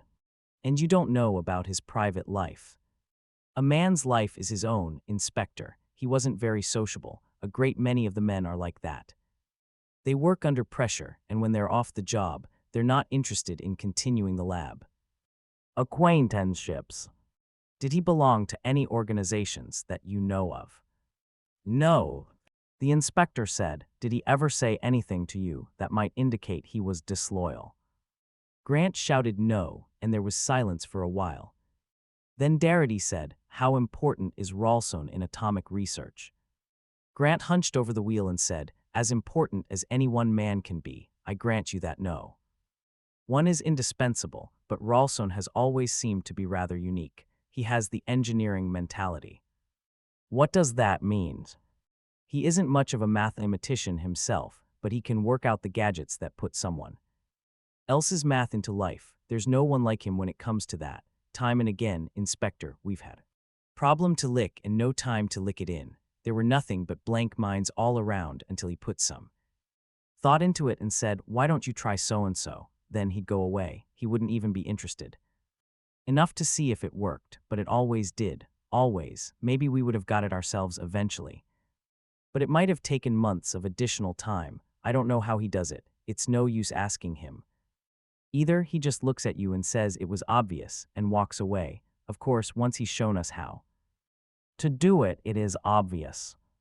The inspector let him have his say out. When no more came, he said, would you say he was queer, mentally, erratic, you know? When a person is a genius, you wouldn't expect him to be normal, would you? Maybe not, but just how abnormal was this particular genius? He never talked particularly. Sometimes he wouldn't work. Stayed at home and went fishing instead. No, he came to the labs all right, but he would just sit at his desk. Sometimes that would go on for weeks, wouldn't answer you or even look at you when you spoke to him. Did he ever actually leave work altogether? Before now, you mean never? Did he ever claim he wanted to commit suicide, ever say he wouldn't feel safe except in jail? No. You're sure this John Smith is Ralston? I'm almost positive. He has a chemical bum on his right cheek that can't be mistaken. Okay, that's that, then I'll speak to him and see what he sounds like. The silence fell for good this time. Dr. Grant followed the snaking line as Inspector Darity tossed. The penknife in low arcs from hand to hand. The warden listened to the call box and looked up at his visitors. We can have him brought up. Here, Inspector, regardless. No, Dr. Grant shook his head. Let's go to him. Darity said, Is that normal for Ralston, Dr. Grant? Would you expect him to attack a guard trying to take him out of a prison cell? Grant said, I can't say. The warden spread a calloused palm. His thick nose twitched a little. We haven't tried to do anything about him so far because of the telegram from Washington, but frankly, he doesn't belong here. I'll be glad to have him taken off my hands. We'll see him in his cell, said Darity. They went down the hard, bar-lined corridor. Empty, incurious eyes watched their passing. Dr. Grant felt his flesh crawl. Has he been kept here all the time? Darity did not answer. The guard pacing before them stopped. This is the cell. Darity said, Is that Dr. Ralston? Dr. Grant looked silently at the figure upon the cot. The man had been lying down when they first reached the cell, but now he had risen to one elbow and seemed to be trying to shrink into the wall. His hair was sandy and thin, his figure slight, his eyes blank and china blue. On his right cheek there was a raised pink patch that tailed off like a tadpole. Dr. Grant said, That's Ralston. The guard opened the door and stepped inside, but Inspector Darity sent him out again with a gesture. Ralston watched them mutely. He had drawn both feet up to the cot and was pushing backwards. His Adam's apple bobbled as he swallowed. Darity said quietly, Dr. Elwood Ralston. What do you want? The voice was a surprising baritone. Would you come with us, please? We have some questions we would like to ask you. No, leave me alone. Dr. Ralston, said Grant, I've been sent here to ask you to come back to work. Ralston looked at the scientist, and there was a momentary glint of something other than fear in his eyes. He said, Hello, Grant. He got off his cot. Listen, I've been trying to have them put me into a padded cell. Can't you make them do that for me? You know me, Grant. I wouldn't ask for something I didn't feel was necessary. Help me. I can't stand the hard walls. It makes me want to. Sage, he brought the flat of his palm thudding down against the hard, dull gray concrete behind his cot.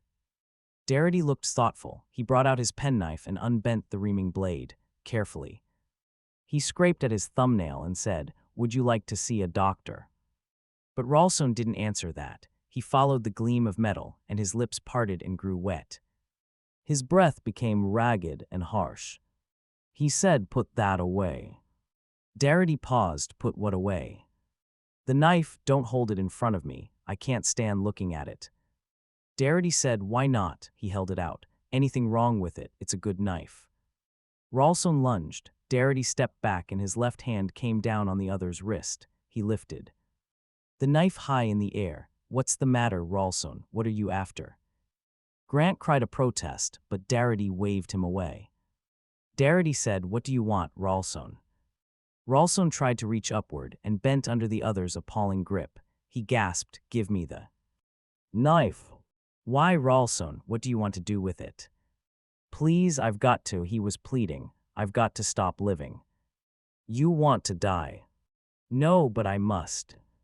Darity shoved. Ralston flailed backward and tumbled into his cot so that it squeaked noisily.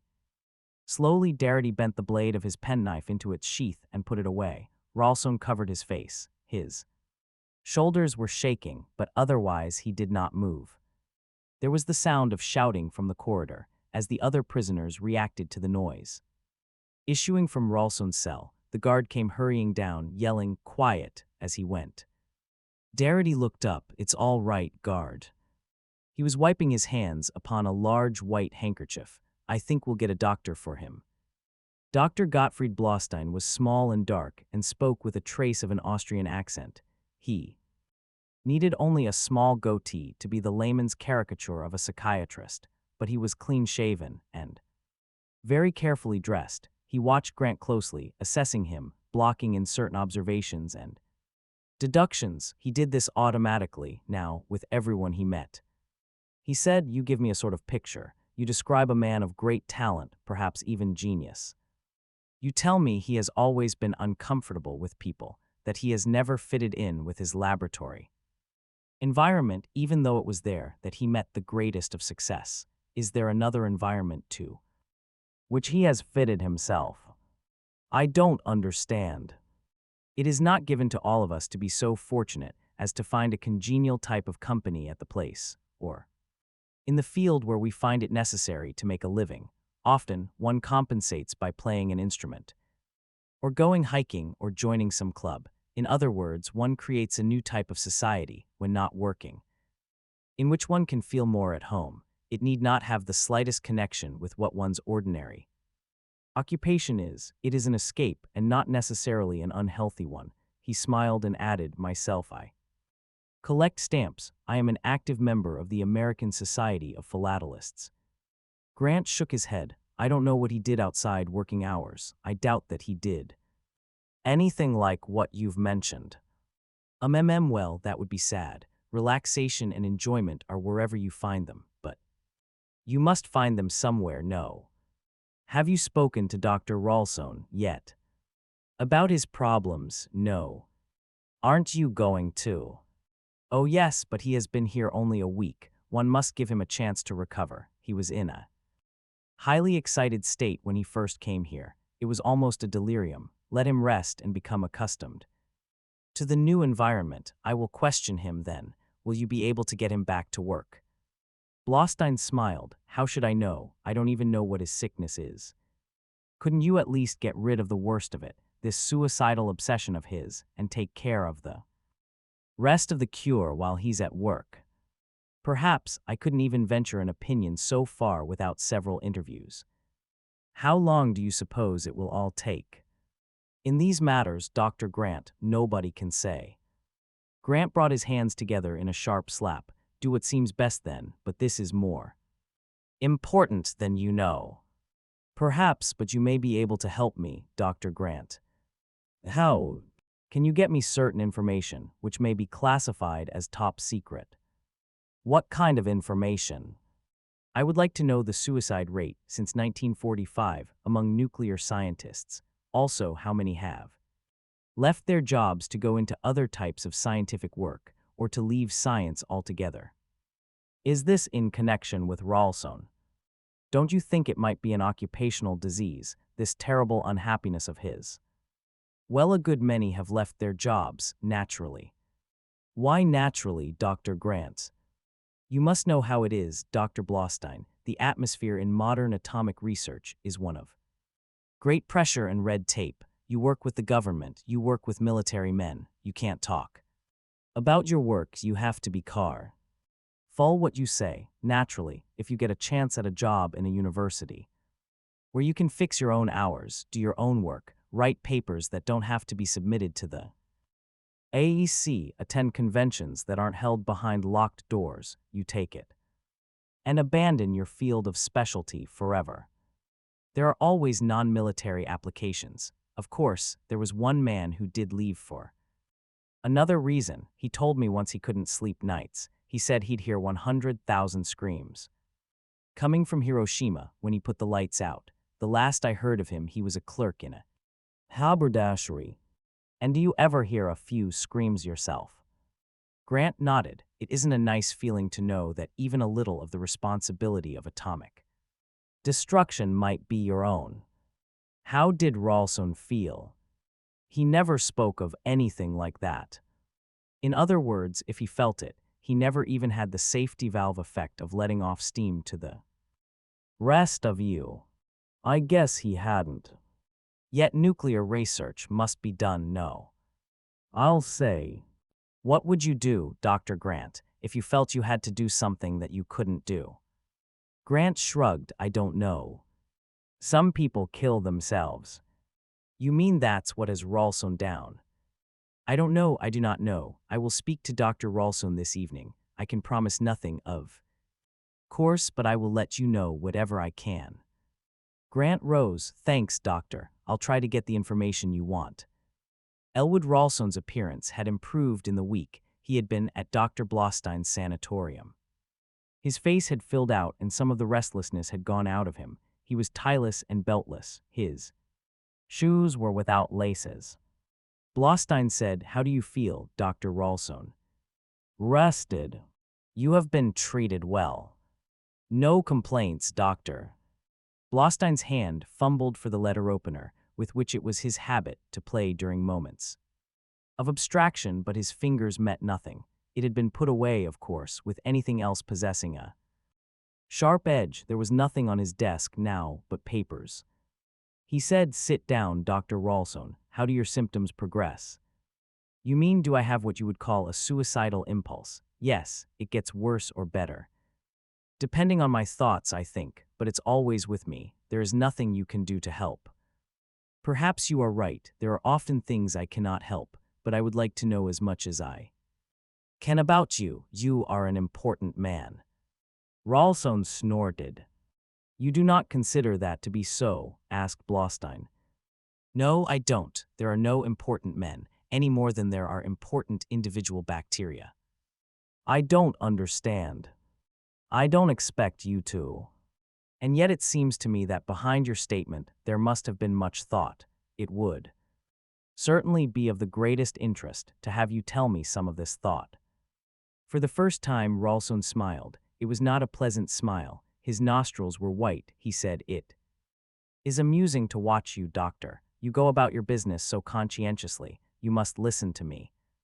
Mustn't you, with just that air of phony interest and unctuous sympathy? I can tell you the most ridiculous things and still be sure of an audience, can't I?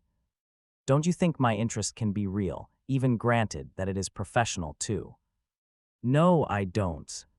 "Why not?" "I'm not interested in discussing it." "Would you rather return to your room?" "If you don't mind, no." His voice had suddenly suffused with fury as he stood up, then almost immediately sat down again. "Why shouldn't I use you? I don't like to talk to people. They're stupid. They don't see things. They stare at the obvious for hours and it means nothing to them. If I spoke to them, they wouldn't understand. They'd lose patience. They'd laugh. Whereas you must listen. It's your job, you interrupt to tell me I'm mad, even though you may think so. I'd be glad to listen to whatever you would like to tell me." Ralston drew a deep breath. "I've known something for a year now that very few people know. Maybe it's something no live person knows. Do you know that human cultural advances come in spurts? Over a space of 2 generations in a city containing 30,000 free men, enough literary and artistic genius of the first rank arose to supply a nation of millions for a century under ordinary circumstances. I'm referring to the Athens of Pericles. There are other examples. There is the Florence of the Medicis, the England of Elizabeth, the Spain of the Cordovan emirs. There was the spasm of social reformers among the Israelites of the 8th and 7th centuries before Christ. Do you know what I mean?" Blostein nodded. "I see that history is a subject that interests you." "Why not? I suppose there's nothing that says I must restrict myself to nuclear cross-sections and wave mechanics." "Nothing at all. Please proceed." "At first I thought I could learn more of the true inwardness of historical cycles by consulting a specialist. I had some conferences with a professional historian, a waste of time." "What was his name, this professional historian?" "Does it matter?" "Perhaps not, if you would rather consider it confidential. What did he tell you?" "He said I was wrong, that history only appeared to go in spasms. He said that after closer studies, the great civilizations of Egypt and Sumeria did not arise suddenly or out of nothing, but upon the basis of a long-developing sub-civilization that was already sophisticated in its arts. He said that Periclean Athens built upon a pre-Periclean Athens of lower accomplishments, without which the age of Pericles could not have been. I asked why was there not a post-Periclean Athens of higher accomplishment still, and he told Me that Athens was ruined by a plague and by a long war with Sparta. I asked about other cultural spurts. And each time it was a war that ended it, or, in some cases, even accompanied it. He was like all the rest. The truth was there, he had only to bend and pick it up, but he didn't. Ralston stared at the floor and said in a tired voice, "They come to me in the laboratory sometimes. Doctor, they say, how the devil are we going to get rid of the such and such effect that is ruining all our measurements, Ralston? They show me the instruments and the wiring diagrams and I say, it's staring at you, why don't you do so-and-so? A child could tell you that. Then I walk away because I can't endure the slow puzzling of their stupid faces. Later, they come to me and say, it worked, Ralston. How did you figure it out? I can't explain to them, doctor. It would be like explaining that water is wet, and I couldn't explain to the historian, and I can't explain to you. It's a waste of time. Would you like to go back to your room? Yes. Blaustein sat and wondered for many minutes after Ralston had been escorted out of his office. His fingers found their way automatically into the upper right drawer of his desk and lifted out the letter opener. He twiddled it in his fingers. Finally, he lifted the telephone and dialed the unlisted number he had been given. He said, "This is Blaustein. There is a professional historian who was consulted by Dr. Ralston sometime in the past, probably a bit over a year ago. I don't know his name. I don't even know if he was connected with a university. If you could find him, I would like to see him." Thaddeus Milton, Ph.D., blinked thoughtfully at Blaustein and brushed his hand through his iron gray hair. He said, "They came to me and I said that I had indeed met this man. However, I have had very little connection with him. None, in fact, beyond a few conversations of a professional nature." "How did he come to you?" "He wrote me a letter. Why me, rather than someone else, I do not know. A series of articles written by myself had appeared in one of the semi-learned journals of semi-popular appeal about that time. It may have attracted his attention." "I see. With what general topic were the articles concerned?" "They were a consideration of the validity of the cyclic approach to history. That is, whether one can really say that a particular civilization must follow laws of growth and decline in any matter analogous to those involving individuals." "I have read Toynbee, Dr. Milton." "Well then, you know what I mean." Blaustein said, "And when Dr. Ralston consulted you, was it with reference to this cyclic approach to history?" "UMMM in a way, I suppose. Of course, the man is not an historian, and some of his notions about cultural trends are rather dramatic and, what shall I say, tabloidish. Pardon me, doctor, if I ask a question which may be improper. Is Dr. Ralston one of your patients?" "Dr. Ralston is not well and is in my care. This, and all else we say here, is confidential, of course." "Quite, I understand that. However, your answer explains something to me. Some of his ideas almost verged on the irrational. He was always worried, it seemed to me, about the connection between what he called cultural spurts and calamities of one sort or another. Now such connections have been noted frequently. The time of a nation's greatest vitality may come at a time of great national insecurity. The Netherlands is a good case in point. Her great artists, statesmen, and explorers belonged to the early 17th century, at the time when she was locked in a death struggle with the greatest European power of the time, Spain, when at the point of destruction at home, she was building an empire in the Far East and had secured footholds on the northern coast of South America, the southern tip of Africa, and the Hudson Valley of North America. Her fleets fought England to a standstill, and then, once her political safety was assured, she declined. Well, as I say, that is not unusual. Groups, like individuals, will rise to strange heights in answer to a challenge and vegetate in the absence of a challenge, where Dr. Ralston left the paths of sanity, however, was insisting that such a view amounted to confusing cause and effect. He declared that it was not times of war and danger that stimulated cultural spurts, but rather vice versa. He claimed that each time a group of men snowed too much vitality and ability, a war became necessary to destroy the possibility of their further development. "I see," said Blaustein.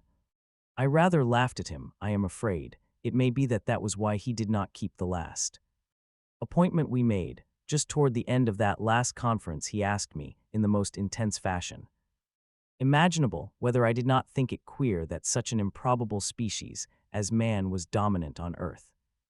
When all he had in his favor was intelligence, there I laughed aloud. Perhaps I should not have, poor fellow. It was a natural reaction, said Blostein, but I must take no more of your time. You have been most helpful. They shook hands, and Thaddeus Milton took his leave. Well, said Darity, there are your figures on the recent suicides among scientific personnel. Get any deductions out of it? I should be asking you that, said Blostein gently. The FBI must have investigated thoroughly. You can bet the national debt on that. They are suicides. There's no mistake about it. There have been people checking on it in another department. The rate is about 4 times above normal, taking age, social status, economic class into consideration. What about British scientists? Just about the same. And the Soviet Union. Who can tell? The investigator leaned forward. Doc, you don't think the Soviets have some sort of ray that can make people want to commit suicide, do you? It's sort of suspicious that men in atomic research are the only ones affected. Is it? Perhaps not. Nuclear physicists may have peculiar strains imposed upon them. It is difficult to tell without thorough study. You mean complexes might be coming through? Asked Darity warily. Blostein made a face. Psychiatry is becoming too popular. Everybody talks of complexes and neuroses and psychoses and compulsions and whatnot. One man's guilt complex is another man's good night's sleep. If I could talk to each one of the men who committed suicide, maybe I could know something. You're talking to Ralston. Yes, I'm talking to Ralston. Has he got a guilt complex? Not particularly. He has a background out of which it would not surprise me if he obtained a morbid concern with death. When he was 12, he saw his mother die under the wheels of an automobile. His father died slowly of cancer, yet the effect of those experiences on his present troubles is not clear. Darity picked up his hat. Well, I wish you'd get a move on, Doc. There's something big on. Bigger than the H-bomb. I don't know how anything can be bigger than that, but it is. Ralston insisted on standing. I had a bad night last night, Doctor. I hope, said Blostein, these conferences are not disturbing you. Well, maybe they are. They have me thinking on the subject again. It makes things bad when I do that. How do you imagine it feels being part of a bacterial culture, Doctor? I had never thought of that. To a bacterium, it probably feels quite normal. Ralston did not hear. He said slowly, a culture in which intelligence is being studied. We study all sorts of things as far as their genetic relationships are concerned. We take fruit flies and cross red eyes and white eyes to see what happens. We don't care anything about red eyes and white eyes, but we try to gather from them certain basic genetic principles. You see what I mean? Certainly. Even in humans, we can follow various physical characteristics. There are the Habsburg lips and the hemophilia that started with Queen Victoria and cropped up in her descendants among the Spanish and Russian royal families. We can even follow feeble-mindedness in the Jukses and Kalikakas.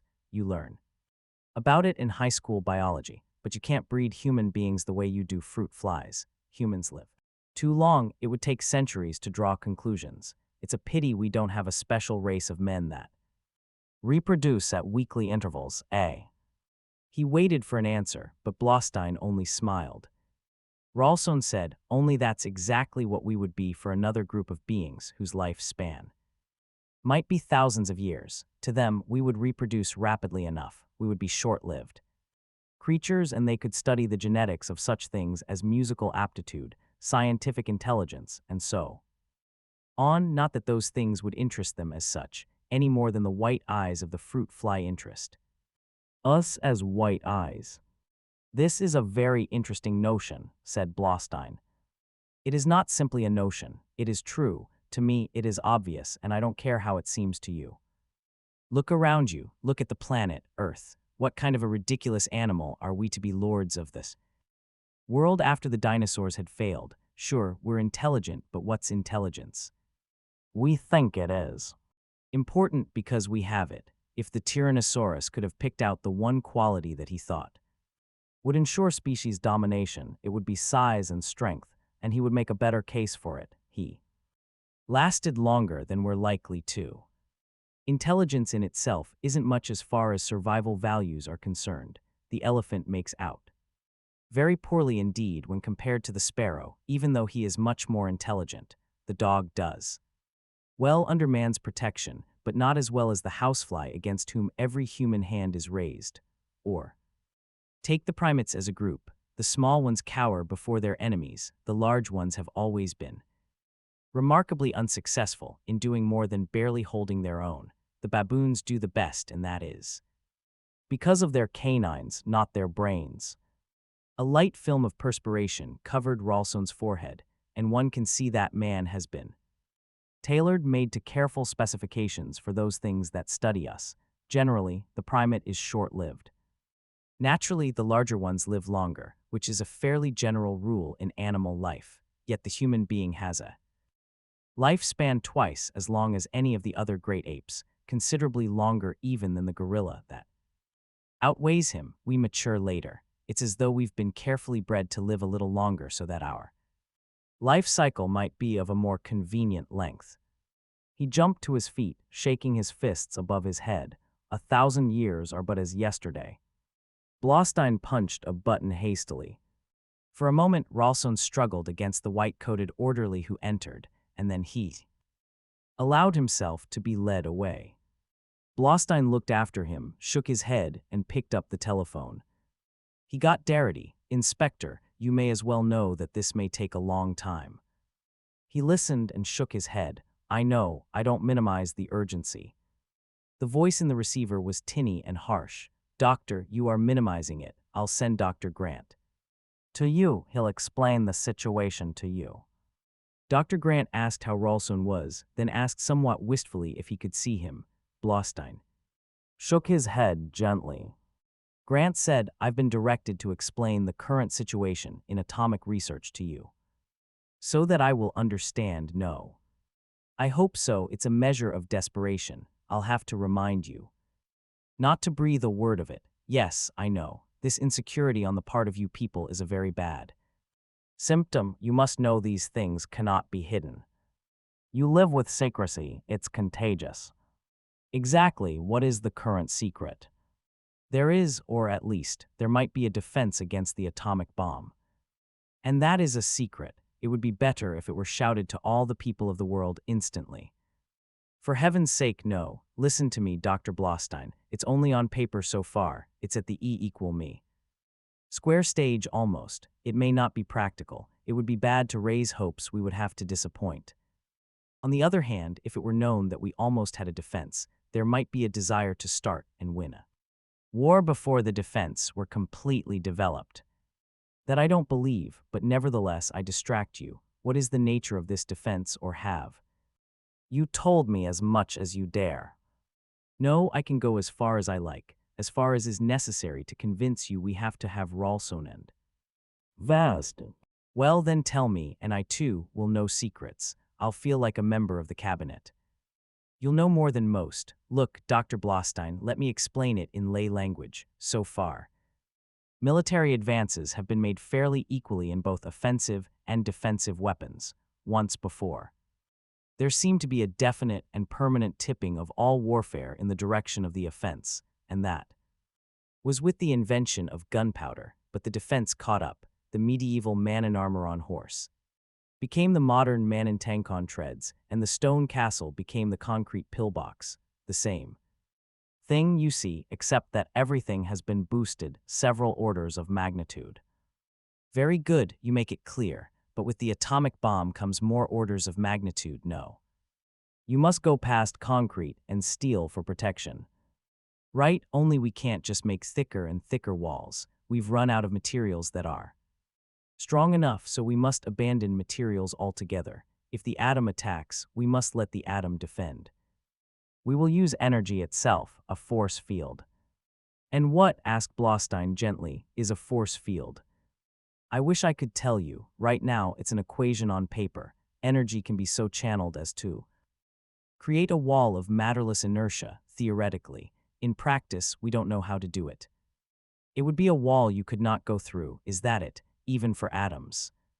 Even for atom bombs, the only limit on its strength would be the amount of energy we could pour into it. It could even theoretically be made to be impermeable to radiation. The gamma rays would bounce off it. What we're dreaming of is a screen that would be in permanent place about cities, at minimum strength, using practically no energy. It could then be triggered to maximum intensity in a fraction of a millisecond at the impingement of shortwave radiation, say the amount radiating from the massive plutonium large enough to be an atomic warhead. All this is theoretically possible. And why must you have Rawlson? Because he is the only one who can reduce it to practice, if it can be made practical at all, quickly. Enough, every minute counts these days. You know what the international situation is. Atomic defense must arrive before atomic war. You are so sure of Rawlson. I am as sure of him as I can be of anything. The man is amazing, Dr. Blaustein. He is always right. Nobody in the field knows how he does it. A sort of intuition, no. The psychiatrist looked disturbed. A kind of reasoning that goes beyond ordinary human capacities. Is that it? I make no pretense of knowing what it is. Let me speak to him once more then. I will let you know. Good. Grant rose to leave. Then, as if in afterthought, he said, I might say, doctor, that if you don't do something, the commission plans to take Dr. Rawlson out of your hands and try another psychiatrist. If they wish to do that, of course, I will not stand in their way. It is my opinion, however, that no reputable practitioner will pretend there is a rapid cure. We may not intend further mental treatment. He may simply be returned to work. That Dr. Grant I will fight. You will get nothing out of him. It will be his death. We get nothing out of him anyway. This way there is at least a chance, no.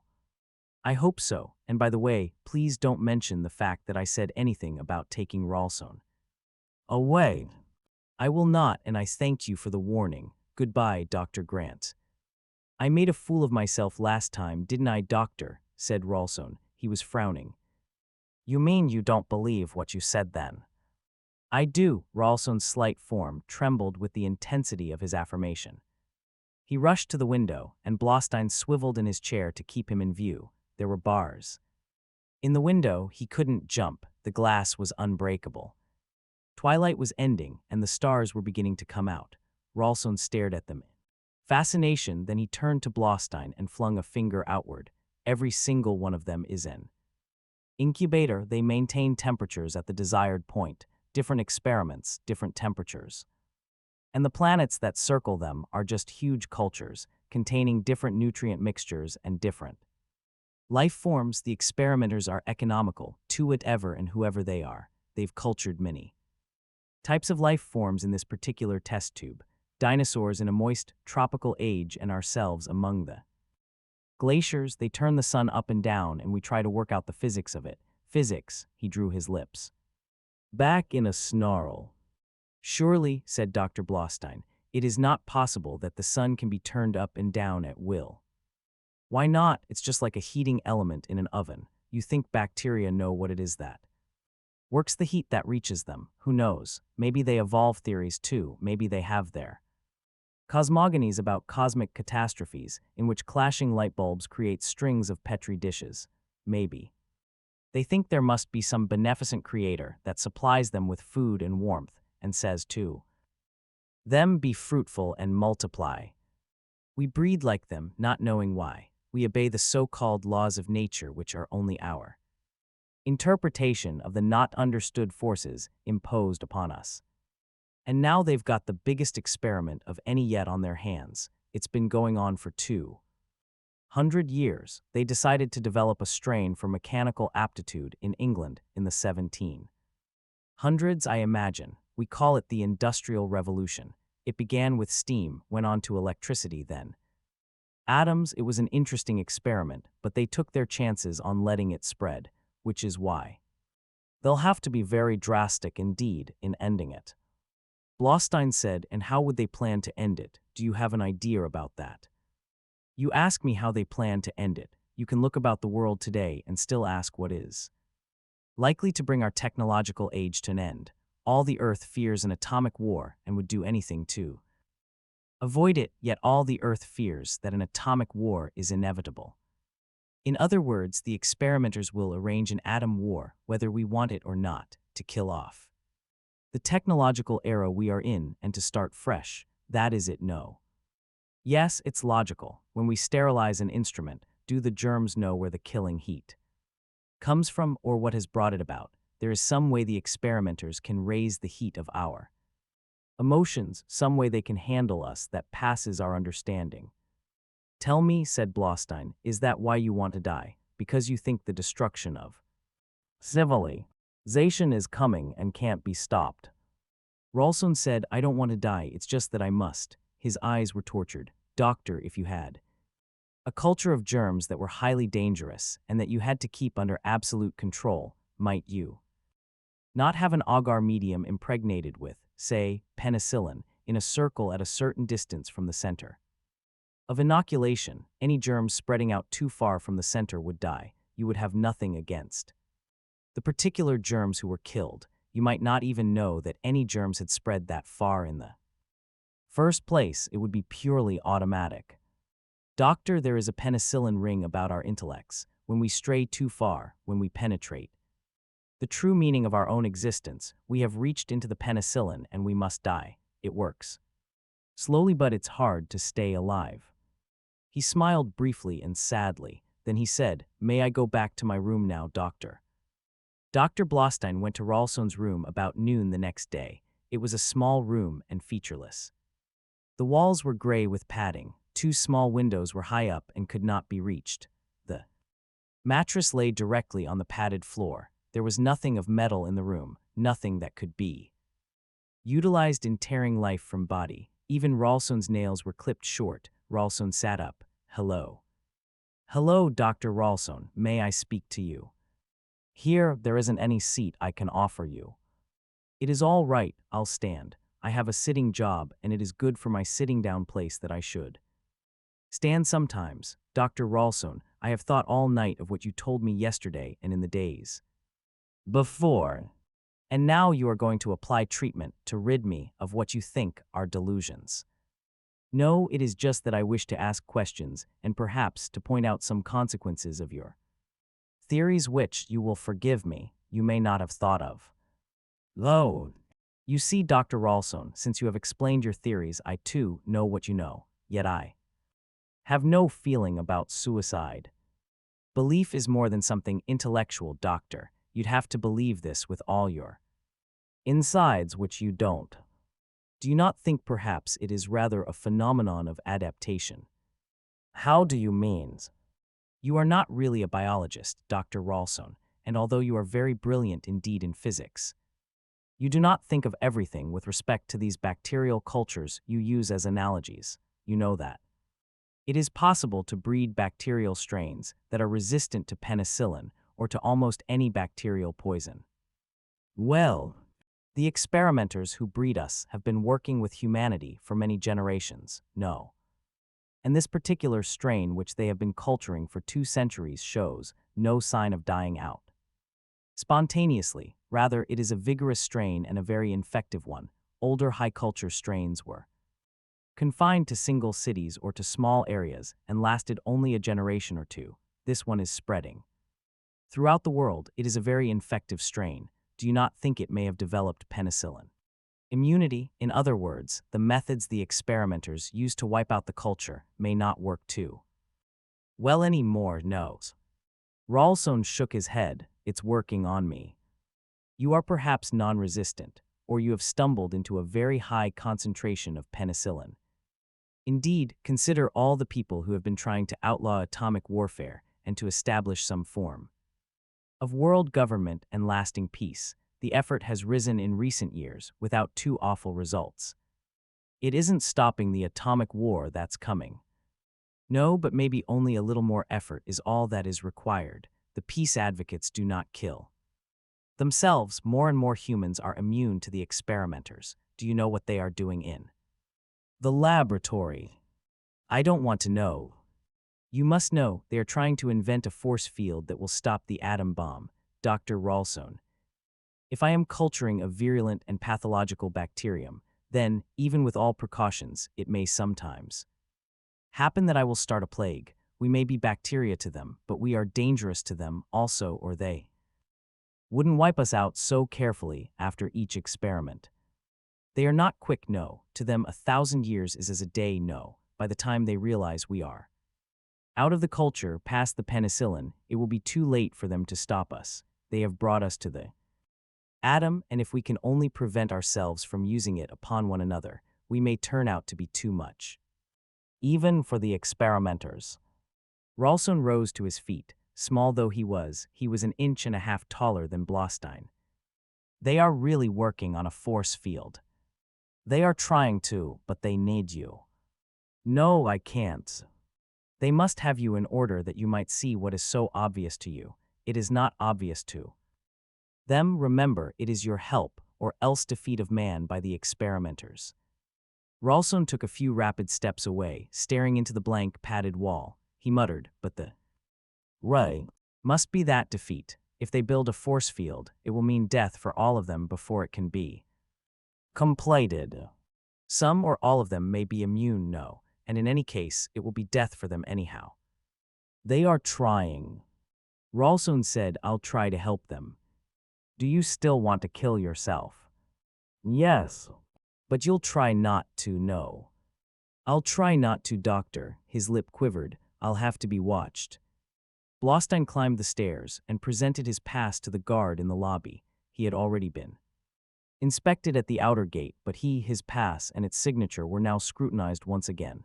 After a moment, the guard retired to his little booth and made a phone call. The answer satisfied him. Blaustein took a seat and in half a minute was up again, shaking hands with Dr. Grant. The President of the United States would have trouble getting in here, no, said Blaustein. The lanky physicist smiled. You're right, if he came without warning. They took an elevator which traveled 12 floors. The office to which Grant led the way had windows in 3 directions. It was soundproofed and air-conditioned. Its walnut furniture was in a state of high polish. Blaustein said, my goodness, it is like the office of the chairman of a board of directors. Science is becoming big business. Grant looked embarrassed. Yes, I know, but government money flows easily, and it is difficult to persuade a congressman that your work is important unless he can see, smell, and touch the surface shine. Blaustein sat down and felt the upholstered seat give way slowly. He said, Dr. Elwood Ralston has agreed to return to work. Wonderful, I was hoping you would say that. I was hoping that was why you wanted to see me. As though inspired by the news, Grant offered the psychiatrist a cigar, which was refused. However, said Blaustein, he remains a very sick man. He will have to be treated carefully and with insight. Of course, naturally. It's not quite as simple as you may think. I want to tell you something of Ralston's problems so that you will really understand how delicate the situation is. He went on talking and Grant listened first in concern and then in astonishment. But then the man is out of his head, Dr. Blaustein. He'll be of no use to us. He's crazy. Blaustein shrugged. It depends on how you define crazy. It's a bad word, don't use it. He had delusions, certainly. Whether they will affect his peculiar talents one cannot know. But surely no sane man could possibly. Please, please, let us not launch into long discussions on psychiatric definitions of sanity and so on. The man has delusions, and ordinarily I would dismiss them from all consideration. It is just that I have been given to understand that the man's particular ability lies in his manner of proceeding to the solution of a problem by what seems to be outside ordinary reason. That is so, no. Yes, that must be admitted. How can you and I judge then as to the worth of one of his conclusions? Let me ask you, do you have suicidal impulses lately? I don't think so. And other scientists here? No, of course not. I would suggest, however, that while research on the force field proceeds, the scientists concerned be watched here and at home. It might even be a good enough idea that they should not go home. Offices like these could be arranged to be a small dormitory. Sleep at work, you would never get them to agree. Oh yes, if you do not tell them the real reason but say it is for security purposes, they will agree. Security purposes is a wonderful phrase these days. No, Ralston must be watched more than anyone. Of course.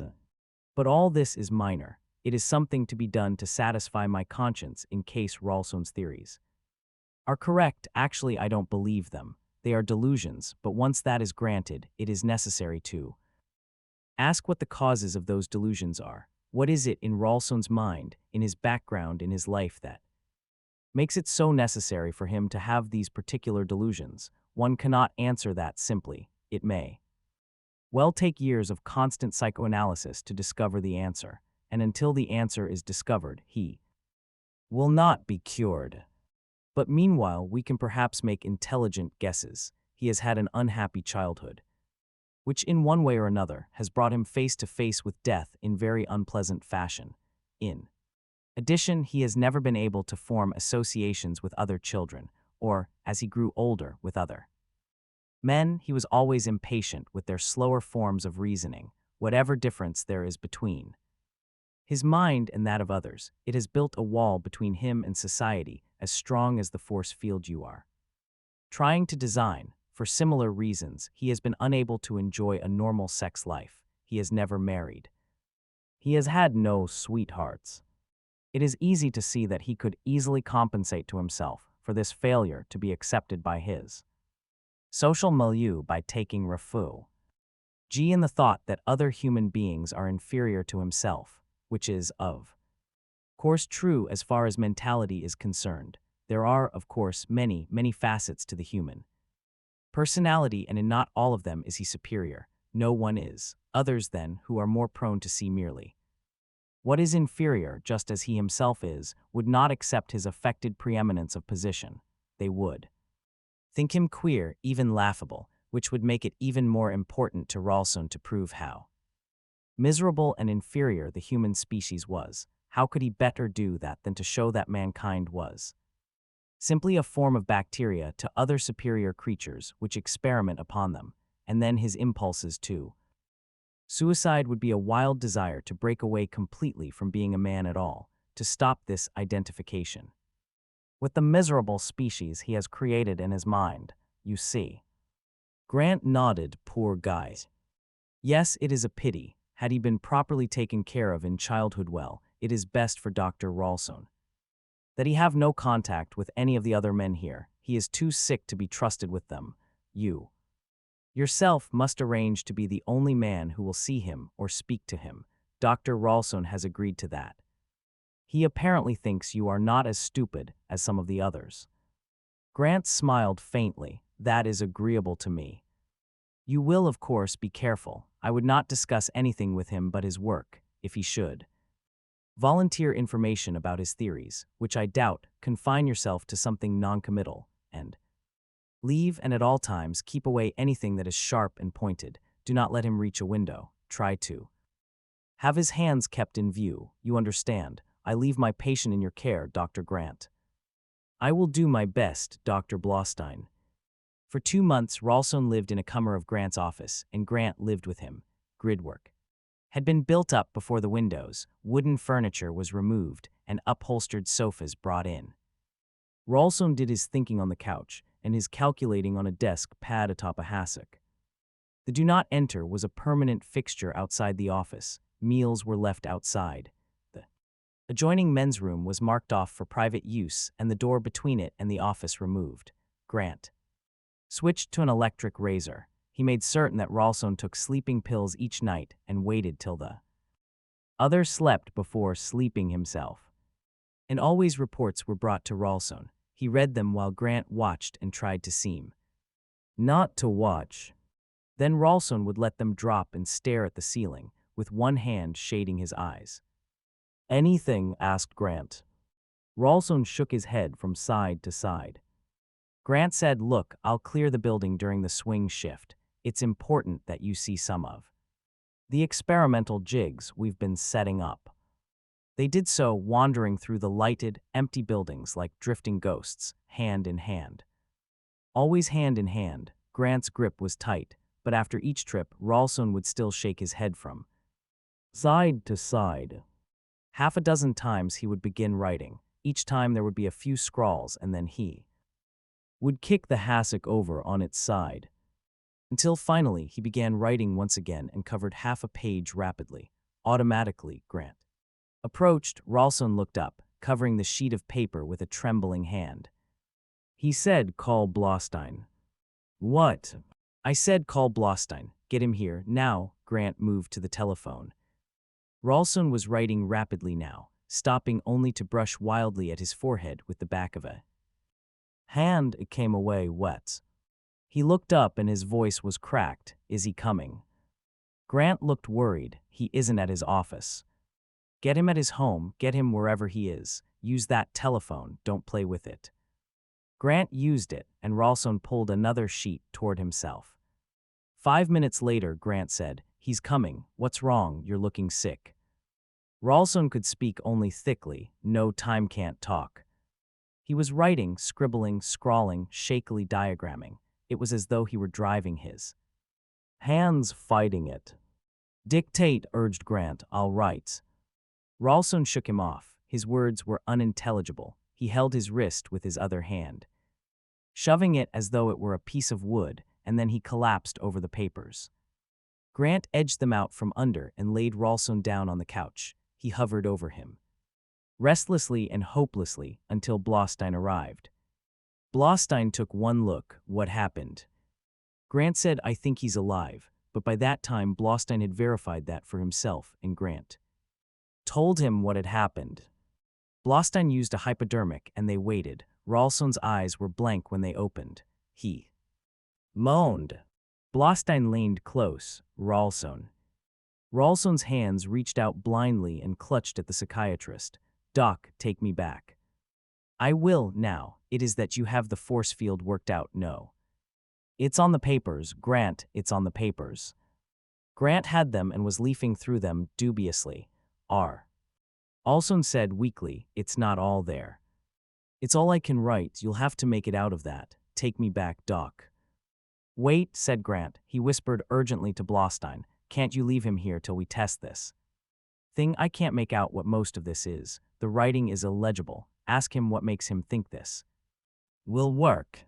"Ask him," said Blaustein gently. "Isn't he the one who always knows?"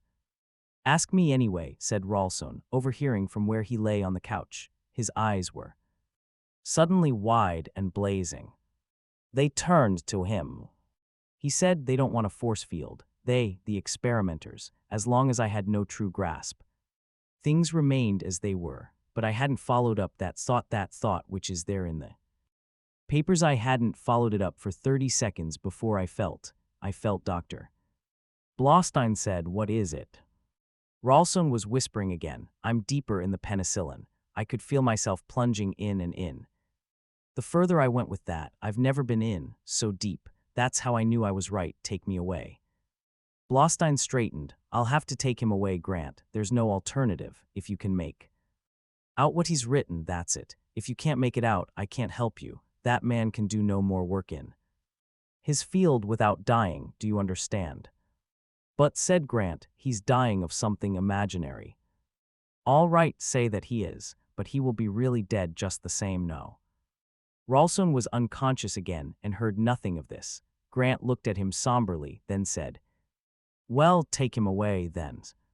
10 of the top men at the Institute watched glumly as slide after slide filled the illuminated screen. Grant faced them, expression hard and frowning. He said, "I think the idea is simple enough. You're mathematicians and you're engineers. The scrawl may seem illegible, but it was done with meaning behind it. That meaning must somehow remain in the writing, distorted though it is. The first page is clear enough. It should be a good lead. Each one of you will look at every page over and over again. You're going to put down every possible version of each page. As it seems it might be, you will work independently. I want no consultations. One of them said, "How do you know it means anything, Grant?" "Because those are Ralston's notes." "Ralston, I thought he was." "You thought he was sick," said Grant. He had to shout over the rising hum of conversation. "I No, he is. That's the writing of a man who was nearly dead. It's all we'll ever get from Ralston any more. Somewhere in that scrawl is the answer to the force field problem. If we can't find it, we may have to spend 10 years looking for it elsewhere." They bent to their work. The night passed, 2 nights passed, 3 nights. Grant looked at the results. He shook his head. "I'll take your word for it that it is all self-consistent. I can't say I understand it." Lowe, who, in the absence of Ralston, would readily have been rated the best nuclear engineer at the Institute, shrugged. "It's not exactly clear to me. If it works, he hasn't explained why." He had no time to explain. "Can you build the generator as he describes it?" "I could try." "Would you look at all the other versions of the pages? The others are definitely not self-consistent." "Would you double-check?" "Sure." "And could you start construction anyway?" "I'll get the shop started, but I tell you frankly that I'm pessimistic." "I know, so am I." The thing grew. Hal Ross, senior mechanic, was put in charge of the actual construction, and he stopped sleeping. At any hour of the day or night, he could be found at it, scratching his bald head. He asked questions only once. "What is it, Dr. Lowe? Never saw anything like it. What's it supposed to do?" Lowe said, "You know where you are, Ross. You know we don't ask questions here. Don't ask again." Ross did not ask again. He was known to dislike the structure that was being built. He called it ugly and unnatural, but he stayed at it. Blaustein called one day. Grant said, "How's Ralston?" "Not good. He wants to attend the testing of the field projector he designed." Grant hesitated. "I suppose we should. It's his after all." "I would have to come with him." Grant looked unhappier. "It might be dangerous, you know. Even in a pilot test, we'd be playing with tremendous energies." Blaustein said, "No more dangerous for us than for you." "Very well, the list of observers will have to be cleared through the Commission and the FBI. But I'll put you in." Blaustein looked about him. The field projector squatted in the very center of the huge testing laboratory, but all else had been cleared. There was no visible connection with the plutonium pile which served as energy source, but from what the psychiatrist heard in scraps about him, he knew better than to ask Ralston. The connection was from beneath. At first, the observers had circled the machine, talking in incomprehensibles, but they were drifting away now. The gallery was filling up. There were at least 3 men in generals' uniforms on the other side, and a real coterie of lower-scale military. Blaustein chose an unoccupied portion of the railing. For Ralston's sake, most of all. He said, "Do you still think you would like to stay?" It was warm enough within the laboratory, but Ralston was in his coat, with his collar turned up. It made little difference, Blaustein felt. He doubted that any of Ralston's former acquaintances would now recognize him. Ralston said, "I'll stay." Blaustein was pleased. He wanted to see the test. He turned again at a new voice. "Hello, Dr. Blaustein." For a minute, Blaustein did not place him. Then he said, "Ah, Inspector Darity, what are you doing here?" "Just what you would suppose." He indicated the watchers. "There isn't any way you can weed them out so that you can be sure there won't be any mistakes. I once stood as near to Klaus Futsch as I am standing to you." He tossed his pocket knife into the air and retrieved it with a dexterous motion. "Ah yes, where shall one find perfect security? What man can trust even his own unconscious? And you will now stand near to me, no?" "Might as well," Darity smiled. "You were very anxious to get in here, weren't you?" "Not for myself, Inspector. And would you put away the knife, please?"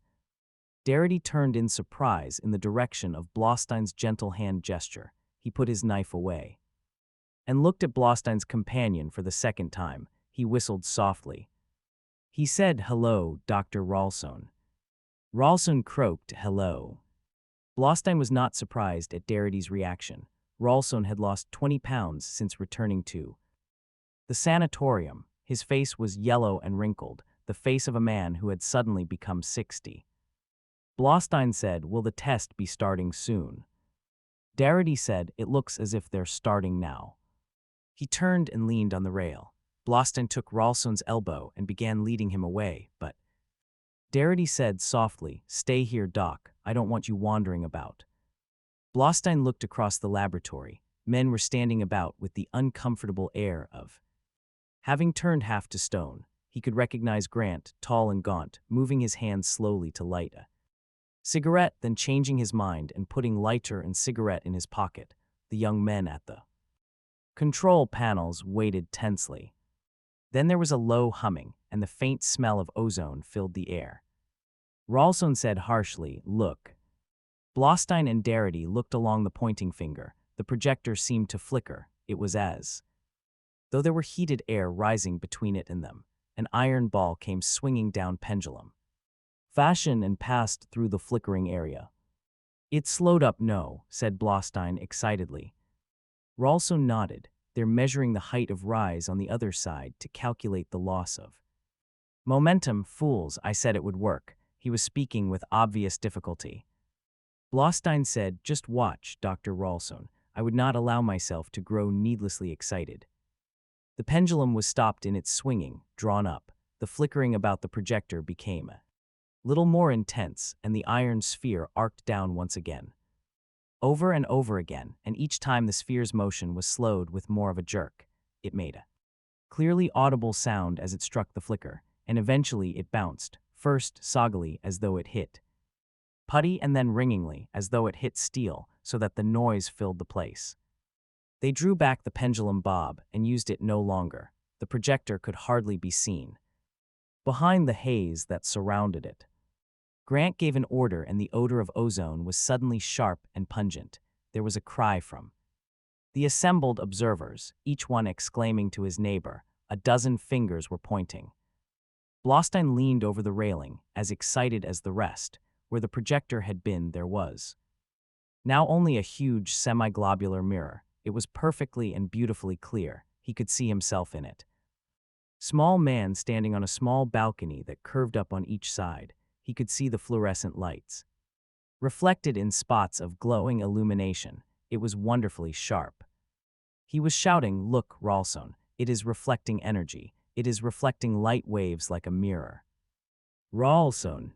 He turned. "Ralston, Inspector, where is Ralston?" "What?" Darity whirled. "I haven't seen him." He looked about wildly. "Wells, he won't get away. No way of getting out of here now. You take the other side," and then he clapped hand to thigh, fumbled for a moment in his pocket and said, "My knife is gone." Blaustein found him. He was inside the small office belonging to Hal Ross. It led off the balcony. But under the circumstances, of course, it had been deserted. Ross himself was not even an observer. Senior mechanic need not observe, but his office would do very well for the final end of the long fight against suicide. Blaustein stood in the doorway for a sick moment, then turned. He caught Darity's eye as the latter emerged from a similar office 100 feet down the balcony. He beckoned, and Darity came at a run. Dr. Grant was trembling with excitement. He had taken 2 puffs at each of 2 cigarettes and trodden each underfoot thereafter. He was fumbling with the third now. He was saying, "This is better than any of us could possibly have hoped. We'll have the gunfire test tomorrow. I'm sure of the result now, but we've planned it. We'll go through with it. We'll skip the small arms and start with the bazooka levels. Or maybe not. It might be necessary to construct a special testing structure to take care of the ricochet problem." He discarded his 3rd cigarette. A general said, "We'd have to try a literal atom bombing, of course. Naturally, arrangements have already been made to build a mock city at Eniwetok. We could build a generator on the spot and drop the bomb. There'd be animals inside. And you really think if we set up a field in full power, it would hold the bomb?" "It's not just that, General. There'd be no noticeable field at all until the bomb is dropped. The radiation of the plutonium would have to energize the field before explosion, as we did here in the last step. That's the essence of it all. You know, said a Princeton professor, I see disadvantages, too, when the field is on full. Anything it protects is in total darkness, as far as the sun is concerned. Besides that, it strikes me that the enemy can adopt the practice of dropping harmless radioactive missiles to set off the field at frequent intervals. It would have nuisance value and be a considerable drain on our pile as well. Nuisances, said Grant, can be survived. These difficulties will be met eventually, I'm sure now that the main problem has been solved. The British observer had worked his way toward Grant and was shaking hands. He said, I feel better about London already. I cannot help but wish your government would allow me to see the complete plans. What I have seen strikes me as completely ingenious. It seems obvious now, of course, but how did anyone ever come to think of it? Grant smiled. That question has been asked before with reference to Dr. Ralston's devices. He turned at the touch of a hand upon his shoulder. Dr. Blaustein, I had nearly forgotten. Here I want to talk to you. He dragged the small psychiatrist to one side and hissed in his ear, Listen, can you persuade Ralston to be introduced to these people? This is his triumph. Blaustein said, Ralston is dead. What? Can you leave these people for a time? Yes, gentlemen, you will excuse me for a few minutes. He hurried off with Blaustein. The federal men had already taken over. Unobtrusively, they barred the doorway to Ross's office. Outside, there were the milling crowd, discussing the answer to Alamogordo that they had just witnessed. Inside, unknown to them, was the death of the answerer, the G-man barrier divided to allow Grant and Blaustein to enter. It closed behind them again. For a moment, Grant raised the sheet. He said, He looks peaceful. I would say happy, said Blaustein. Darity said colorlessly, The suicide weapon was my own knife. It was my negligence. It will be reported as such. No, said Blaustein, that would be useless. He was my patient and I am responsible. In any case, he would not have lived another week. Since he invented the projector, he was a dying man. Grant said, How much of this has to be placed in the federal files? Can't we forget all about his madness? I'm afraid not, Dr. Grant, said Darity. I have told him the whole story, said Blaustein sadly. Grant looked from one to the other. I'll speak to the director. I'll go to the president if necessary. I don't see that there need be any mention of suicide or of madness. He'll get full publicity as inventor of the field projector. It's the least we can do for him. His teeth were gritting. Blaustein said he left a note. A note? Darity handed him a sheet of paper and said, Suicides almost always do. This is one reason the doctor told me about what really killed Ralston. The note was addressed to Blaustein, and it went, The projector works. I knew it would. The bargain is done. You've got it, and you don't need me anymore, so I'll go. You needn't worry about the human race, Doc. You were right. They've bred us too long. They've taken too many chances. We're out of the culture now, and they won't be able to stop us. No, that's all I can say. I know. He had signed his name quickly, and then underneath there was one scrawled line, and it said, Provided enough men are penicillin resistant. Grant made a motion to crumple the paper, but Darity held out a quick hand. For the record, doctor, he said. Grant gave it to him and said, Poor Ralston, he died believing all that trash. Blaustein nodded. So he did. Ralston will be given a great funeral, I suppose, and the fact of his invention will be publicized. Without the madness and the suicide, but the government men will remain interested in his mad theories. They may not be so mad, no, Mr. Darity. That's ridiculous, doctor, said Grant. There isn't a scientist on the job who has shown the least uneasiness about it at all. Tell him, Mr. Darity, said Blaustein. Darity said, There has been another suicide. No, none of the scientists, no one with a degree. It happened this morning, and we investigated because we thought it might have some connection with today's test. There didn't seem any, and we were going to keep it quiet till the test was over. Only now there seems to be a connection. The man who died was just a guy with a wife and 3 kids. No reason to die, no history of Mental illness, he threw himself under a car. We have witnesses, and it's certain he did it on purpose. He didn't die right away, and they got a doctor to him. He was horribly mangled, but his last words were, "I feel much better now," and he died. But who was he? Cried Grant. Hal Ross, the guy who actually built the projector, the guy whose office this is. Blaustein walked to the window. The evening sky was darkening into starriness. He said the man knew nothing about Ralston's views. He had never spoken to Ralston, Mr.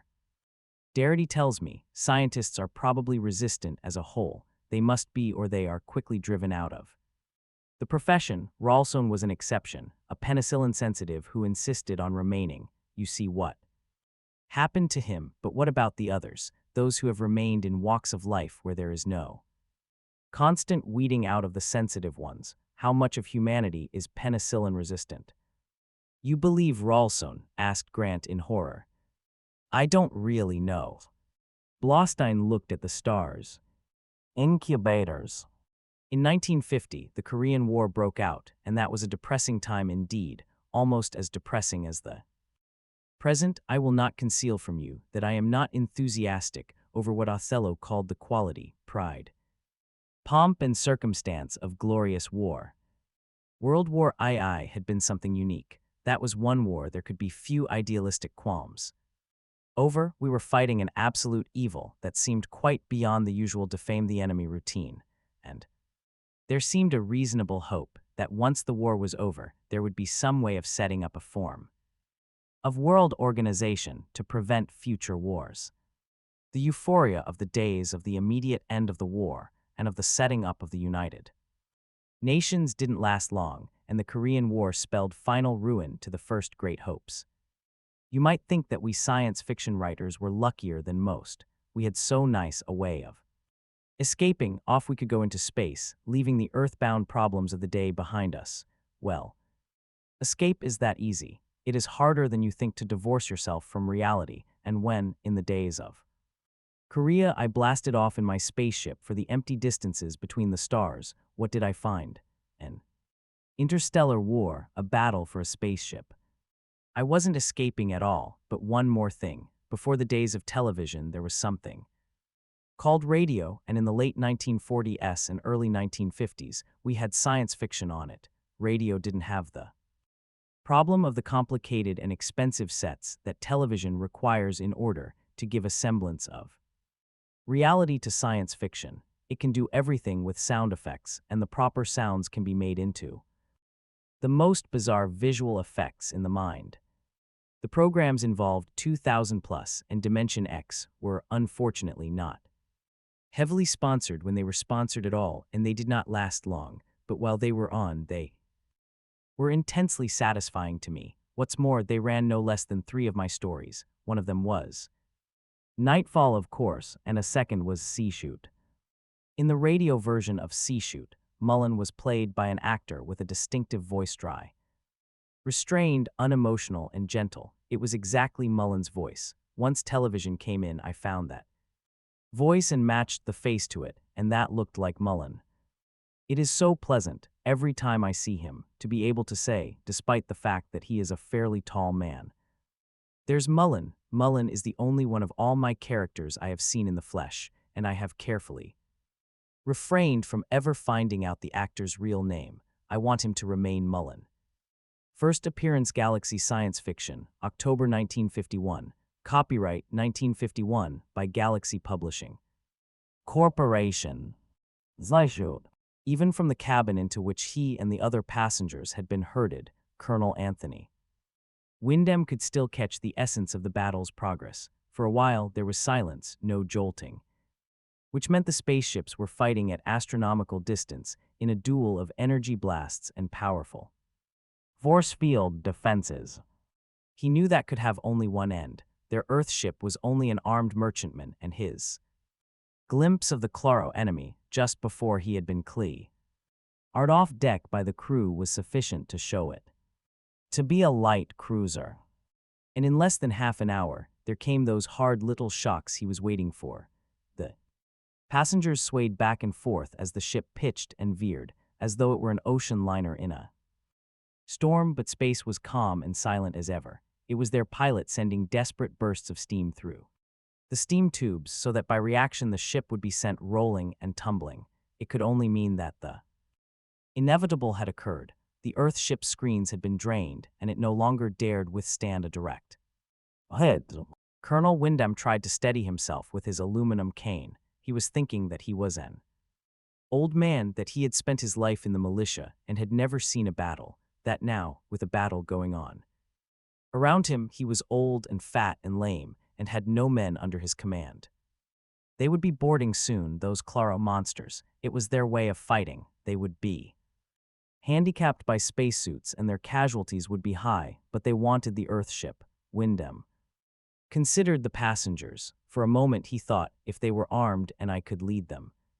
He abandoned the thought. Porter was in an obvious state of funk, and the young boy, Leblanc, was hardly better. The Polyorkeets brothers, dash it, he couldn't tell them apart, huddled in a corner speaking only to one another. Mullen was a different matter. He sat perfectly erect, with no signs of fear or any other emotion in his face, but the man was just about 5 feet tall and had undoubtedly never held a gun of any sort in his hands in all his life. He could do nothing. And there was Stewart with his frozen half-smile and the high-pitched sarcasm which saturated all he said. Wyndham looked sidelong at Stewart now as Stewart sat there, pushing his dead white hands through his sandy hair. With those artificial hands, he was useless anyway. Wyndham felt the shuddering vibration of ship-to-ship contact, and in 5 minutes there was the noise of the fight through the corridors. One of the Polyorkeets brothers screamed and dashed for the door. The other called Aristides, "Wait," and hurried after. It happened so quickly. Aristides was out the door and into the corridor, running in brainless panic. A carbonizer glowed briefly, and there was never even a scream. Wyndham, from the doorway, turned in horror at the blackened stump of what was left. Strange, a lifetime in uniform, and he had never before seen a man killed in violence. It took the combined force of the rest to carry the other brother back, struggling into the room. The noise of battle subsided. Stewart said, "That's it. They'll put a prize crew of 2 aboard and take us to one of their home planets. We're prisoners of war, naturally." "Only 2 of the Claros will stay aboard?" asked Wyndham, astonished. Stewart said, "It is their custom." "Why do you ask, Colonel?" "Thinking of leading a gallant raid to retake the ship." Wyndham flushed. "Simply a point of information, dash it," but the dignity and tone of authority he tried to assume failed him. He knew he was simply an old man with a limp. And Stewart was probably right. He had lived among the Claros and knew their ways. John Stewart had claimed from the beginning that the Claros were gentlemen. 24 hours of imprisonment had passed, and now he repeated the statement as he flexed the fingers of his hands and watched the crinkles come and go in the soft ardiplasm. He enjoyed the unpleasant reaction it aroused in the others. People were made to be punctured. Windy bladders, all of them, and they had hands of the same stuff as their bodies. There was Anthony Wyndham in particular. Colonel Wyndham, he called himself, and Stewart was willing to believe it. A retired colonel who had probably drilled a home guard militia on a village green 40 years ago with such lack of distinction that he was not called back to service in any capacity, even during the emergency of Earth's first interstellar war. Dashed unpleasant thing to be saying about the enemy, Stewart. Don't know that I like your attitude. Wyndham seemed to push the words through his clipped mustache. His head had been shaven, too, in imitation of the current military style, but now a gray stubble was beginning to show about a centered bald patch. His flabby cheeks dragged downward. That and the fine red lines on his thick nose gave him a somewhat undone appearance, as though he had been wakened too suddenly and too early in the morning. Stewart said, "Nonsense. Just reverse the present situation. Suppose an Earth warship had taken a Claro liner. What do you think would have happened to any Claro civilians aboard?"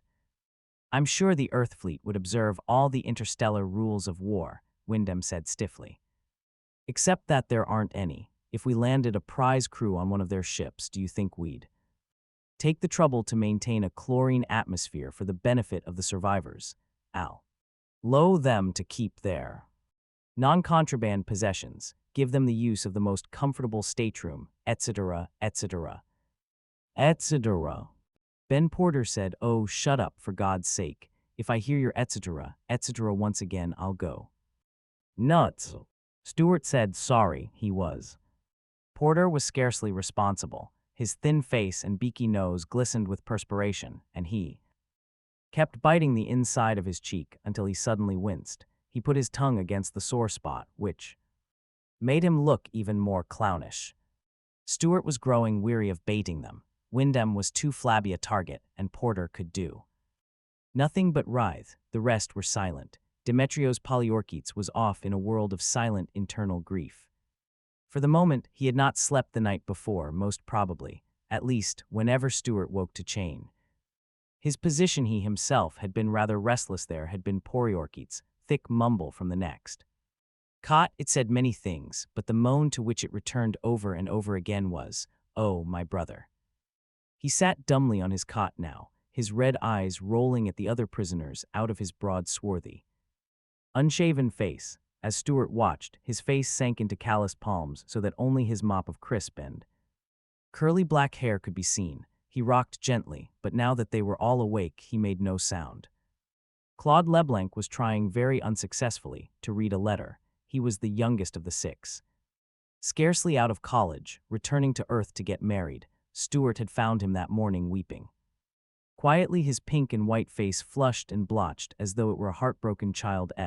He was very fair, with almost a girl's beauty about his large blue eyes and full lips. Stewart wondered what kind of girl it was who had promised to be his wife. He had seen her picture. Who on the ship had not? She had the characterless prettiness that makes all pictures of fiancés indistinguishable. It seemed to Stewart that if he were a girl, however, he would want someone a little more pronouncedly masculine.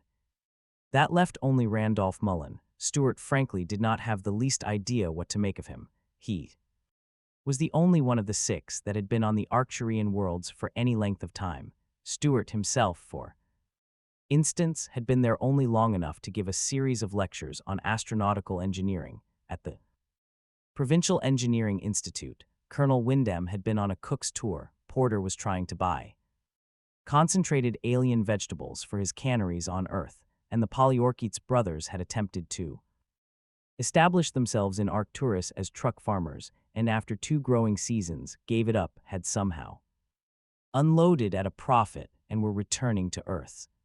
Randolph Mullen, however, had been in the Arcturian system for 17 years. How did voyagers discover so much about one another so quickly? As far as Stewart knew, the little man had scarcely spoken aboard ship. He was unfailingly polite, always stepped to one side to allow another to pass, but his entire vocabulary appeared to consist only of "thank you" and "pardon me," yet the word had gone around that this was his first trip to Earth in 17 years. He was a little man, very precise, almost irritatingly so. Upon awaking that morning, he had made his cot neatly, shaved, bathed, and dressed. The habit of years seemed not in the least disturbed by the fact that he was a prisoner of the chloros now. He was unobtrusive about it, it had to be admitted, and gave no impression of disapproving of the sloppiness of the others. He simply sat there, almost apologetic, trussed in his over-conservative clothing, and hands loosely clasped in his lap, the thin line of hair on his upper lip, far from adding character to his face, absurdly increased its primness. He looked like someone's idea of a caricature of a bookkeeper, and the queer thing about it all, Stewart thought, was that that was exactly what he was. He had noticed it on the registry. Randolph Flewlin. Mullen, occupation, bookkeeper, employers, Prime Paperbox Co., 27 Tobias Avenue, New Warsaw. Arcturus II. Mr. Stewart. Stewart looked up. It was Leblanc, his lower lip trembling slightly. Stewart tried to remember how one went about being gentle. He said, "What is it, Leblanc? Tell me, when will they let us go?" "How should I know? Everyone says you lived on a chloro planet, and just now you said they were gentlemen." "Well, yes, but even gentlemen fight wars in order to win. Probably will be interned for the duration." But that could be years. Margaret is waiting. She'll think I'm dead. I suppose they'll allow messages to be sent through once we're on their planet. Porter's hoarse voice sounded in agitation. Look here, if you know so much about these devils. What will they do to us while we're interned? What will they feed us? Where will they get oxygen for us? They'll kill us, I tell you, and as an afterthought, I've got a wife waiting for me too, he added. But send. Ewart had heard him speaking of his wife in the days before the attack. He wasn't impressed. Porter's nail-bitten fingers were pulling and plucking at Stewart's sleeve. Stewart drew away in sharp revulsion. He couldn't stand those ugly hands. It angered him to desperation that such monstrosities should be real while his own white and perfectly shaped hands were only mocking imitations grown out of an alien. Latex. He said they won't kill us. If they were going to, they would have done it before now. Look, we capture chloros too, you know, and it's just a matter of common sense to treat your prisoners decently if you want the other side to be decent to your men. They'll do their best. The food may not be very good, but they're better chemists than we are. It's what they're best at. They'll know exactly what food factors we'll need and how many calories we'll live. They'll see to that. Wyndham rumbled, you sound more and more like a blasted greeny sympathizer, Stewart. It turns my stomach to hear an Earthman speak well of the green fellas the way you've been doing. Burn it, man. Where's your loyalty? My loyalty's where it belongs, with honesty and decency, regardless of the shape of the being it appears in. Stewart held up his hands. See these, chloros made them. I lived on one of their planets for 6 months. My hands were mangled in the conditioning machinery of my own quarters. I thought the oxygen supply they gave me was a little poor. It wasn't, by the way, and I tried making the adjustments on my own. It was my fault. You should never trust yourself with the machines of another culture. By the time someone among the chloros could put on an atmosphere suit and get to me, it was too late to save my hands. They grew these artoplasm things for me and operated. You know what that meant? It meant designing equipment and nutrient solutions that would work in oxygen atmosphere. It meant that their surgeons had to perform a delicate operation while dressed in atmosphere suits. And now I've got hands.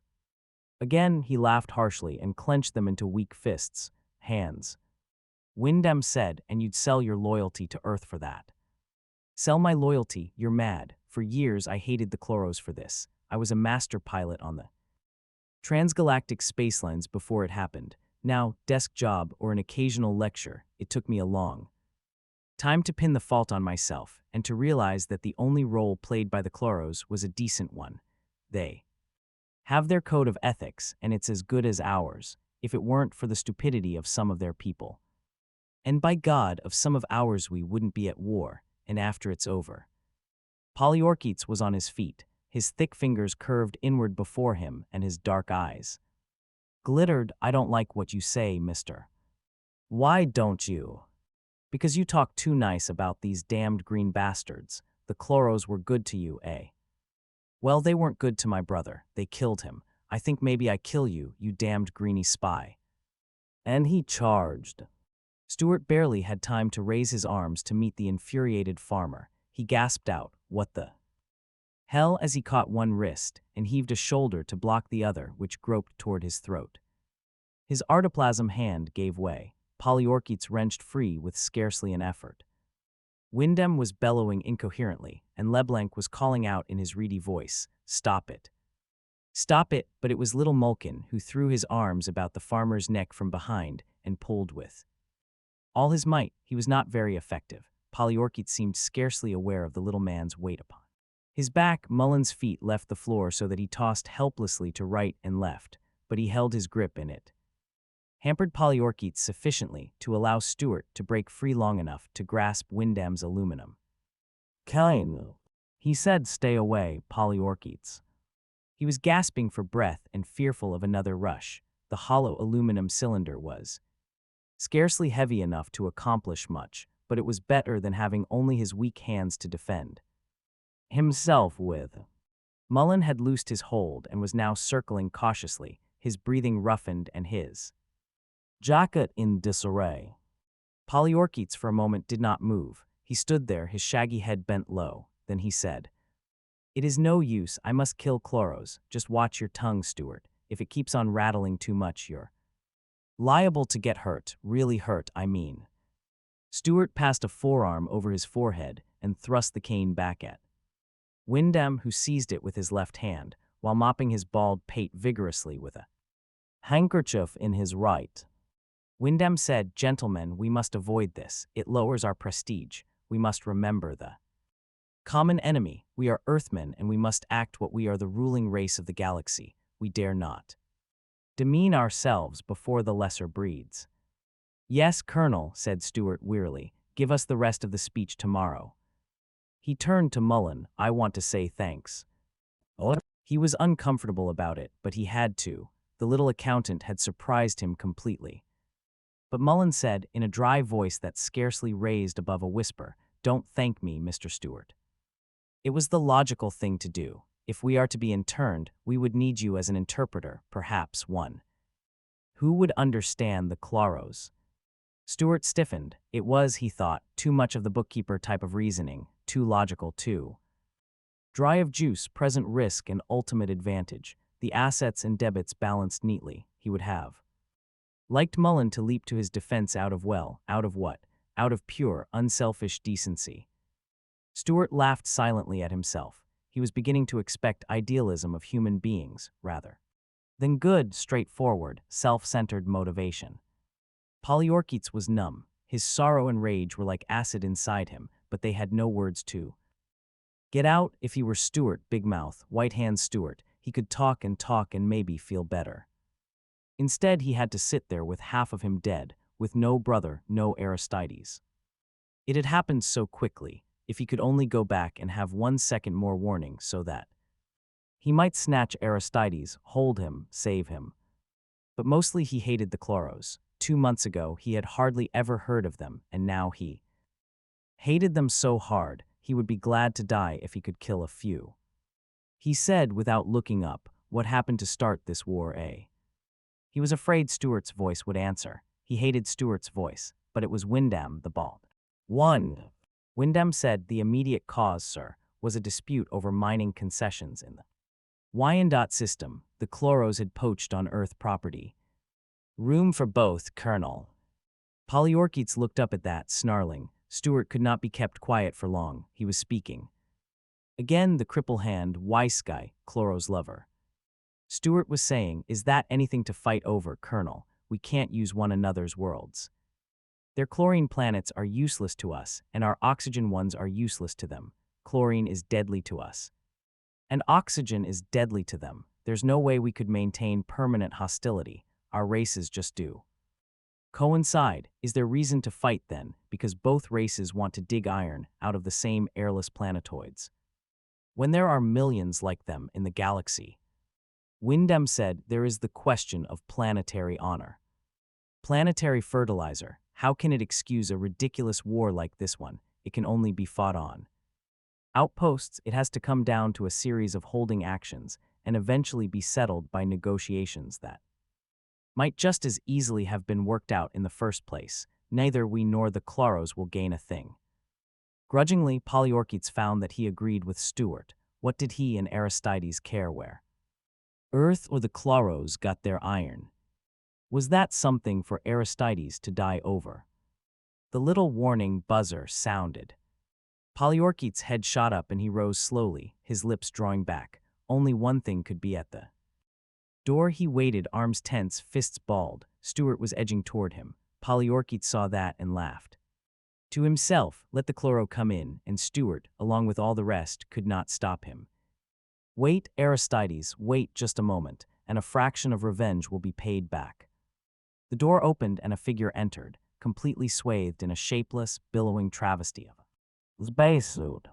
An odd, unnatural, but not entirely unpleasant voice began. "It is with some misgivings, Earthmen, that my companion and myself—" It ended abruptly as Polyorketes, with a roar, charged once again. There was no science in the lunge, it was sheer bull momentum. Dark head low, burly arms spread out with the hair-tufted fingers. Choking position, he clumped on. Stuart was whirled to one side before he had a chance to intervene and was spun tumbling across a cot. The chloro might have, without undue exertion, straight-armed Polyorketes to a halt or stepped aside, allowing the whirlwind to pass. He did neither. With a rapid movement, a hand weapon was up and a gentle pinkish line of radiance connected it with the plunging Earthman. Polyorketes stumbled and crashed down, his body maintaining its last curved position, one foot raised, as though a lightning paralysis had taken place. It toppled to one side and he lay there, eyes all alive and wild with rage. The chloro said, "He is not permanently hurt." He seemed not to resent the offered violence. Then he began again. "It is with some misgiving, Earthman, that my companion and myself were made aware of a certain commotion in this room. Are you in any need which we can satisfy?" Stuart was angrily nursing his knee, which he had scraped in colliding with the cot. He said, "No. Thank you, chloro." "Now look here," puffed Wyndham, "this is a dashed outrage. We demand that our release be arranged." The chloro's tiny, insect-like head turned in the fat old man's direction. He was not a pleasant sight to anyone unused to him. He was about the height of an Earthman, but the top of him consisted of a thin stalk of a neck with a head that was the merest swelling. It consisted of a blunt triangular proboscis in front and two bulging eyes on either side. That was all. There was no brain pan and no brain. What corresponded to the brain in a chloro was located in what would be an earthly abdomen, leaving the head as a mere sensory organ. The chloro's spacesuit followed the outlines of the head more or less faithfully, the two eyes being exposed by two clear semicircles of glass, which looked faintly green because of the chlorine atmosphere inside. One of the eyes was now cocked squarely at Wyndham, who quivered uncomfortably under the glance but insisted, "You have no right to hold us prisoner. We are non-combatants." The chloro's voice, sounding thoroughly artificial, came from a small attachment of chromium mesh on what served as its chest. The voice box was manipulated by compressed air under the control of one or two of the many delicate, forked tendrils that radiated from two circles about its upper body and were, mercifully enough, hidden by the suit. The voice said, "Are you serious, Earthman? Surely you have heard of war and rules of war and prisoners of war." It looked about, shifting eyes with quick jerks of its head, staring at a particular object first with one, then with another. It was Stuart's understanding that each eye transferred a separate message to the abdominal brain, which had to coordinate the two to obtain full information. Wyndham had nothing to say. No one had. The chloro, its four main limbs, roughly arms and legs, in pairs, had a vaguely human appearance under the masking of the suit, if you looked no higher than its chest, but there was no way of telling what it felt. They watched it turn and leave. Porter coughed and said in a strangled voice, "God, smell that chlorine. If they don't do something, we'll all die of rotted lungs." Stuart said, "Shut up. There isn't enough chlorine in the air to make a mosquito sneeze, and what there is will be swept out in 2 minutes. Besides, a little chlorine is good for you. It may kill your cold virus." Wyndham coughed and said, "Stuart, I feel that you might have said something to your chloro friend about releasing us. You are scarcely as bold in their presence, dash it, as you are once they are gone. You heard what the creature said, Colonel. We're prisoners of war, and prisoner exchanges are negotiated by diplomats. We'll just have to wait." Leblanc, who had turned pasty white at the entrance of the chloro, rose and hurried into the privy. There was the sound of retching. An uncomfortable silence fell, while Stuart tried to think of something to say to cover the unpleasant sound. Mullen filled in. He had rummaged through a little box he had taken from under his pillow. He said, "Perhaps Mr. Leblanc had better take a sedative before retiring. I have a few. I'd be glad to give him one." He explained his generosity immediately. "Otherwise, he may keep the rest of us awake." "You say?" "Very logical," said Stuart dryly. "You'd better save one for Sir Launcelot here, save half a dozen." He walked to where Polyorketes still sprawled and knelt at his side. "Comfortable baby." Wyndham said, "Deuced poor taste speaking like that, Stuart." "Well, if you're so concerned about him, why don't you and Porter hoist him onto his cot?" He helped them do so. Polyorketes' arms were trembling erratically now, from what Stuart knew. Of the Chloro's nerve weapons, the man should be in an agony of pins and needles about now. Stewart said, and don't be too gentle with him either. The damned fool might have gotten us all. Killed, and for what? He pushed Polyorchid's stiff carcass to one side and sat at the edge of the cot. He said, can you hear me, Polyorchid's? Polyorchid's eyes gleamed. An arm lifted abortively and fell back. Okay then, listen, don't try anything like that again. The next time it may be the finish for all of us. If you had been a Chloro and he had been an Earthman, we'd be dead now, so just get one thing through. Your skull, we're sorry about your brother and it's a rotten shame, but it was his own fault. Polyorchid's tried to heave and Stewart pushed him back. No, you keep on listening, he said. Maybe this is the only time I'll get to talk to you when you have to listen. Your brother had no right leaving passengers' quarters. There was no place for him to go. He just got in the way of our own men. We don't even know for certain that it was a Chloro gun that killed him. It might have been one of our own. Oh, I say, Stewart, objected Wyndham. Stewart whirled at him. Do you have proof it was? Did you see the shot? Could you tell from what was left of the body whether it was Chloro energy or Earth energy? Polyorchid's found his voice, driving his unwilling tongue into a fuzzy verbal snarl. Damned. Stinking groiny bastard. Me, said Stewart, I know what's going on in your mind. Polyorchid's, you think that one when the paralysis wears off, you'll ease your feelings by slamming me around. Well, if you do, it will probably be curtains for all of us. He rose, put his back against the wall. For the moment, he was fighting all of them. None of you know the Chloros the way I do. The physical differences you see are not important. The differences in their temperament are. They don't understand our views on sex, for instance. To them, it's just a biological reflex.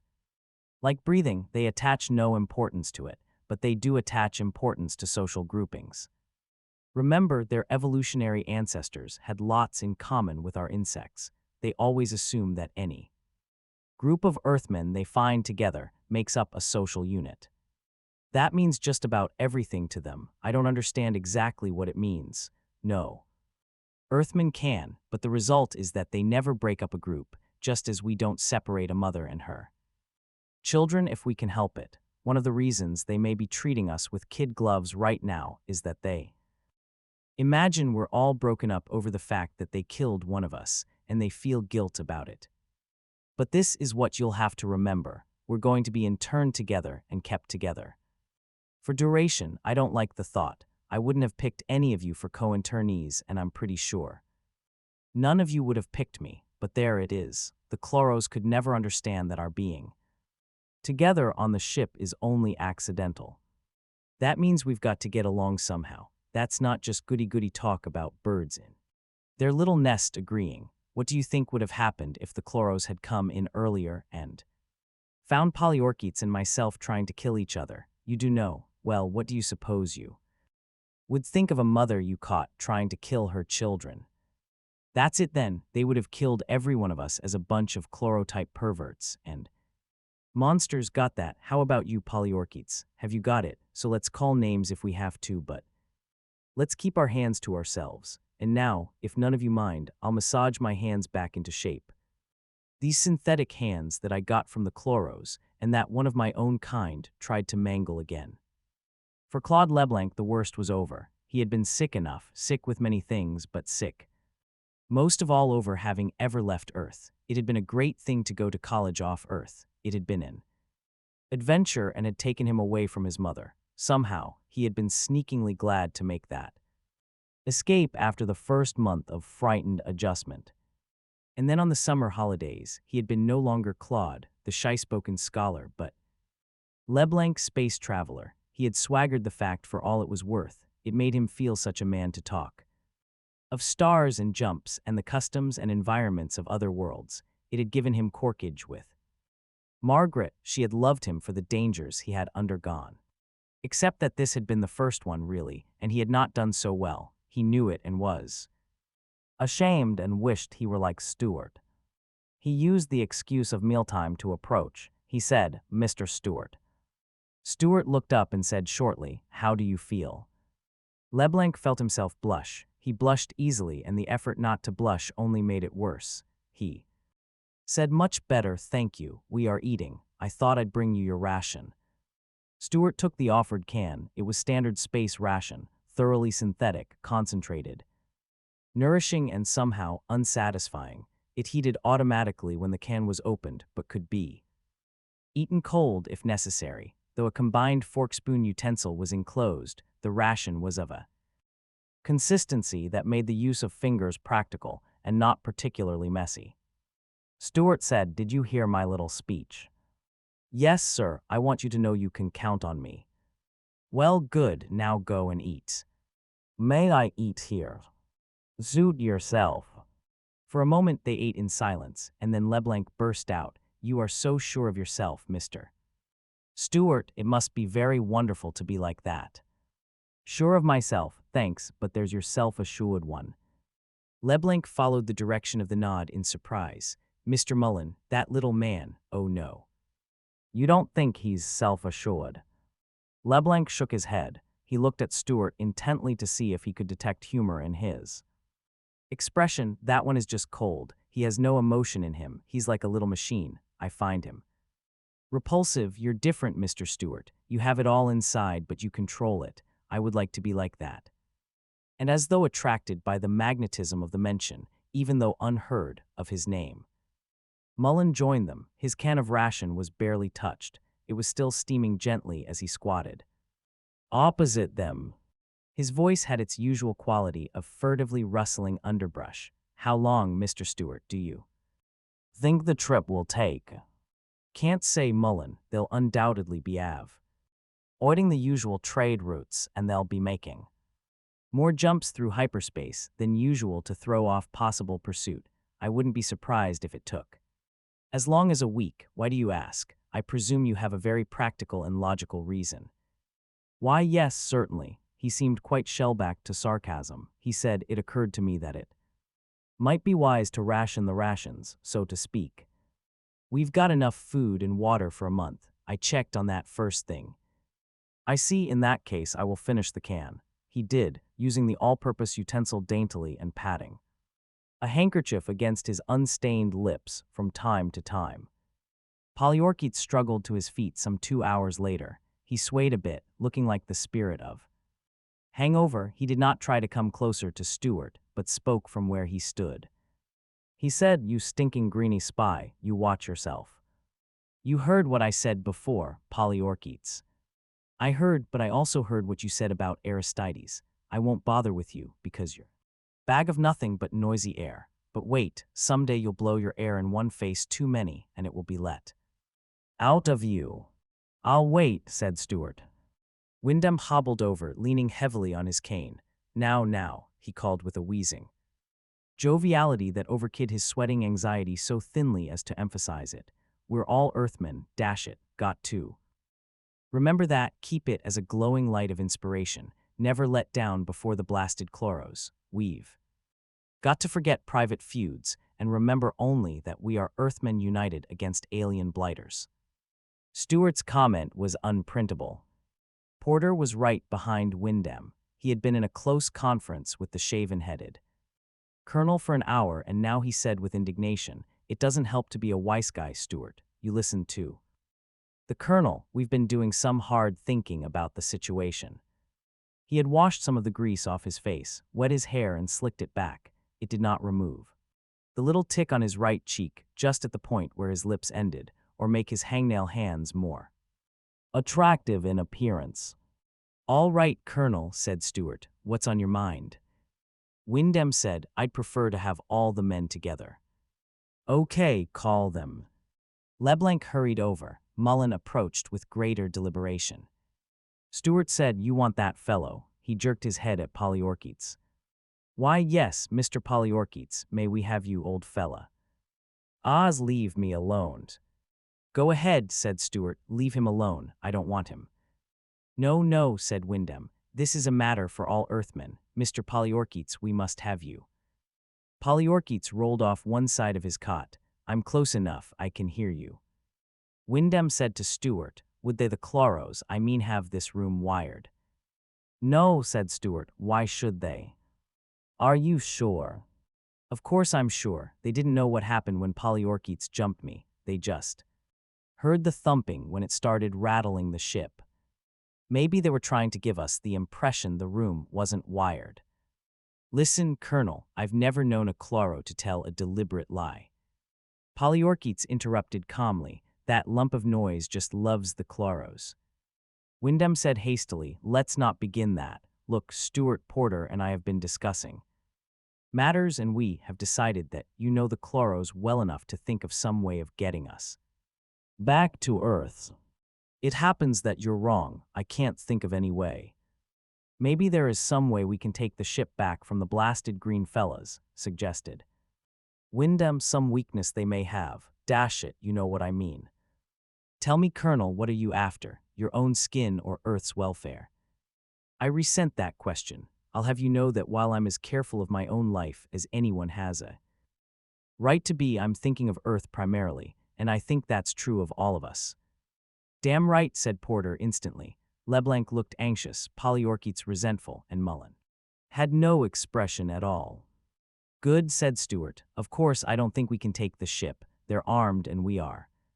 But there's this, you know why the Chloros took this ship intact. It's because they need ships. They may be better chemists than Earthmen are, but Earthmen are better astronautical engineers. We have bigger, better, and more ships. In fact, if our crew had had a proper respect for military axioms in the first place, they would have blown the ship up as soon as it looked as though the Chloros were going to board. LeBlanc looked horrified. And kill the passengers. Why not? You heard what the good colonel said. Every one of us puts his own lousy little life after Earth's interests. What good are we to Earth alive right now? None at all. What harm will this ship do? In Chloro hands, a hell of a lot, probably. Just why, asked Mullen, did our men refuse to blow up the ship? They must have had a reason. They did. It's the firmest tradition of Earth's military men that there must never be an unfavorable ratio of casualties. If we had blown ourselves up, 20 fighting men and 7 civilians of Earth would be dead as compared with an enemy casualty total of 0. So what happens? We let them board, kill 28 times. Sure, we killed at least that many and let them have the ship. Talk, talk, talk, jeered Polyorkeets. There's a moral to this, said Stuart. We can't take the ship away from the Chloros. We might be able to rush them, though, and keep them busy long enough to allow one of us enough time to short the engines. What? Yelled Porter, and Wyndham shushed him in fright. Short the engines, Stuart repeated. That would destroy the ship, of course, which is what we want to do, isn't it? LeBlanc's lips were white. I don't think that would work. We can't be sure till we try, but what have we to lose by trying? Our lives, damn it, cried Porter. You insane maniac, you're crazy. If I'm a maniac, said Stuart, and insane to boot, then naturally I'm crazy. But just remember that if we lose our lives, which is overwhelmingly probable, we lose nothing of value to Earth, whereas if we destroy the ship, as we just barely might, we do Earth a lot of good. What patriot would hesitate? Who here would put himself ahead of his world? He looked about in the silence. Surely not you, Colonel. Wyndham. Wyndham coughed tremendously. My dear man, that is not the question. There must be a way to save the ship for Earth without losing our lives, eh? All right, you name it. Let's all think about it. Now there are only 2 of the Chloros aboard ship. If one of us could sneak up on them and how the rest of the ship's all filled with chlorine, we'd have to wear a spacesuit, gravity in. Their part of the ship is hopped up to chloro level, so whoever is patsy in the deal would be clumping around metal on metal, slow and heavy. Oh, he could sneak up on them, sure, like a skunk trying to sneak downwind. Then we'll drop it all. Porter's voice shook. Listen, Wyndham, there's not going to be any destroying the ship. My life means plenty to me, and if any of you try anything like that, I'll call the Chloros. I mean it. Well, said Stuart, there's hero number 1. LeBlanc said, I want to go back to Earth, but I. Mullen interrupted. I don't think our chances of destroying the ship are good enough unless. Heroes number 2 and 3. What about you, Polyorkeets? You would have the chance of killing 2 Chloros. I want to kill them with my bare hands, growled the farmer, his heavy fists writhing. On their planet I will kill dozens. That's a nice safe promise for now. What about you, Colonel? Don't you want to march to death and glory with mace? Your attitude is very cynical and unbecoming, Stuart. It's obvious that if the rest are unwilling, then your plan will fall through. Unless I do it myself, huh? You won't, do you hear? Said Porter instantly. Damn right I won't, agreed Stuart. I don't claim to be a hero, I'm just an average patriot. Perfectly willing to head for any planet they take me to and sit out the war. Mullen said thoughtfully, of course, there is a way we could surprise the Claros. The statement would have dropped flat except for Polyorketes. He pointed a black-nailed stubby forefinger and laughed harshly. Mr. Bookkeeper, he said, Mr. Bookkeeper is a big shot talker like this. Damn greeny spy, Stuart. All right, Mr. Bookkeeper, go ahead. You make big speeches also. Let the words roll like an empty barrel. He turned to Stuart and repeated venomously, empty barrel, cripple hand empty barrel, no good. For anything but talk. Mullen's soft voice could make no headway until Polyorketes was through, but then he said, speaking directly to Stuart, we might be able to reach them from outside. This room has a sea chute. I'm sure. What's a sea chute? Asked Leblanc.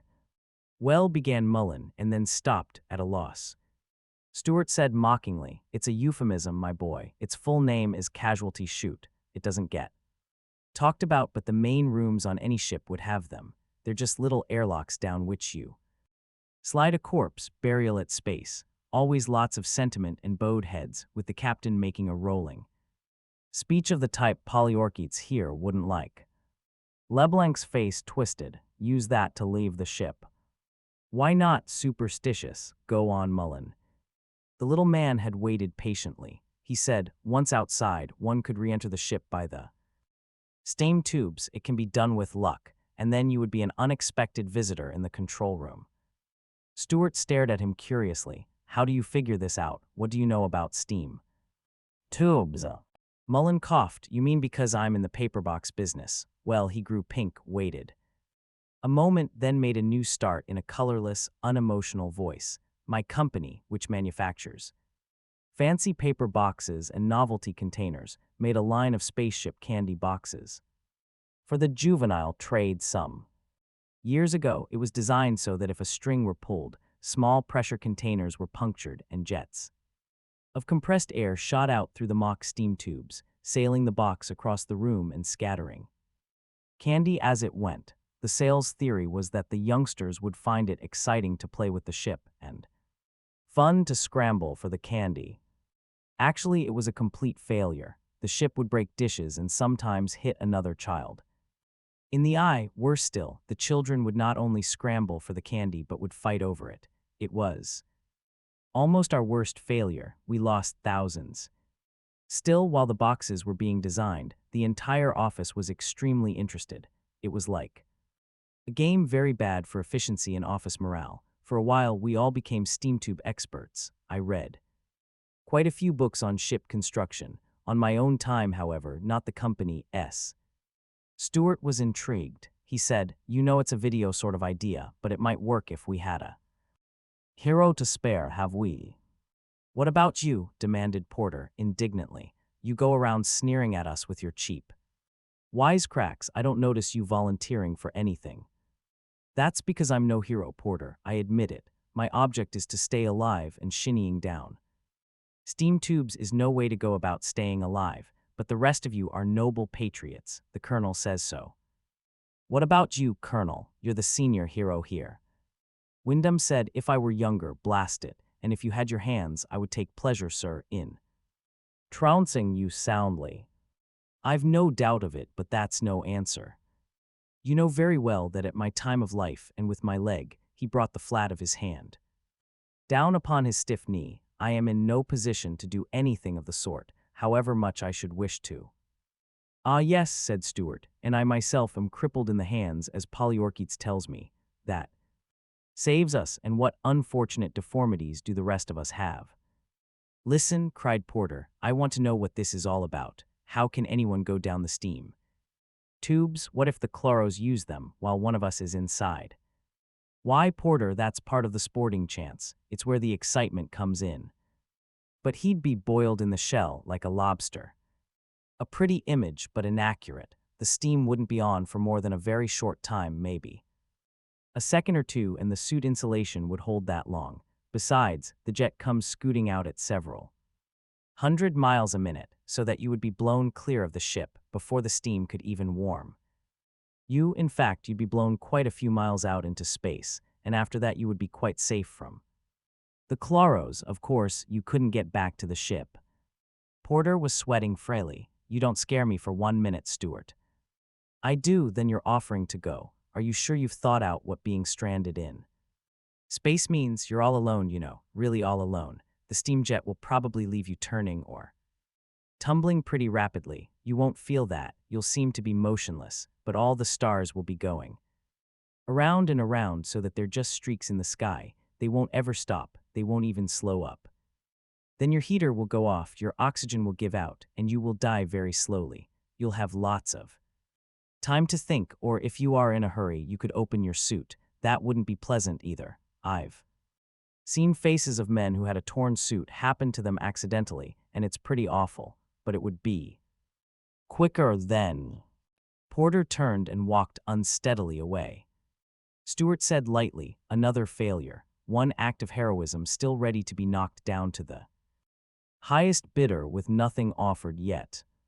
Polyorkite spoke up and his harsh voice roughed the words. You keep on talking, Mr. Big Mouths, you just keep banging that empty barrel. Pretty soon we'll kick your teeth in. There's one boy I think would be willing to do it now, Mr. Porter. Porter's look at Stuart confirmed the truth of Polyorkite's remarks, but he said nothing. Stuart said, then what about you, Polyorkites? You're the barehanded man with guts. Want me to help you into a suit? I'll ask you when I want help. What about you, Leblanc? The young man shrank away. Not even to get back to Margaret's. But Leblanc could only shake his head. Mullen. Well, I'll try. You'll what? I said yes, I'll try. After all, it's my idea. Stuart looked stunned. You're serious, how come? Mullen's prim mouth pursed. Because no one else will. But that's no reason, especially for you. Mullen shrugged. There was a thump of a cane behind Stuart. Wyndham brushed past. He said, do you really intend to go, Mullen? Yes, Colonel. In that case, dash it, let me shake your hand. I like you. You're an earthman by heaven. Do this and win or die. I'll bear witness for you. Mullen withdrew his hand awkwardly from the deep and vibrating grasp of the other. And Stuart just stood there. He was in a very unusual position. He was, in fact, in the particular position of all positions in which he most rarely found himself. He had nothing to say. The quality of tension had changed. The gloom and frustration had lifted a bit, and the excitement of conspiracy had replaced it. Even Polyorkites was fingering the spacesuits and commenting briefly and hoarsely on which he considered preferable. Mullen was having a certain amount of trouble. The suit hung rather limply upon him, even though the adjustable joints had been tightened nearly to minimum. He stood there now with only the helmet to be screwed on. He wiggled his neck. Stuart was holding the helmet with an effort. It was heavy, and his artoplasmic hands did not grip it. Well, he said, better scratch your nose if it itches. It's your last chance for a while. He didn't add maybe forever, but he's thought it. Mullen said tonelessly, I think perhaps I had better have a spare oxygen cylinder. Good enough. With a reducing valve. Stuart nodded. I see what you're thinking of. If you do get blown clear of the ship, you could try to blow yourself back by using the cylinder as an action-reaction motor. They clamped on the headpiece and buckled the spare cylinder to Mullen's waist, Polyorkite's end. Leblanc lifted him up to the yawning opening of the sea-tube. It was ominously dark inside, the metal lining of the interior having been painted a mournful black. Stuart thought he could detect a musty odor about it. But that, he knew, was only imagination. He stopped the proceedings when Mullen was half within the tube. He tapped upon the little man's viceplate. Can you hear me? Within, there was a nod. Air coming through all right, no last-minute troubles. Mullen lifted his armored arm in a gesture of reassurance. Then remember, don't use the suit radio out there. The chloros might pick up the signals. Reluctantly, he stepped away. Polyorkeet's brawny hands lowered Mullen until they could hear the thumping sound made by the steel-shod feet against the outer valve. The inner valve then swung shut with a dreadful finality, its beveled silicone gasket making a slight sewing noise as it crushed hard. They clamped it into place. Stewart stood at the toggle switch that controlled the outer valve. He threw it, and the gauge that marked the air pressure within the tube fell to 0. A little pinpoint of red light warned that the outer valve was open. Then the light disappeared, the valve closed, and the gauge climbed slowly to 15 pounds. Again. They opened the inner valve again and found the tube empty. Polyorkeet spoke first. He said, "The little son of a gun." He went. He looked wonderingly at the others, a little fellow with guts like that. Stewart said, "Look, we'd better get ready in here. There's just a chance that the chloros may have detected the valves opening and closing. If so, they'll be here to investigate and we'll have to cover up." "How?" asked Wyndham. "They won't see Mullen anywhere around. We'll say he's in the head. The chloros know that it's one of the peculiar characteristics of Earthmen that they resent intrusion on their privacy in lavatories, and they'll make no effort to check if we can hold them off." "What if they wait or if they check the spacesuits?" asked Porter. Stewart shrugged. "Let's hope they don't. And listen, Polyorkeets, don't make any fuss when they come in." Polyorkeets grunted. "With that little guy out there, what do you think I am?" He stared at Stewart without animosity, then scratched his curly hair vigorously. "You know, I laughed at him. I thought he was an old woman. It makes me ashamed." Stewart cleared his throat. He said, "Look, I've been saying some things that maybe weren't too funny after all. Now that I come to think of it, I'd like to say I'm sorry if I have." He turned away morosely and walked toward his cot. He heard the steps behind him, felt the touch on his sleeve. He turned. It was LeBlanc. The youngster said softly, "I keep thinking that Mr. Mullen is an old man." "Well, he's not a kid. He's about 45 or 50, I think." LeBlanc said, "Do you think, Mr. Stewart, that should have gone instead? I'm the youngest here. I don't like the thought of having let an old man go in my place. It makes me feel like the devil. I know if he dies, it will be too bad. But he volunteered. We didn't make him, did we?" "Don't try to dodge responsibility, LeBlanc. It won't make you feel better. There isn't one of us." Without a stronger motive to run the risk than he had, and Stewart sat there silently, thinking. Mullen felt the obstruction beneath his feet yield, and the walls about him slip away quickly, too. Quickly, he knew it was the puff of air escaping, carrying him with it, and he dug arms and legs frantically against the wall to break himself. Corpses were supposed to be flung well clear of the ship, but he was no corpse for the moment. His feet swung free and threshed. He heard the clunk of one magnetic boot against the hull just as the rest of his body puffed out like a tight cork under air pressure. He teetered dangerously at the lip of the hole in the ship. He had changed orientation suddenly and was looking down on it, then took a step backward as its lid came down of itself and fitted smoothly against the hull. A feeling of unreality overwhelmed him. Surely, it wasn't he standing on the outer surface of a ship, not Randolph F. Mullen. So few human beings could ever say they had, even those who traveled in space constantly. He was only gradually aware that he was in pain, popping out of that hole with one foot clamped to the hull had nearly bent him in two. He tried moving, cautiously, and found his motions to be erratic and almost impossible to control. He thought nothing was broken, though the muscles of his left side were badly wrenched. And then he came to himself and noticed that the wrist lights of his suit were on. It was by their light that he had stared into the blackness of the sea chute. He stirred with the nervous thought that from within, the chloros might see the twin spots of moving light just outside the hull. He flicked the switch upon the suit's midsection. Mullen had never imagined that, standing on a ship, he would fail to see its hull, but it was dark. As dark below as above, there were the stars, hard and bright little non-dimensional dots, nothing more. Nothing more anywhere, under his feet, not even the stars, not even his feet. He bent back to look at the stars. His head swam. They were moving slowly, or rather they were. Standing still and the ship was rotating, but he could not tell his eyes that. They moved. His eyes followed. Down and behind the ship, new stars up and above from the other side, a black horizon, the ship existed. Only as a region where there were no stars. No stars, why there was one almost at his feet. He nearly reached for it, then he realized that it was only a glittering reflection in the mirroring metal.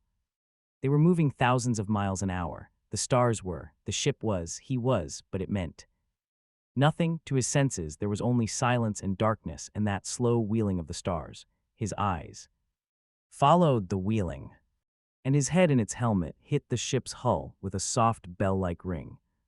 He felt about in panic with his thick, insensitive, spun silicate gloves. His feet were still firmly magnetized to the hull, that was true, but the rest of his body bent backward at the knees in a right angle. There was no gravity outside the ship. If he bent back, there was nothing to pull the upper part of his body down until his joints they were bending. His body stayed as he put it. He pressed wildly against the hull, and his torso shot upward and refused to stop when upright. He fell forward. He tried more slowly, balancing with both hands against the hull until he squatted evenly. Then upward very slowly, straight up, arms out to balance. He was straight now, aware of his nausea and lightheadedness. He looked about. My God, where were the steam tubes? He couldn't see them. They were black. On black, nothing on nothing.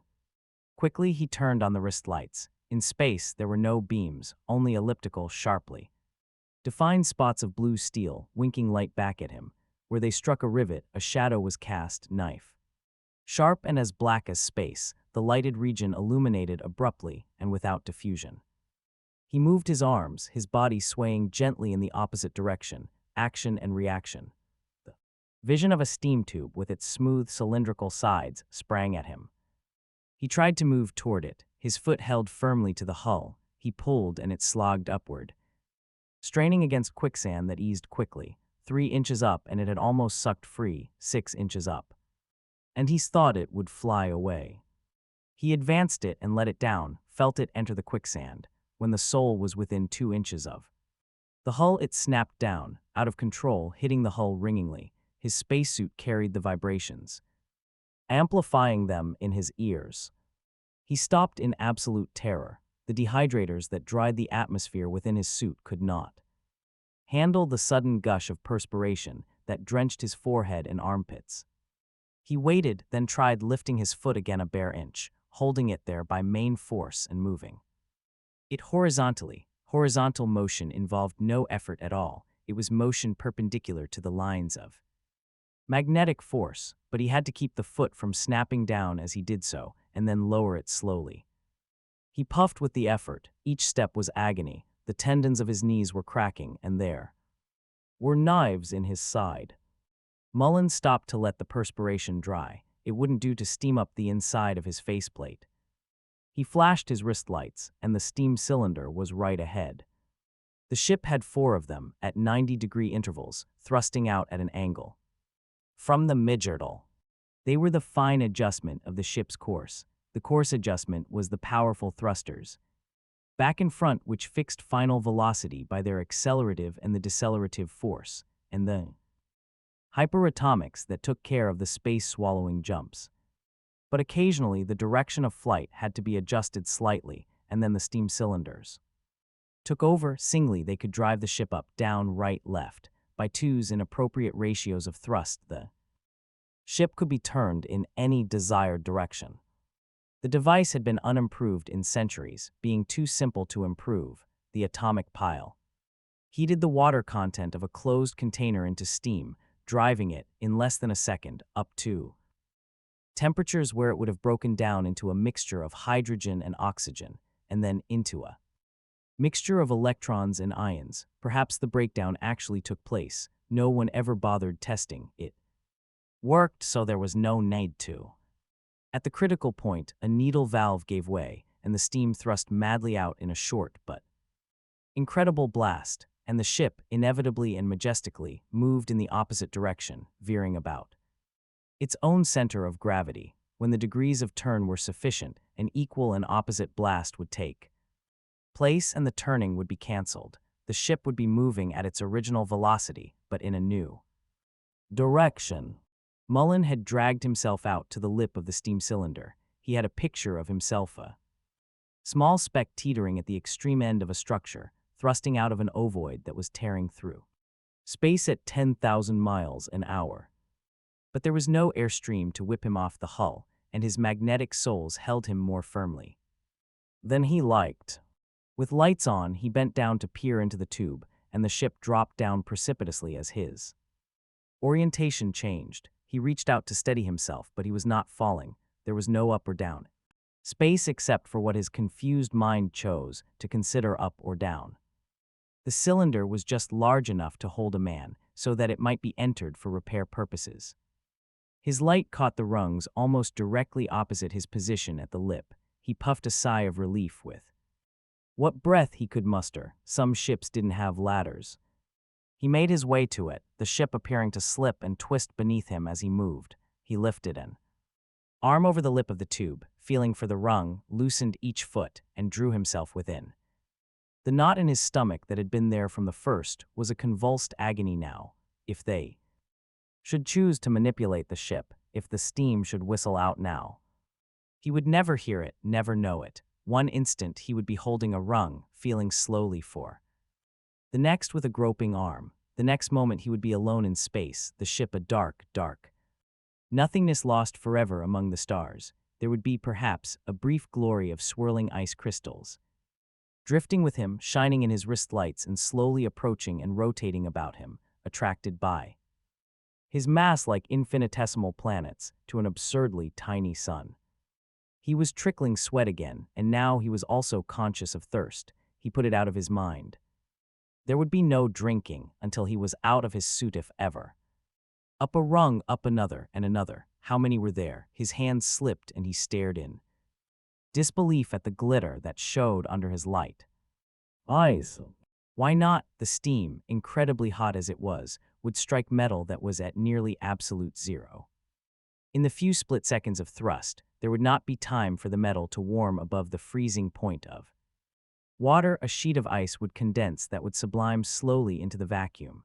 It was the speed of all that happened that prevented the fusion of the tubes and of the original water container itself.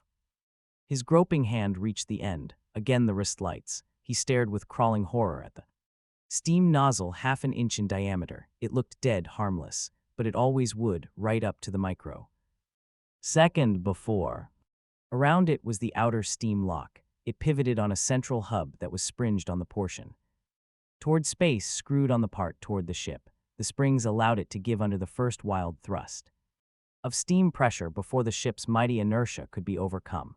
The steam was bled into the inner chamber, breaking the force of the thrust, leaving the total energy unchanged, but spreading it over time so that the hull itself was in that much less danger of being staved in. Mullen braced himself firmly against a rung and pressed against the outer lock so that it gave a little. It was stiff, but it didn't have to give much, just enough to catch on the screw. He felt it catch. He strained against it and turned it, feeling his body twist in the opposite direction. It held tight, the screw taking up the strain as he carefully adjusted the small control switch that allowed the springs to fall free. How well he remembered the books he had read. He was in the interlock space now, which was large enough to hold a man comfortably. Again, for convenience in repairs, he could no longer be blown away from the ship if the steam blast were turned on. Now it would merely drive him against the inner lock hard enough to crush him to a pulp, a quick death he would never feel at least. Slowly he unhooked his spare oxygen cylinder. There was only an inner lock between himself and the control room now. This lock opened outward into space so that the steam blast could only close it tighter rather than blow it open, and it fitted tightly and smoothly. There was absolutely no way to open it from without. He lifted himself above the lock, forcing his bent back against the inner surface of the interlock. It made breathing difficult. The spare oxygen cylinder dangled at a queer angle. He held its metal mesh hose and straightened it, forcing it against the inner lock so that vibration thudded. Again. It would have to attract the attention of the chloros. They would have to investigate. He would have no way of telling when they were about to do so. Ordinarily, they would first let air into the interlock to force the outer lock shut. But now the outer lock was on the central screw, well away from its rim. Air would suck about it, ineffectually dragging out into space. Mullen kept on thumping. Would the chloros look at the air gauge, note that it scarcely lifted from 0, or would they take its proper working for granted? Porter said, "He's been gone an hour and a half." "I know," said Stewart. They were all restless, jumpy, but the tension among themselves had disappeared. It was as though all the threads of emotion extended to the hull of the ship. Porter was bothered. His philosophy of life had always been simple: take care of yourself, because no one will take care of you for you. It upset him to see it shaken. He said, "Do you suppose they've caught him?" "If they had, we'd hear about it," replied Stewart briefly. Porter felt with a miserable twinge that there was little interest on the part of the others in speaking to him. He could understand it. He had not exactly earned their respect. For the moment, a torrent of self-excuse poured through his mind. The others had been frightened, too. A man had a right to be afraid. No one likes to die. At least he hadn't broken like Aristides Polyorkites. He hadn't wept like Leblanc. But there was Mullen, out there on the hull.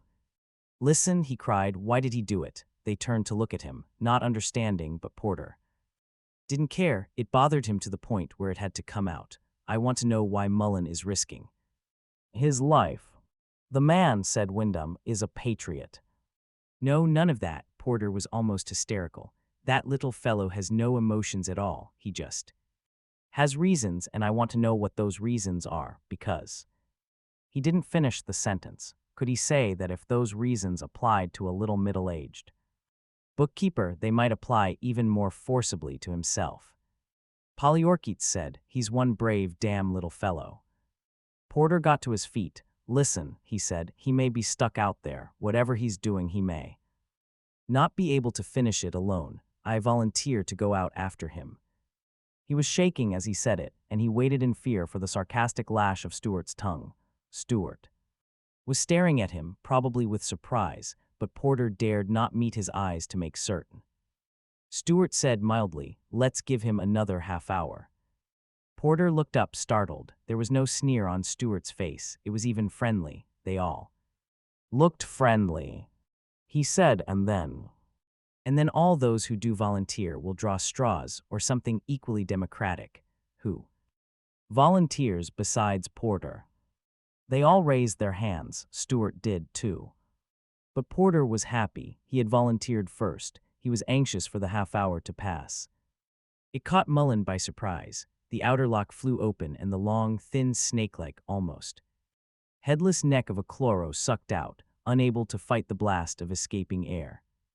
Mullen's cylinder flew away, almost tore free. After one wild moment of frozen panic, he fought for it, dragging it above the airstream, waiting as long as he dared to let the first fury die down as the air of the control room thinned out, then bringing it down with force.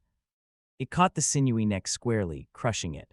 Mullen, curled above the lock almost entirely, protected from the stream, raised the cylinder again and plunging it down again, striking the head, mashing the staring eyes to liquid ruin. In the near vacuum, green blood was pumping out of what was left of the neck.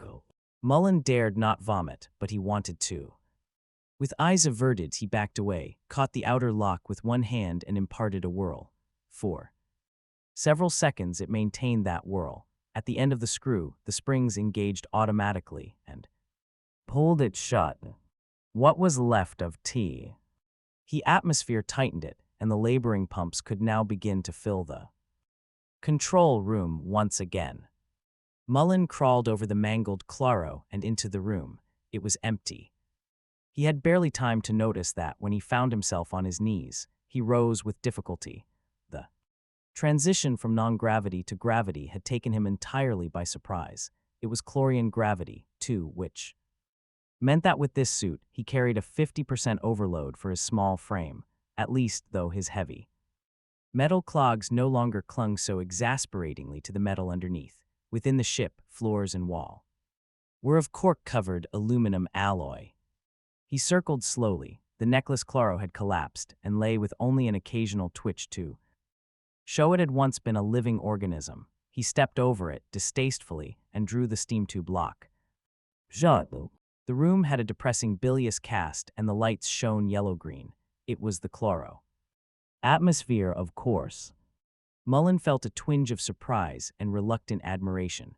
The Chloros obviously had some way of treating materials so that they were impervious to the oxidizing effect of chlorine, even the map of Earth on. The wall printed on glossy plastic-backed paper seemed fresh and untouched. He approached, drawn by the familiar outlines of the continents. There was a flash of motion caught in the corner of his eyes. As quickly as he could in his heavy suit, he turned, then screamed. The Chloro he had thought dead was rising to its feet. Its neck hung limp, an oozing mass of tissue mash, but its arms reached out blindly, and the tentacles about its chest vibrated rapidly like innumerable snakes' tongues. It was blind, of course. The destruction of its neck stalk had deprived it of all sensory equipment, and partial asphyxiation had disorganized it. But the brain remained whole and safe in the abdomen. It still lived. Mullen backed away. He circled, trying clumsily and unsuccessfully to tiptoe, though he knew that what was left of the Chloro was also deaf. It blundered on its way, struck a wall, felt to the base and began sidling along it. Mullen cast about desperately for a weapon, found nothing. There was the Chloro's holster, but he dared not reach for it. Why hadn't he snatched it at the very first? Fool. The door to the control room opened. It made almost no noise. Mullen turned, quivering. The other Chloro entered, unharmed, entire. It stood in the doorway for a moment, chest tendrils stiff and unmoving, its neck stalk stretched forward, its horrible eyes flickering first at him and then at its nearly dead comrade. And then its hand moved quickly to its side. Mullen, without awareness, moved as quickly in pure reflex. He stretched out the hose of the spare oxygen cylinder, which, since entering the control room, he had replaced in its suit clamp, and cracked the valve. He didn't bother reducing the pressure. He let it gush out unchecked so that he nearly staggered. Under the backward push, he could see the oxygen stream. It was a pale puff billowing out amid the chlorine green. It caught the Chloro with one hand on the weapon's holster. The Chloro threw its hands up. The little beak on its head nodule opened alarmingly, but noiselessly it staggered and fell, writhed for a moment, then lay still. Mullen approached and played the oxygen stream upon its body as though he were extinguishing a fire, and then he raised his heavy foot and brought it down upon the center of the neck stalk and crushed it on the floor. He turned to the first. It was sprawled, rigid.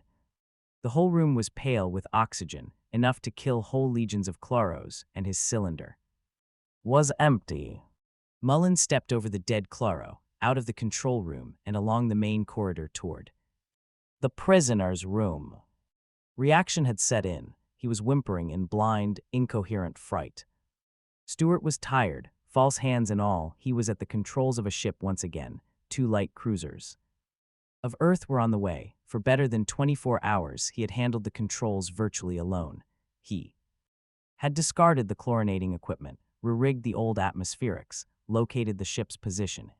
Space tried to plot a course, and sent out carefully guarded signals which had worked. So when the door of the control room opened, he was a little annoyed. He was too tired to play conversational handball. Then he turned, and it was Mullen stepping inside. Stewart said, "For God's sake, get back into bed, Mullen." Mullen said, "I'm tired of sleeping, even though I never thought I would be a while ago." "How do you feel?" "I'm stiff all over, especially my side." He grimaced and stared involuntarily around. "Don't look for the Chloros," Stewart said. "We dumped the poor devils." He shook his head. "I was sorry for them. To themselves, they're the human beings, you know, and we're the aliens. Not that I'd rather they'd killed you, you understand." I understand. Stuart turned a sidelong glance upon the little man who sat looking at the app of Earth and went on. I owe you a particular and personal apology, Mullen. I didn't think much of you. It was your privilege, said Mullen in his dry voice. There was no feeling in it. No, it was. It is no one's privilege to despise another. It is only a hard one right after long experience. Have you been thinking about this? Yes, all day. Maybe I can't explain. It's these hands. He held them up before him, spread out. It was hard knowing that other people had hands of their own. I had to hate them for it. I always had to do my best to investigate and belittle their motives, point up their deficiencies, expose their stupidities. I had to do anything that would prove to myself that they weren't worth envying. Mullen moved restlessly. This explanation is not necessary. It is. Stuart felt his thoughts intently, strained to put them into words. For years I've abandoned hope of finding any decency in human beings. Then you climbed into the sea chute. You had better understand, said Mullen, that I was motivated by practical and selfish considerations. I will not have you present me to myself as a hero. I wasn't intending to. I know that you would do nothing without a reason.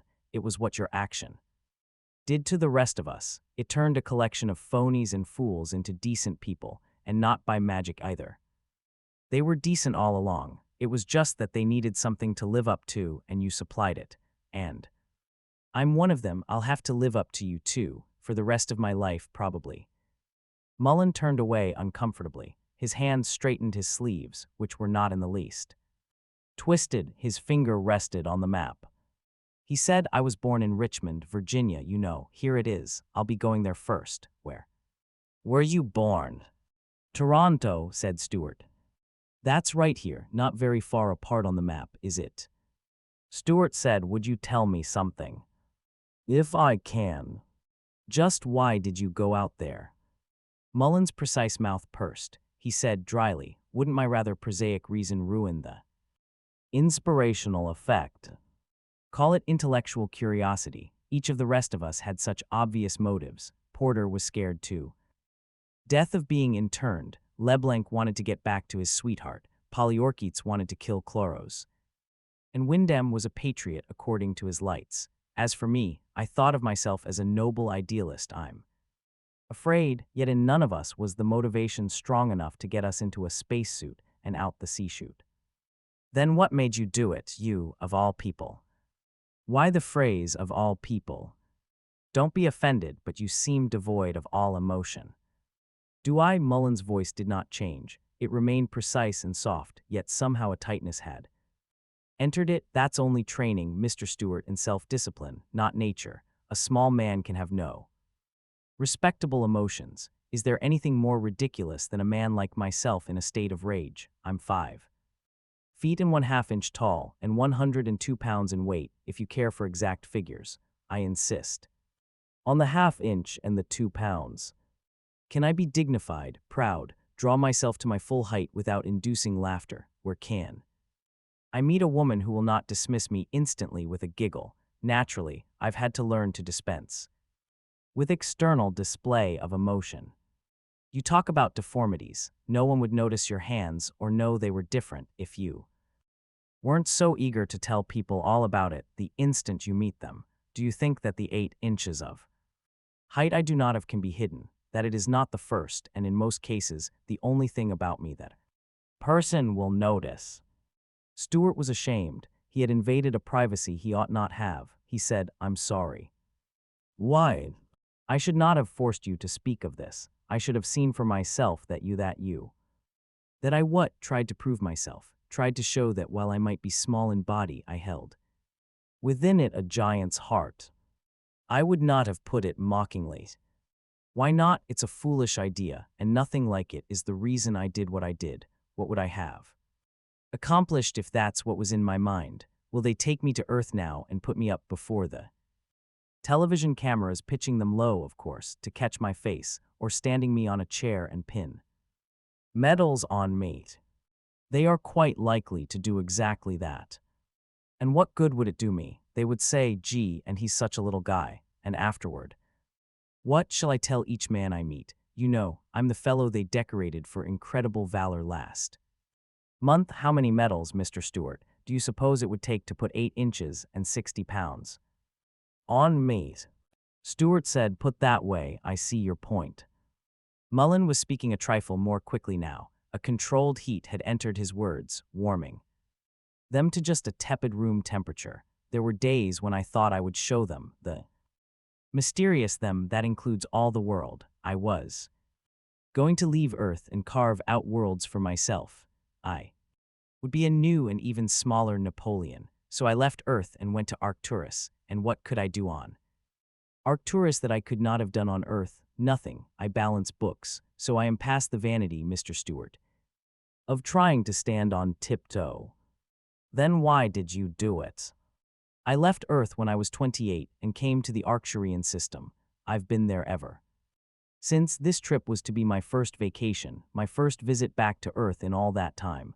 I was going to stay on Earth for 6 months. The Chloros instead captured us and would have kept us interned indefinitely, but I couldn't let them stop me from traveling to Earth. No matter what the risk, I had to prevent their interference. It wasn't love of woman, or fear, or hate, or idealism of any sort. It was stronger than any of those.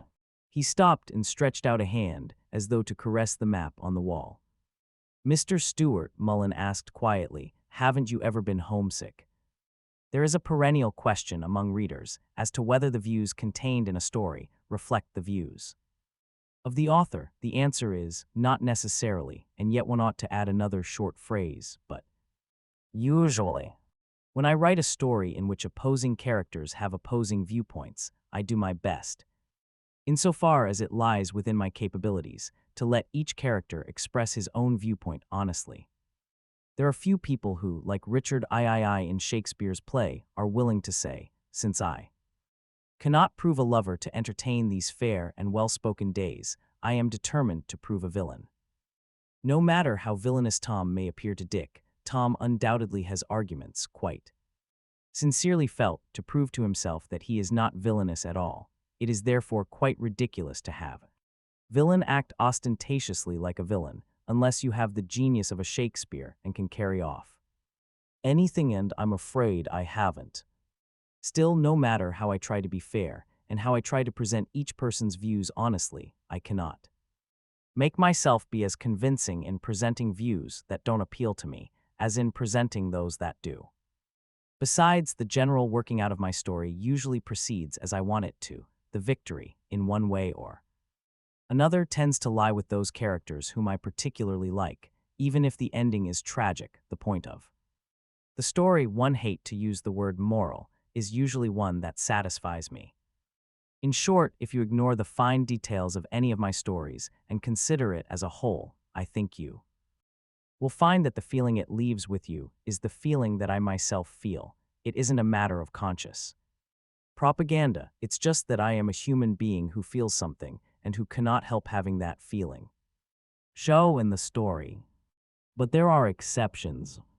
In 1951, Mr. Raymond J. Healy, an anthologist of note, was planning a collection of original science fiction stories and asked me to write one. He made only one specification. He wanted an upbeat story, something which, in my own more unsophisticated way, I called a happy ending story.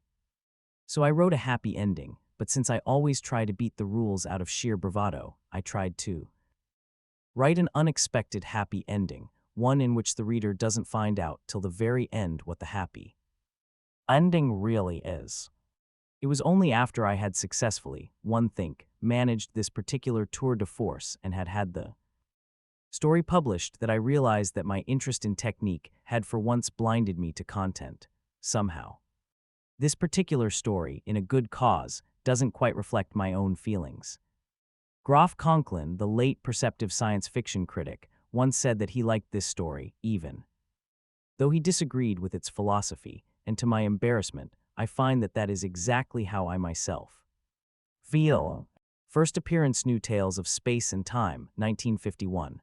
Copyright 1951 by Henry Holt and Company, Inc. In a good cause. In the Great Court, which stands as a patch of untouched peace among the 50 busy square miles, devoted to the towering buildings that are the pulse beat of the united worlds of the galaxy, stands a statue. It stands where it can look at the stars at night. There are other statues ringing the court, but this one stands in the center and alone.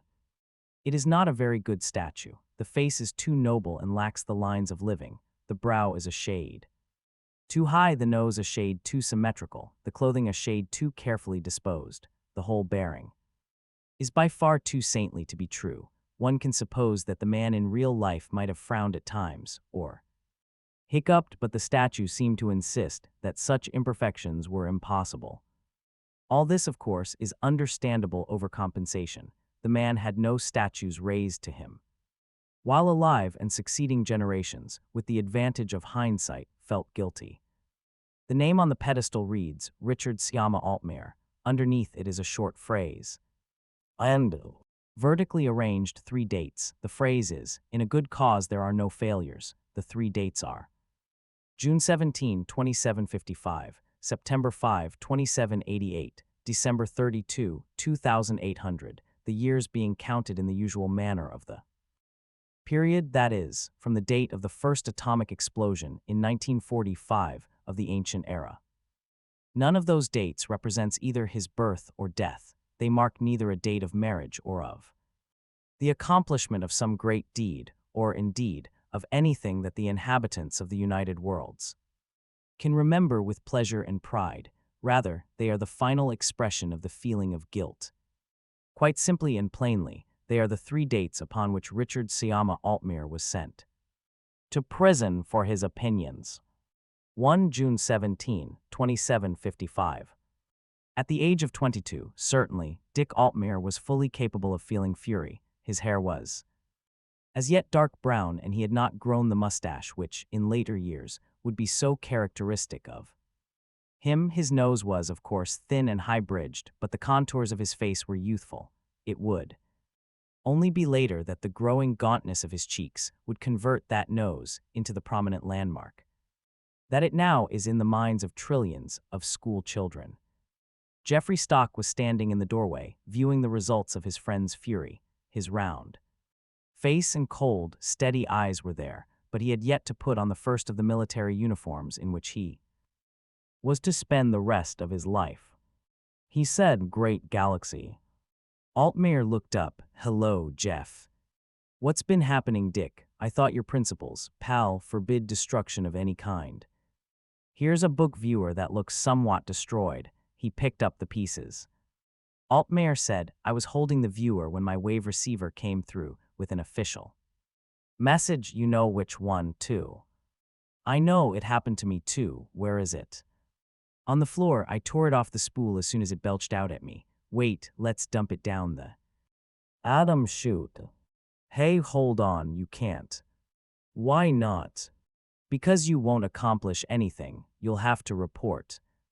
"And just why?" "Don't be an ass, Dick. This is a matter of principle, by space." "Oh, nuts, you can't fight the whole planet." "I don't intend to fight the whole planet, just the few who get us into wars." Stock shrugged. "That means the whole planet. That guff of yours of leaders tricking poor innocent people into fighting is just so much space dust. Do you think that if a vote were taken, the people wouldn't be overwhelmingly in favor of fighting this fight?" "That means nothing, Jeff. The government has control of the organs of propaganda." "Yes, I know. I've listened to you often enough, but why not report?" "Anyway." Altmaier turned away. Stock said, "In the first place, you might not pass the physical examination." "I'd pass. I've been in space." "That doesn't mean anything. If the doctors let you hop a liner, that only means you don't have a heart murmur or an aneurysm. For military duty aboard ship in space, you need much more than just that." "How do you know you qualify?" "That's a side issue, Jeff, and an insulting one. It's not that I'm afraid to fight." "Do you think you can stop the war this way?" "I wish I could." Altmaier's voice almost shook as he spoke. "It's this idea I have that all mankind should be a single unit. There shouldn't be wars or space fleets armed only for destruction. The galaxy stands ready to be opened to the united efforts of the human race. Instead, we have been factioned for nearly 2,000 years, and we throw away all the galaxy. Stock laughed, we're doing all right. There are more than 80 independent planetary systems. And are we the only intelligences in the galaxy? Oh, the diaboli, your particular devils, and Stock put his fists to his temples and extended the two forefingers, waggling them. And yours too, and everybody's. They have a single government extending over more planets than all those occupied by our precious 80 independents. Sure, and their nearest planet is only 1,500 light-years away from Earth, and they live on oxygen planets anyway. Stock got out of his friendly mood. He said curtly, look, I dropped by here to say that I was reporting for examination next week. Are you coming with me? No. You're really determined. I'm really determined. You know you'll accomplish nothing. There will be no great flame ignited on Earth. It will be no case of millions of young men being excited by your example into a no-war strike. You will simply be put in jail. Well then, jail it is. And jail it was, on June 17, 2755 of the atomic era, after a short trial in which Richard Siama Altmaier refused to present any defense. He was sentenced to jail for the term of 3 years or for the duration of the war, whichever should be longer. He served a little over 4 years and 2 months, at which time the war ended in a definite, though not shattering Santanian defeat. At Earth gained complete control of certain disputed asteroids, various commercial advantages, and a limitation of the Santanian Navy. The combined human losses of the war were something over 2,000 ships with, of course, most of their crews, and in addition, several millions of lives due to the bombardment of planetary surfaces. From space, the fleets of the two contending powers had been sufficiently strong to restrict this bombardment to the outposts of their respective systems, so that the planets of Earth and Santani themselves were little affected. The war conclusively established Earth as the strongest single human military power. Jeffrey Stock fought throughout the war, seeing action more than once and remaining whole in life and limb despite that. At the end of the war, he had the rank of major. He took part in the first diplomatic mission sent out by Earth to the worlds of the Diaboli, and that was the first step in his expanding role in Earth's military and political life. 2 September 5, 2788. They were the first Diaboli ever to have appeared on the surface of Earth itself. The projection posters and the newscasts of the Federalist Party made that abundantly clear to any who were unaware of that. Over and over, they repeated the chronology of events. It was toward the beginning of the century that human explorers first came across the Diaboli. They were intelligent and had discovered interstellar travel independently somewhat earlier than had the humans. Already the galactic volume of their dominions was greater than that which was human-occupied. Regular diplomatic relationships between the Diaboli and the major human powers had begun 20 years earlier, immediately after the war between Santani and Earth. At that time, outposts of Diaboli power were already within 20 light-years of the outermost human centers. Their missions went everywhere, drawing trade treaties, obtaining concessions on unoccupied asteroids. And now they were on Earth itself. They were treated as equals and perhaps as more than equals by the rulers of the greatest center of human population in the galaxy. The most damning statistic of all was the most loudly proclaimed by the Federalists. It was this: although the number of living Diaboli was somewhat less than the total number of living humans, humanity had opened up not more than 5 new worlds to colonization in 50 years, while the Diaboli had begun the occupation of nearly 500. 100 to 1 against us, cried the Federalists, because they are one political organization. And we are 100, but relatively few on Earth and fewer in the galaxy as a whole, paid attention to the Federalists and their demands for galactic union. The crowds that lined the streets along which nearly daily the 5 Diaboli of the mission traveled, from their specially conditioned suite in the best hotel of the city to the Secretariat of Defense, were, by and Large, not hostile, most were merely curious and more than a little revolted. The Diaboli were not pleasant creatures to look at. They were larger and considerably more massive than Earthmen. They had 4 stubby legs set close together below and 2 flexibly fingered arms. Above, their skin was wrinkled and naked, and they wore no clothing. Their broad, scaly faces wore no expressions capable of being read by Earthmen, and from flattened regions just above each large pupilled. Either sprang short horns. It was these last that gave the creatures their names. At first they had been called devils, and later the politer Latin equivalent. Each wore a pair of cylinders on its back from which flexible tubes extended to the nostrils.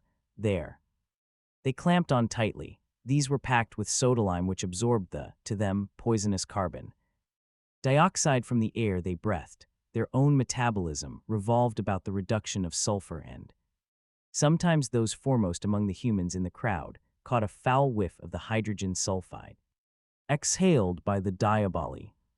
The leader of the Federalists was in the crowd. He stood far back where he attracted no attention from the police who had roped off the avenues and who now maintained a watchful order on the little hoppers that could be maneuvered quickly through the thickest crowd. The Federalist leader was gaunt, faced with a thin and prominently bridged nose and straight, graying hair.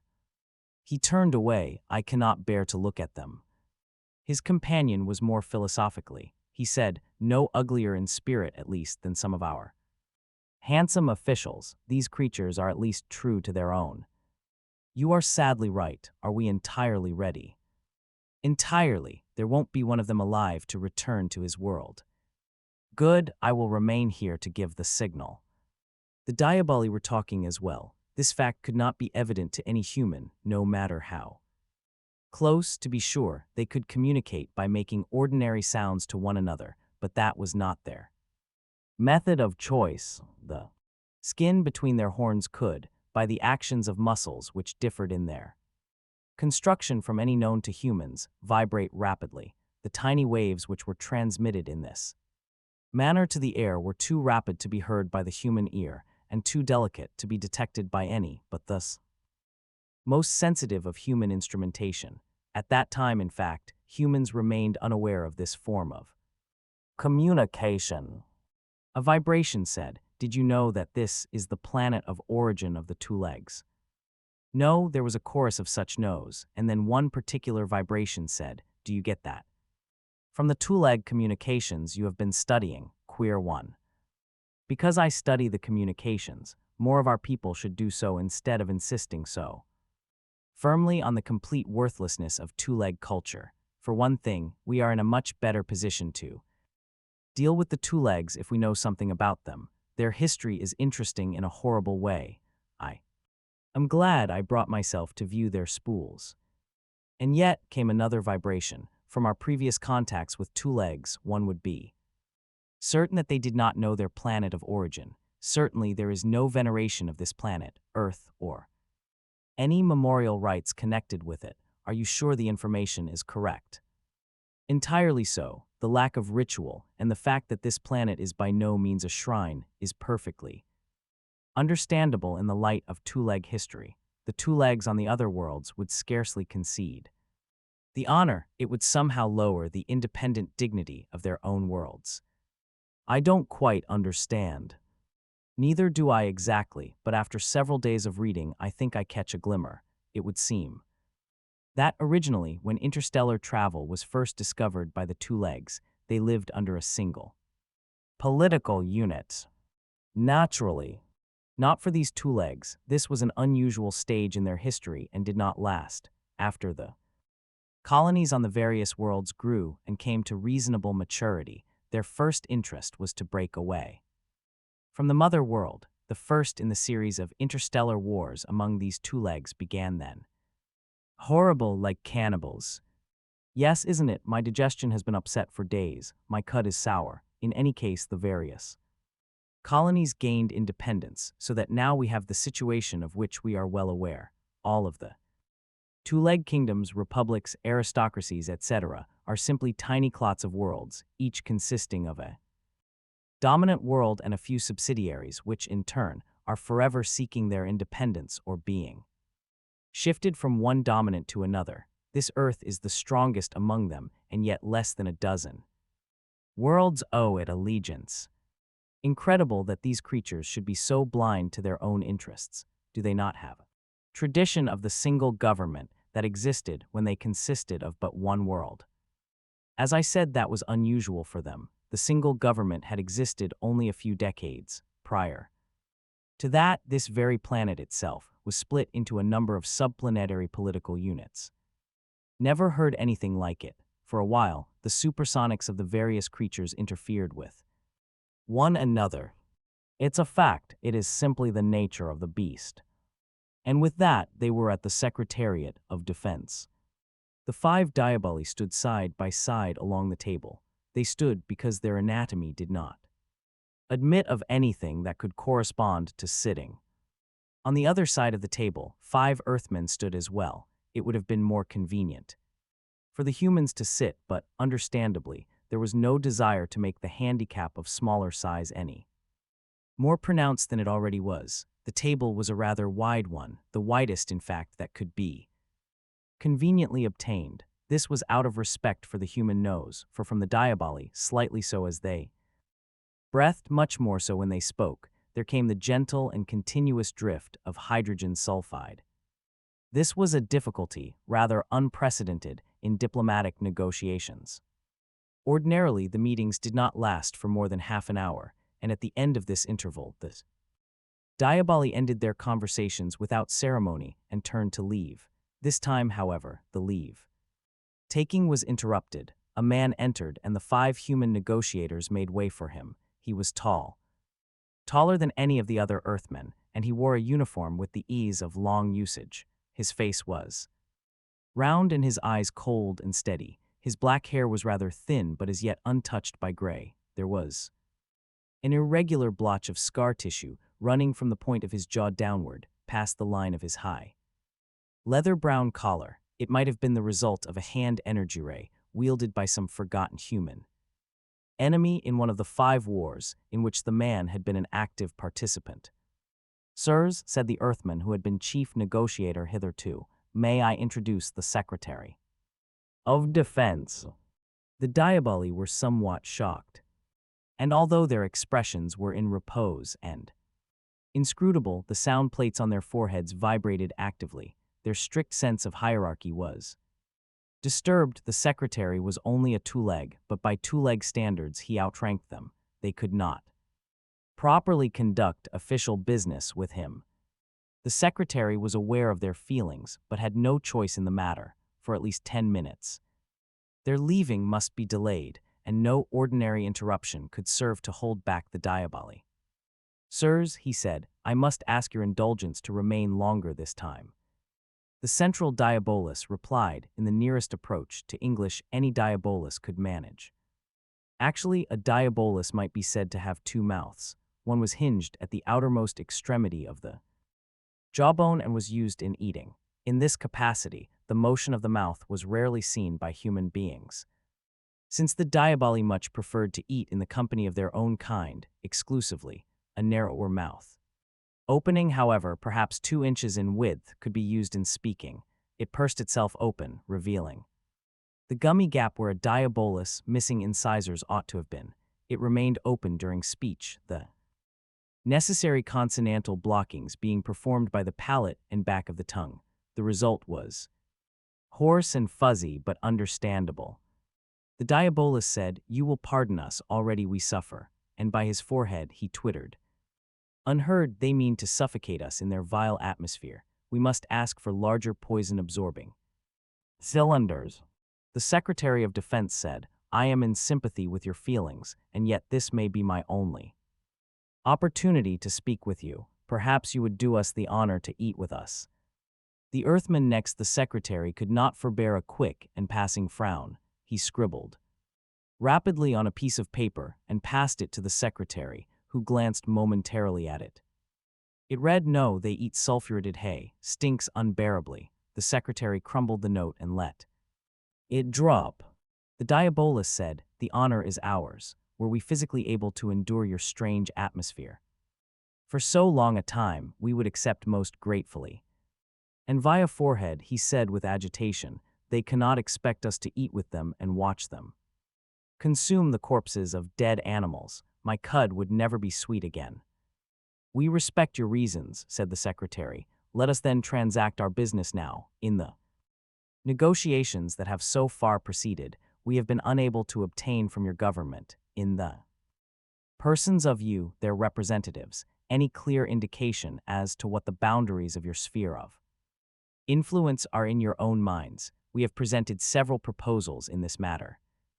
As far as the territories of Earth are concerned, Mr. Secretary, a definition has been given. But surely you must see that this is unsatisfactory. The boundaries of Earth and your lands are nowhere in contact. So far you have done nothing but state this fact. While true, the mere statement is not satisfying. We do not completely understand. Would you have us discuss the boundaries between ourselves and such independent human kingdoms as that of Vega?" "Why, yes. That cannot be done, sir. Surely you realize that any relations between ourselves and the sovereign realm of Vega cannot be possibly any concern of Earth. They can be discussed only with Vega. Then you will negotiate 100 times with the 100 human world systems. It is necessary. I would point out, however, that the necessity is imposed not by us but by the nature of your human organization. Then that limits our field of discussion drastically." The secretary seemed abstracted. He was listening not exactly to the diaboli opposite, but rather, it would seem, to something at a distance. And now there was a faint commotion, barely heard from outside the secretariat, the babble of distant voices, the brisk crackle of energy guns muted by distance to nearly nothingness, and the hurried click-clacking of police hoppers. The diaboli showed no indication of hearing, nor was this simply another affectation of politeness. If their capacity for receiving supersonic sound waves was far more delicate and acute than almost anything human ingenuity had ever invented, their reception for ordinary sound waves was rather dull. The diabolus was saying, "We beg leave to state our surprise. We were of the opinion that all this was known to you." A man in police uniform appeared in the doorway. The secretary turned to him, and with the briefest of nods, the policeman departed. The secretary said suddenly and briskly, "Quite. I merely wish to ascertain once again that this was the case. I trust you will be ready to resume negotiations tomorrow." "Certainly, sir." One by one, slowly, with a dignity befitting the heirs of the universe, the diaboli left. An Earthman said, "I'm glad they refused to eat with us." "I knew they couldn't accept," said the secretary thoughtfully. "They're vegetarian, they sicken thoroughly at the very thought of eating meat. I've seen them eat, not many humans have. They resemble our cattle in the business of eating. They bolt their food and then stand solemnly about in circles, chewing their cuds in a great community of thought. Perhaps they intercommunicate by a method we are unaware of." The huge lower jaw rotates horizontally in a slow, grinding process. The policeman had once more appeared in the doorway. The secretary broke off and called, "You have them all?" "Yes, sir." "Do you have Altmaier?" "Yes, sir." "Good." The crowd had gathered again when the 5 diaboli emerged from the secretariat. The schedule was strict. At 3:00 p.m. each day they left their suite and spent 5 minutes walking to the secretariat. At 3:35 they emerged therefrom once again and returned to their suite, the way being kept clear by the police. They marched stolidly, almost mechanically, along the broad avenue. Halfway in their trek there came the sounds of shouting men. To most of the crowd the words were not clear, but there was the crackle of an energy gun, and the pale blue fluorescence split the air. Overhead, police wheeled their own energy guns drawn, hoppers springing 7 feet into the air, landing delicately in the midst of groups of people, touching none of them, jumping again almost instantly. People scattered, and their voices were joined to the general uproar. Through it all, the diaboli, either through defective hearing or excessive dignity, continued marching as mechanically as ever. At the other end of the gathering, almost diametrically opposing the region of excitement, Richard Siama Altmere stroked his nose in a moment of satisfaction. The strict chronology of the Diaboli had made a split-second plan possible. The first diversionary disturbance was only to attract the attention of the police. It was now. And he fired a harmless sound pellet into the air. Instantly, from 4 directions, concussion pellets split the air, from the roofs of buildings lining the way snipers fired. Each of the Diaboli, torn by the shells, shuddered and exploded as the pellets detonated with thems. One by one, they toppled. And from nowhere, the police were at Altmere's side. He stared at them with some surprise.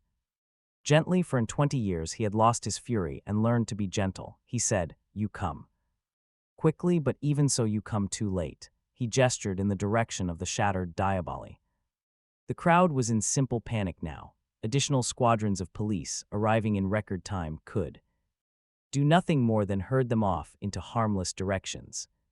The policeman, who now held Altmere in a firm grip, taking the sound gun from him and inspecting him quickly for further weapons, was a captain by rank. He said stiffly, "I think you've made a mistake, Mr. Altmere. You'll notice you've drawn no blood." And he, too, waved toward where the Diaboli lay motionless. Altmere turned, startled. The creatures lay there on their sides, some in pieces, tattered skin shredding away, frames distorted and bent, but the police captain was correct. There was no blood, no flesh. Altmere's lips, pale and stiff, moved soundlessly. The police captain interpreted the motion accurately enough. He said, "You are correct, sir, they are robots." And from the great doors of the Secretariat of Defense, the true Diaboli emerged, clubbing. Policemen cleared the way, but another way, so that they need not pass the sprawled travesties of plastic and aluminum which for 3 minutes had played the role of living creatures. The police captain said, "I'll ask you to come without trouble, Mr. Altmere. The Secretary of Defense would like to see you." "I am coming, sir." A stunned frustration was only now beginning to overwhelm him.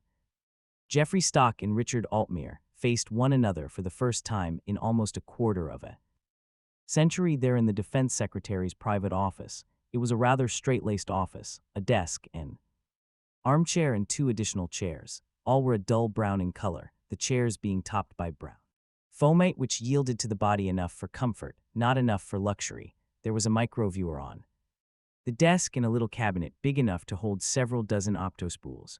On the wall opposite the desk was a tridimensional view of the old Dauntless, the secretary's first command. Stock said, "It is a little ridiculous meeting like this after so many years. I find I am sorry." "Sorry about what, Jeff?" Altmere tried to force a smile. "I am sorry about nothing but that you tricked me with those robots." "You were not difficult to trick," said Stock, "and it was an excellent opportunity to break your party. I'm sure it will be quite discredited after this. The pacifist tries to force war, the apostle of gentleness tries assassination.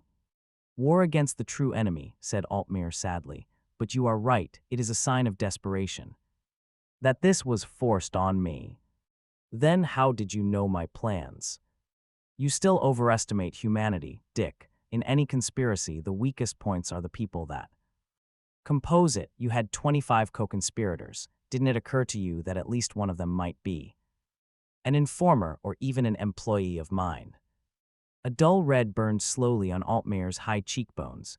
"Which one?" he said. "Sorry, we may have to use him again." Altmere sat back in his chair wearily. "What have you gained?" "What have you gained? You are as impractical now as on that last day I saw you, the day you decided to go to jail rather than report for induction. You haven't changed." Altmere shook his head. "The truth doesn't change." Stock said impatiently, "If it is truth, why does it always fail? Your stay in jail accomplished nothing. The war went on. Not one life was saved. Since then, you've started a political party, and every cause it has backed has failed. Your conspiracy has failed. You're nearly 50, Dick, and what have you accomplished? Nothing." Altmere said, "And you went to war, rose to command a ship, then to a place in the cabinet. They say you will be the next coordinator. You've accomplished a great deal, yet success and failure do not exist in themselves. Success in what? Success in working the ruin of humanity. Failure in what? In Saving it, I wouldn't change places with you. Jeff, remember this. In a good cause, there are no failures. There are only delayed successes.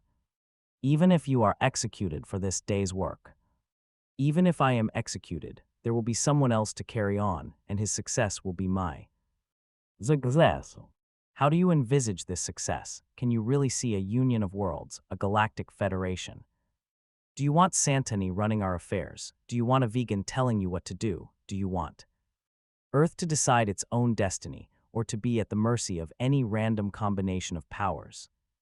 We would be at their mercy, no more than they would be at ours. Except that we are the richest, we would be plundered for the sake of the depressed worlds of the Sirius sector, and pay the plunder out of what we would save in the wars that would no longer occur. Do you have answers for all questions, Dick? In 20 years, we have been asked all questions, Jeff. Then answer this one. How would you force this union of yours on unwilling humanity? That is why I wanted to kill the Diaboli. For the first time, Altmere showed agitation. It would mean war with them, but all humanity would unite against the common enemy, our own political end. Ideological differences would fade in the face of that. You really believe that, even when the Diaboli have never harmed us, they cannot live on our worlds? They must remain on their own worlds of sulfide atmosphere and oceans which are sodium sulfate. Solutions. Humanity knows better, Jeff. They are spreading from world to world like an atomic explosion. They block space travel into regions where there are unoccupied oxygen worlds, the kind we could use. They are planning for the future, making room for uncounted future generations of Diaboli, while we are being restricted to one corner of the galaxy and fighting ourselves to death. In 1,000 years we will be their slaves. In 10,000 we will be extinct. Oh yes, they are the common enemy. Mankind knows that. You will find that out sooner than you think, perhaps. The secretary said, your party members speak a great deal of ancient Greece of the Potomac age. They tell us that the Greeks were a marvelous people, the most culturally advanced of their time. Perhaps of all times, they set mankind on the road it has never yet left entirely. They had only one flaw. They could not unite. They were conquered and eventually died out, and we follow in their footsteps now. You have learned your lesson well, Jeff. But have you, Dick? What do you mean? Did the Greeks have no common enemy against whom they could unite? Altmere was silent. Stock said the Greeks fought Persia, their great common enemy. Was it not a fact that a good proportion of the Greek states fought on the Persian side? Altmere said finally, yes, because they thought Persian victory was inevitable and they wanted to be on the winning side. Human beings haven't changed, Dick. Why do you suppose the Diaboli are here? What is it we are discussing? I am not a member of the government. No, said Stock savagely, but I am. The Vegan League has allied itself with the Diaboli. I don't believe you. It can't base. It can be and is. The Diaboli have agreed to supply them with 500 ships at any time they happen to be at war with Earth. In return, Vega abandons all claims to the Nigelian star cluster. So if you had really assassinated the Diaboli, it would have been war, but with half of humanity probably fighting on the side of your so-called common enemy. We are trying to prevent that. Altmere said slowly, I am ready for trial, or am I to be executed without ones? Stock said, you are still foolish. If we shoot you, Dick, we make a martyr. If we keep you alive and shoot only your subordinates, you will be suspected of having turned state's evidence. As a presumed traitor, you will be quite harmless in the future. And so on September 5th, 2788, Richard Siama Altmere, after the briefest of secret trials, was sentenced to 5 years in prison. He served his full term. The year he emerged from prison, Jeffrey Stock was elected coordinator of Earth's 3 December 21, 2800. Simon Devoir was not at ease. He was a little man with sandy hair and a freckled, ruddy face. He said, I'm sorry I agreed to see you, Altmere. It won't do you any good. It might do me harm. Altmere said, I am an old man. I won't hurt you. And he was indeed a very old man somehow. The turn of the century found his years at 2/3 of a century, but he was older than that, older inside. And older outside, his clothes were too big for him, as if he were shrinking away inside them, only his nose had not aged. It was still the thin, aristocratic, high-beaked Altmere nose. Devoir said, "It's not you I'm afraid of." "Why not? Perhaps you think I betrayed the men of '88. No, of course not. No man of sense believes that you did, but the days of the Federalists are over." Altmere. Altmere tried to smile. He felt a little hungry. He hadn't eaten that day. No time for food. Was the day of the Federalists over? It might seem so to others. The movement had died on a wave of ridicule. Conspiracy that fails, a lost cause, is often romantic. It is remembered and draws adherents for generations if the loss is at least a dignified one, but to shoot at living creatures and find the mark to be robots, to be outmaneuvered and outfoxed, to be made ridiculous, that is deadly. It is deadlier than treason. Wrong and sin. Not many had believed Altmere had bargained for his life by betraying his associates, but the universal laughter killed federalism as effectively as though they had. But Altmere had remained stolidly stubborn under it all. He said, "The day of the Federalists will never be over while the human race lives." "Words," said Devoir impatiently. "They meant more to me when I was younger. I am a little tired now. Simon, I need access to the subathoric system." Devoir's face hardened. He said, "And you thought of me. I'm sorry, Altmere, but I can't let you use my broadcasts for your own purposes. You were a Federalist once." "Don't rely on that," said Devoir. "That's in the past. Now I am nothing. I am a Devoirist. I suppose I want to live. Even if it is under the feet of the Diaboli. Do you want to live when they are willing, die when they are ready?" Words. "Do you approve of the All-Galactic Conference?" Devoir reddened past his usual pink level. He gave the sudden impression of a man with too much blood for his body. He said smolderingly, "Well, why not? What does it matter how we go about establishing the Federation of Man? If you're still a Federalist, what have you to object to in a united humanity? United under the Diaboli. What's the difference? Humanity can't unite by itself. Let us be driven to it, as long as the fact is accomplished. I am sick of it all, Altmere, sick of all our stupid history. I'm tired of trying to be an idealist with nothing to be idealistic over. Human beings are human beings, and that's the nasty part of it, maybe. We've got to be whipped into line. If so, I'm perfectly willing to let the Diaboli do the whipping." Altmere said gently, "You're very foolish, Devoir. It won't be a real union, you know that. The Diaboli called this conference so that they might act as umpires on all current interhuman disputes to their own advantage and remain the supreme court of judgment over us hereafter. You know they have no intention of establishing a real central human government. It will only be a sort of interlocking directorate. Each human government will conduct its own affairs as before and pull in various directions as before. It is simply that we will grow accustomed to running to the Diaboli with our little problems." "How do you know that will be the result? Do you seriously think any other result is possible?" Devoir chewed at his lower lip. "Maybe not." "Then see through a pane of glass, Simon. Any true independence we now have will be lost. A lot of good this independence has ever done us. Besides, what's the use? We can't stop this thing. Coordinator Stock is probably no keener on the conference than you are, but that doesn't help him. If Earth doesn't attend, the Union will be formed without us, and then we will face war with the rest of humanity and the Diaboli, and that goes for any other government that wants to back out. What if all the governments back out? Wouldn't the conference break up completely? Have you ever known all the human governments to do anything together? You never learn." "Altmere, there are new facts involved. Such as, I know I am foolish for asking, but go ahead."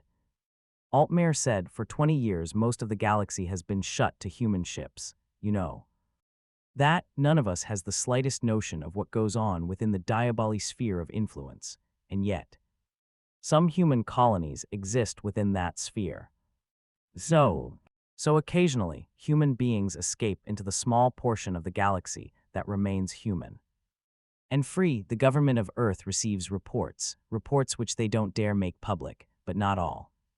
Officials of the government can stand the cowardice involved in such actions forever. One of them has been. To see me, I can't tell you which one, of course, so I have documents, devoir, official, reliable, and true. Devoir shrugged. About what? He turned the desk chronometer rather ostentatiously so that Altmaier could see its gleaming metal face on which the red, glowing figures stood out sharply.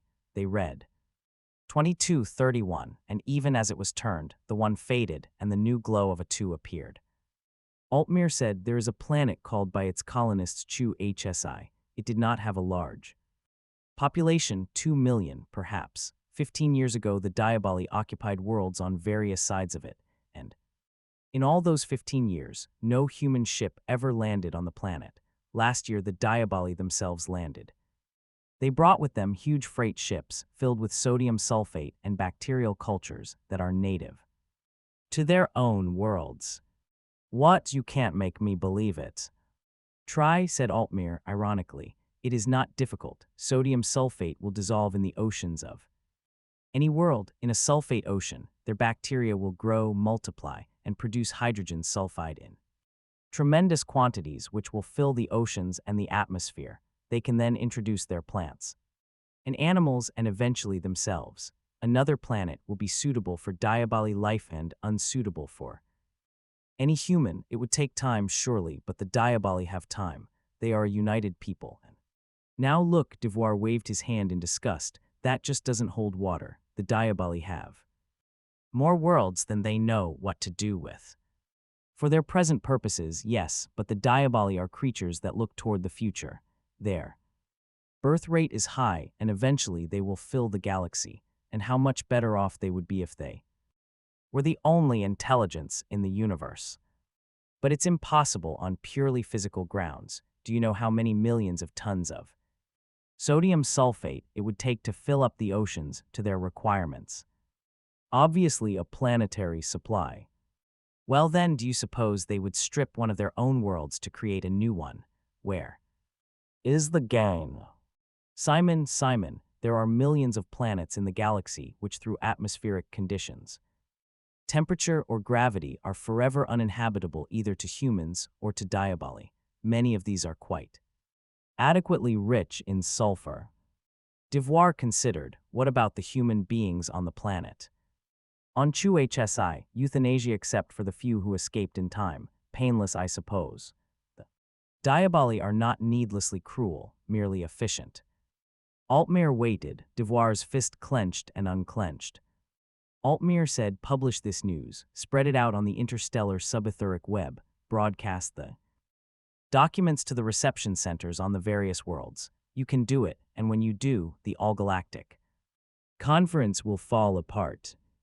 Devoir's chair tilted forward. He stood up. Where's your proof?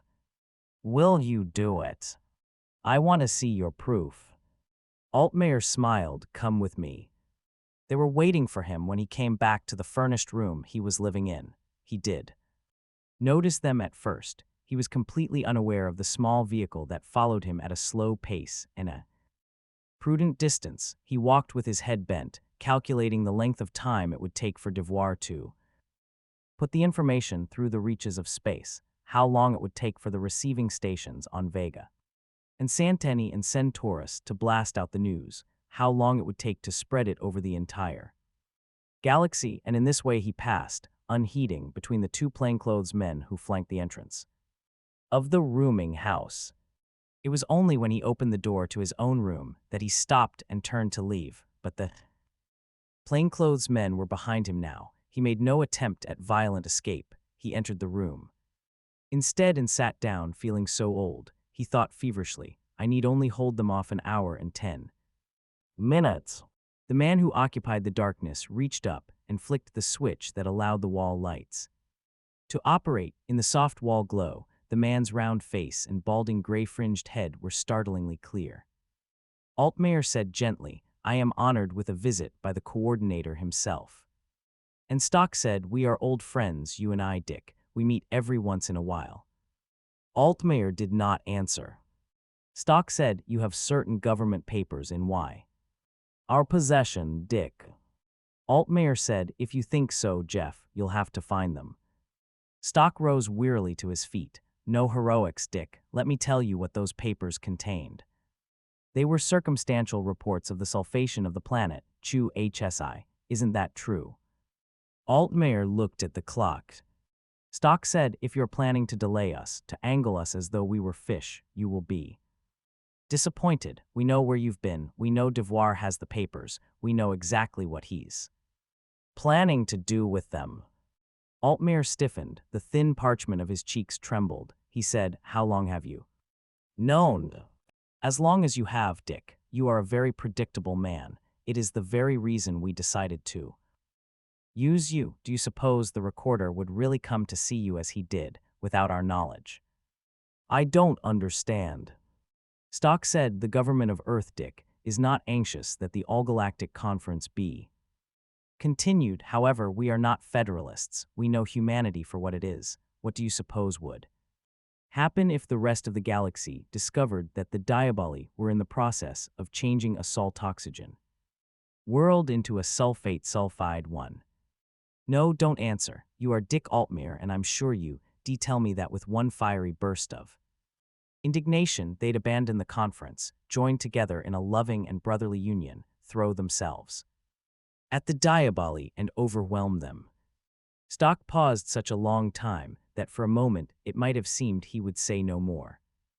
Then he continued in half a whisper, "Nonsense. The other worlds would say that the government of Earth, for purposes of its own, had initiated a fraud, had forged documents in a deliberate attempt to disrupt the conference. The Diaboli would deny everything, and most of the human worlds would find it to their interests to believe the denial. They would concentrate on the iniquities of Earth and forget about the iniquities of the Diaboli. So you see, we could sponsor no such expose." Altmaier felt drained, futile. "Then you will stop Devoir. It is always that you are so sure of failure beforehand, that you believe the worst of your fellow man." "Wait, I said nothing of stopping Devoir. I said only that the government could not sponsor such an expose, and we will not. But the expose will take place just the same, except that afterward we will arrest Devoir and yourself and denounce the whole thing as vehemently as will the Diaboli. The whole affair would then be changed. The government of Earth will have dissociated itself from the claims. It will then seem to the rest of the human government that for our own selfish purposes we are trying to hide the actions of the Diaboli, that we have perhaps a special understanding with them. They will fear that special understanding and unite against us. But then to be against us will mean that they are also against the Diaboli. They will insist on believing the expose to be the truth, the documents to be real, and the conference will break up." "It will mean war again," said Altmaier hopelessly, "and not against the real enemy. It will mean fighting among the humans, and a victory all the greater for the Diaboli when it is all over." "No war," said Stock. "No government will attack Earth with the Diaboli on our side. The other governments will merely draw away from us and grind a permanent anti-Diaboli bias into their propaganda. Later, if there should be war between ourselves and the Diaboli, the other governments will at least remain neutral." "He looks very old," thought Altmaier. "We are all old, dying men." Aloud he said, "Why would you expect the Diaboli to back Earth? You may fool the rest of mankind by pretending to attempt suppression of the facts concerning the planet Chu HSI, but you won't fool the Diaboli. They won't for a moment believe Earth to be sincere in its claim that it believes the documents to be forgeries." "Ah, but they will." Jeffrey Stock stood up. "You see, the documents are forgeries. The Diaboli may be planning sulfation of planets in the future, but to our knowledge, they have not tried it yet." On December 21, 2800, Richard Siama Altmaier entered prison for the third and last time. There was no trial, no definite sentence, and scarcely a real imprisonment in the literal sense of the word. His movements were confined, and only a few officials were allowed to communicate with him, but otherwise his comforts were looked to assiduously. He had no access to news, of course, so that he was not aware that In the second year of this third imprisonment of his, the war between Earth and the Diaboli opened with the surprise attack near Sirius by an Earth squadron upon certain ships of the Diaboli Navy. In 2802, Geoffrey Stock came to visit Altmaier in his confinement. Altmaier rose in surprise to greet him. "You're looking well, Dick," Stock said. He himself was not. His complexion had grayed. He still wore his naval captain's uniform, but his body stooped slig. Tly within it. He was to die within the year, a fact of which he was not completely unaware. It did not bother him much. He thought repeatedly, "I have lived the years I've had to live." Altmaier, who looked the older of the two, had yet more than 9 years to live. He said, "An unexpected pleasure, Jeff, but this time you can't have come to imprison me. I'm in prison already. I've come to set you free, if you would like." "For what purpose, Jeff? Surely you have a purpose, a clever way of using me." Stock's smile was merely a momentary twitch. He said, "A way of using you, truly, but this time you will approve, as we are at war." "With whom?" Altmaier was startled. "With the Diaboli. We have been at war for 6 months. Altmaier brought his hands together, thin fingers interlacing nervously. "I've heard nothing of this." "I know." The coordinator clasped his hands behind his back and was distantly surprised to find that they were trembling. He said, "It's been a long journey for the two of us, Dick. We've had the same goals, you and I know. Let me speak. I've often wanted to explain my point of view to you, but you would never have understood. You weren't the kind of man to understand until I had the results for you. I was 25 when I first visited a Diaboli world, Dick. I knew then it was either they or we." "I said so," whispered Altmaier, "from the first. Merely saying so was not enough. You wanted to force the human governments to unite against them, and that notion was politically unrealistic and completely impossible. It wasn't even desirable. Humans are not Diaboli. Among the Diaboli, individual consciousness is low, almost non-existent. Ours is almost overpowering. They have no such thing as politics. We have nothing else. They can never disagree. Can have nothing but a single government. We can never agree. If we had a single island to live on, we would split it in 3. But our very disagreements are our strength. Your Federalist Party used to speak of ancient Greece a great deal once, do you remember? But your people always missed the point. To be sure, Greece could never unite and was therefore ultimately conquered, but even in her state of disunion, she defeated the gigantic Persian Empire. Why? I would like to point out that the Greek city-states over centuries had fought with one another. They were forced to specialize in things military to an extent far beyond the Persians. Even the Persians themselves realized that, and in the last century of their imperial existence, Greek mercenaries formed the most valued parts of their armies. The same might be said of the small nation-states of Ptolemaic Europe, which in centuries of fighting had advanced their military arts to the point where they could overcome and hold for 200 years the comparatively gigantic empires of Asia. So it is with us. The Diaboli, with vast extensive galactic space, have never fought a war. Their military machine is massive but untried. In 50 years, only such advances have been made by them as they have been able to copy from the various human navies. Humanity, on the other hand, has competed ferociously in warfare. Each government has raced to keep ahead of its neighbors in military science.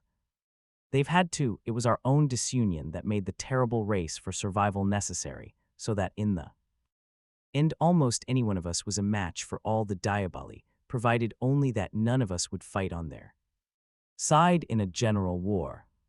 It was toward the prevention of such a development that all of Earth's diplomacy has been aimed. Until it was certain that in a war between Earth and the Diaboli, the rest of humanity would be at least neutral, there could be no war, and no union of human governments could be allowed, since the race for military perfection must continue. Once we were sure of neutrality, through the hoax that broke up the conference 2 years ago, we sought the war, and now we have it.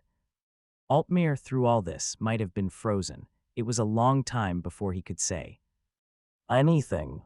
Finally, what if the Diaboli are victorious after all? Stock said they aren't. 2 weeks ago, the main fleets joined action and theirs was annihilated. With practically no loss to ourselves, although we were greatly outnumbered, we might have been fighting. Unarmed ships, we had stronger weapons of greater range and more accurate sighting.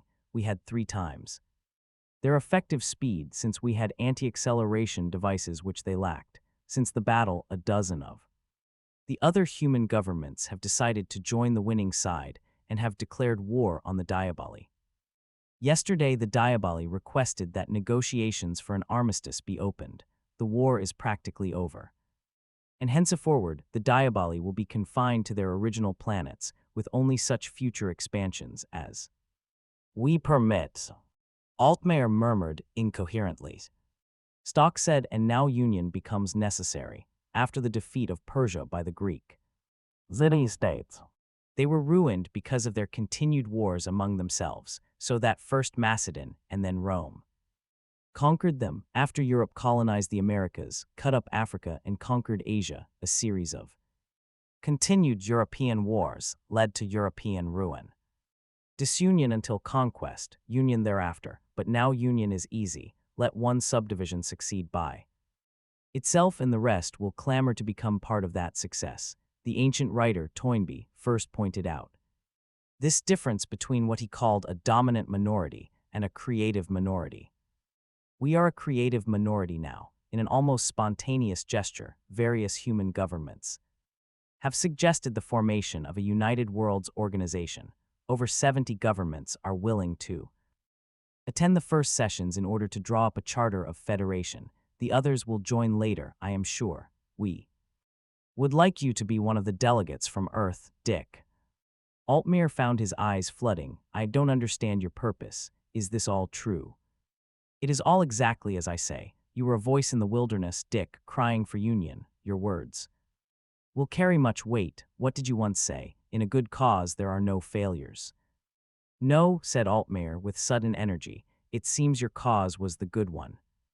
Stock's face was hard and devoid of emotion.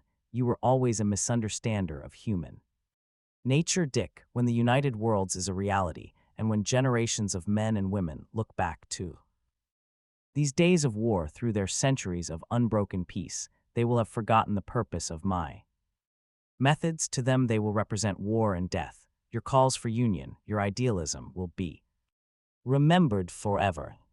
He turned away and Altmaier barely caught his last words, and when they build their statues, they will build none for me. In the great court, which stands as a patch of untouched peace among the 50 busy square miles, devoted to the towering buildings that are the pulse beat of the United Worlds of the galaxy, stands a statue. Easily the most frequently asked question put to any writer of science fiction stories is, where do you get your ideas?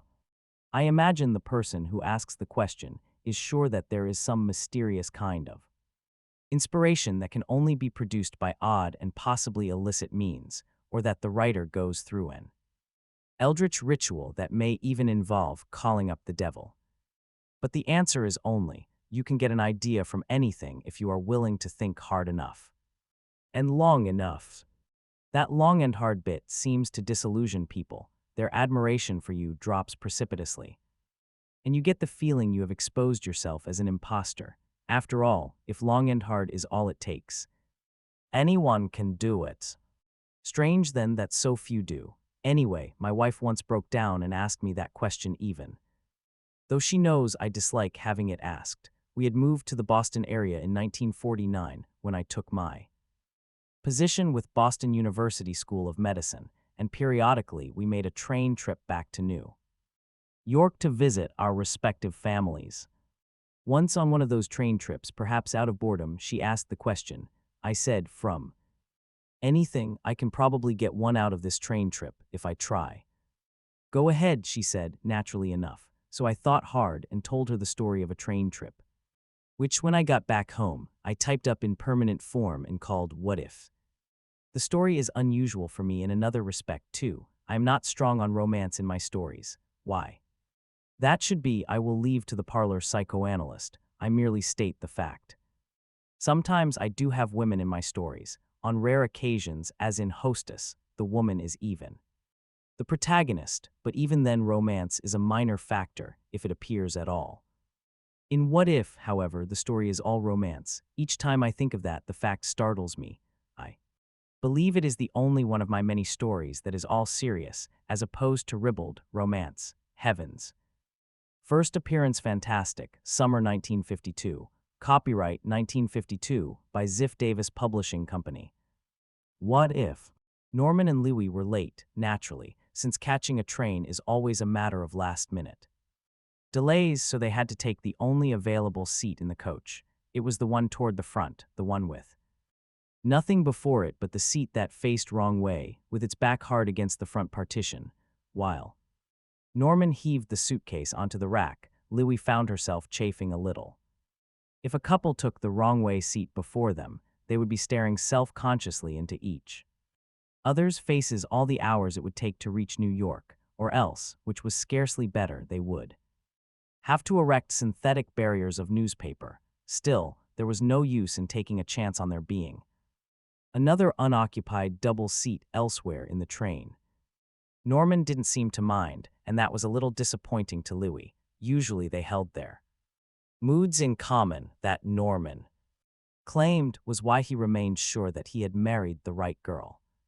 He would say, "We fit each other, Louis, and that's the key fact. When you're doing a jigsaw puzzle and one piece fits another, that's it. There are no other possibilities, and of course there are no other girls." And she would laugh and say, "If you hadn't been on the streetcar that day, you would probably never have met me. What would you have done then?" "Stayed a bachelor, naturally. Besides, I would have met you through Georgette another day." "It wouldn't have been the same." "Sure it would." "No, it wouldn't. Besides, Georgette would never have introduced me. She was interested in you herself, and she's the type who knows better than to create a possible rival." "What nonsense." Livy asked her favorite question. "Norman, what if you had been 1 minute later at the streetcar corner and had taken the next car? What do you suppose would have happened? And what if fish had wings and all of them flew to the top of the mountains? What would we have to eat on Fridays then?" But they had caught the streetcar, and fish didn't have wings, so that now they had been married 5 years and ate fish on Fridays, and because they had been married 5 years, they were going to celebrate by spending a week in New York. Then she remembered the present problem. "I wish we could have found some other seat." Norman said, "Sure, so do I, but no one has taken it yet, so we'll have relative privacy as far as Providence anyway." Livy was unconsoled and felt herself justified when a plump little man walked down the central aisle of the coach. Now, where had he come from? The train was halfway between Boston and Providence. And if he had had a seat, why hadn't he kept it? She took out her vanity and considered her reflection. She had a theory that if she ignored the little man, he would pass by, so she concentrated on her light brown hair, which, in the rush of catching the train, had become disarranged just a little, at her blue eyes and at her little mouth with the plump lips, which Norman said looked like a permanent kiss. Not bad, she thought. Then she looked up, and the little man was in the seat opposite. He caught her eye and grinned widely. A series of lines curled about the edges of his smile. He lifted his hat hastily and put it down beside him on top of the little black box he had been carrying. A circle of white hair instantly sprang up stiffly about the large bald spot that made the center of his skull a desert. She could not help smiling back a little, but then she caught sight of the black box again, and the smile faded. She yanked at Norman's elbow. Norman looked up from his newspaper. He had startlingly dark eyebrows that almost met above the bridge of his nose, giving him a formidable first appearance, but they and the dark eyes beneath bent upon her now with only the usual look of pleased and somewhat amused affection. He said, "What's up?" He did not look at the plump little man opposite. Livy did her best to indicate what she saw by a little unobtrusive gesture of her hand and head. But the little man was watching, and she felt a fool, since Norman simply stared at her blankly. Finally, she pulled him closer and whispered, "Don't you see what's printed on his box?" She looked again as she said it, and there was no mistake. It was not very prominent, but the light caught it slantingly, and it was a slightly more glistening area on a black background. In flowing script it said, "What if?" The little man was smiling again. He nodded his head rapidly and pointed to the words and then to himself several times over.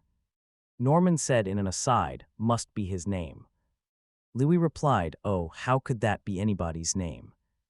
Norman put his paper aside. "I'll show you." He leaned over and said, "Mr. If." The little man looked at him eagerly.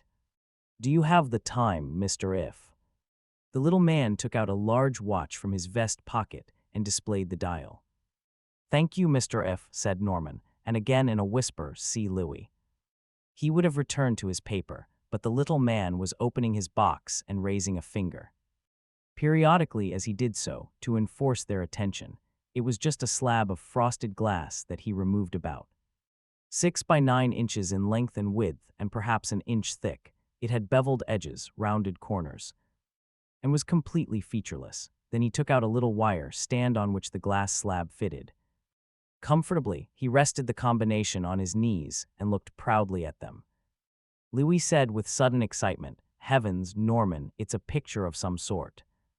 Norman bent close, then he looked at the little man. "What's this, a new kind of television?" The little man shook his head and Louis said, "No, Norman, it's us." "What?" "Don't you see, that's the streetcar we met on. There you are in the back seat wearing that old fedora I threw away 3 years ago. And that's Georgette and myself getting on, the fat lady S in TH. Way. Now can't you see us?" He muttered, "It's some sort of illusion." "But you see it too, don't you? That's why he calls this What If. It will show us what if, what if." The streetcar hadn't swerved. She was sure of it. She was very excited and very sure of it. As she looked at the picture in the glass slab, the late afternoon sunshine grew dimmer, and the inchoate chatter of the passengers around and behind them began fading. How she remembered that day. Norman knew Georgette and had been about to surrender his seat to her when the car swerved and threw Louis into his lap. It was such a ridiculously corny situation, but it had worked. She had been so embarrassed that he was forced first into gallantry and then into conversation. An introduction from Georgette was not even necessary. By the time they got off the streetcar, he knew where she worked. She could still remember Georgette glowering at her, sulkily forcing a smile when they themselves separated. Georgette said, "Norman seems to like you." Livy replied, "Oh, don't be silly. He was just being polite, but he is nice looking, isn't he?" It was only 6 months after that they married.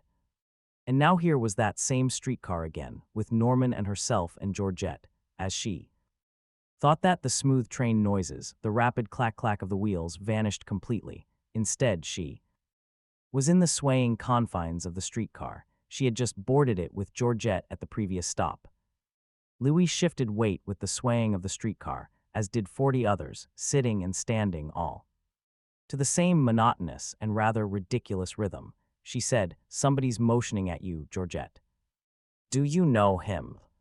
At me, Georgette directed a deliberately casual glance over her shoulder, her artificially long eyelashes flickered. She said, "I know him a little. What do you suppose he wants?"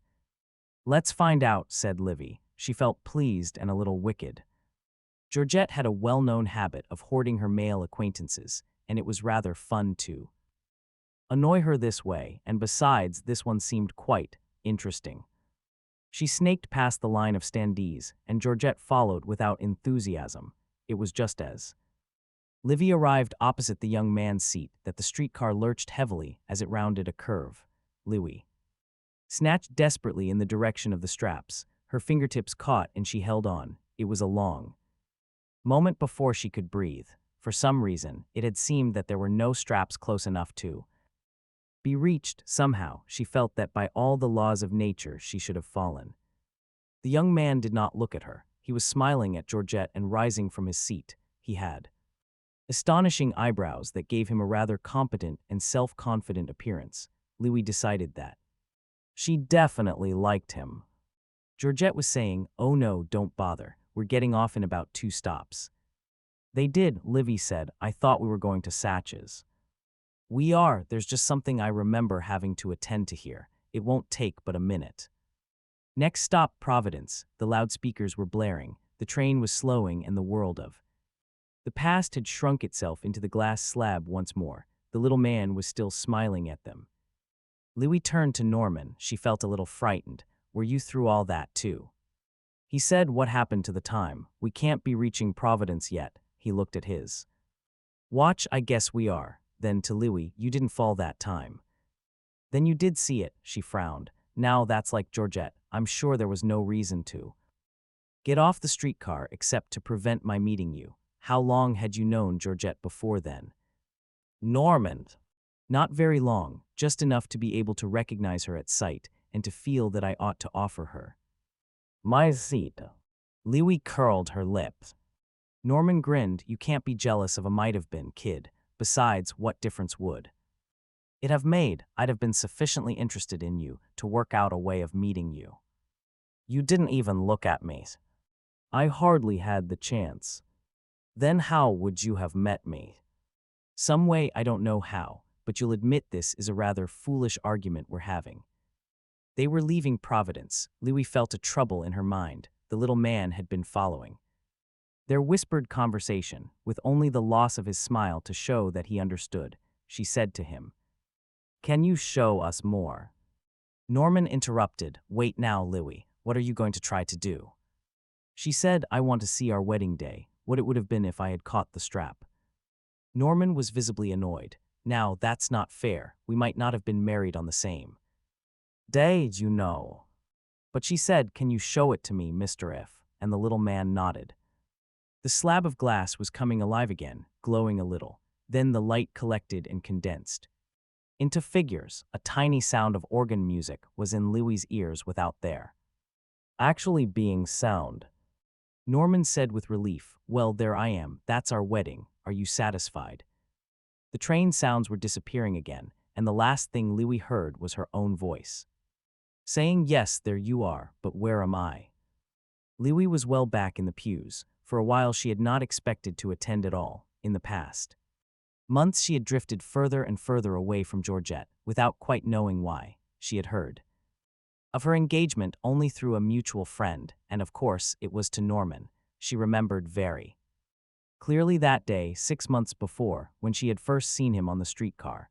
It was the time Georgette had so quickly snatched her out of sight. She had met him since on several occasions, but each time Georgette was with him, standing between. Well, she had no cause for resentment. The man was certainly none of hers. Georgette, she thought, looked more beautiful than she really was, and he was very handsome indeed. She felt sad and rather empty, as though something had gone wrong, something that she could not quite outline in her mind. Georgette had moved up the aisle without seeming to see her, but earlier she had caught his eyes and smiled at him. Louis thought he had smiled in return. She heard the words distantly as they drifted back to her. "I now pronounce you." The noise of the train was back. A woman swayed down the aisle, herding a little boy back to their seats. There were intermittent bursts of girlish laughter from a set of 4 teenage girls halfway down the coach. A conductor hurried past on some mysterious errand. Louis was frozenly aware of it all. She sat there staring straight ahead, while the trees outside blended into a fuzzy, furious green and the telephone poles galloped past. She said, "It was she you married." He stared at her for a moment, and then one side of his mouth quirked a little. He said lightly, "I didn't really, Olivia. You're still my wife, you know. Just think about it for a few minutes." She turned to him. "Yes, you married me because I fell in your lap. If I hadn't, you would have married Georgette. If she hadn't wanted you, you would have married someone else. You would have married anybody. So much for your jigsaw puzzle pieces." Norman said very slowly, "Well, I'll be darned." He put both hands to his head and smoothed down the straight hair over his ears, where it had a tendency to tuft up. For the moment it gave him the appearance of trying to hold his head together. He said, "Now, look here, Louis, you're making a silly fuss over a stupid magician's trick. You can't blame me for something I haven't done. You would have done it. How do you know? You've seen it."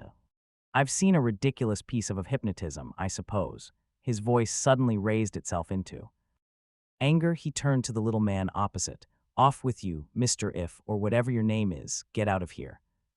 We don't want you, get out before I throw your little trick out the window, and you after it. Louis yanked at his elbow. Stop it, you're in a crowded train. The little man shrank back into the comer of the seat, as far as he could go, and held his little black bag behind him. Norman looked at him, then at Louis, then at the elderly lady across the way who was regarding him with patent disapproval. He turned pink and bit back a pungent remark. They rode in frozen silence to and through New London. 15 minutes past New London, Norman said, Louis.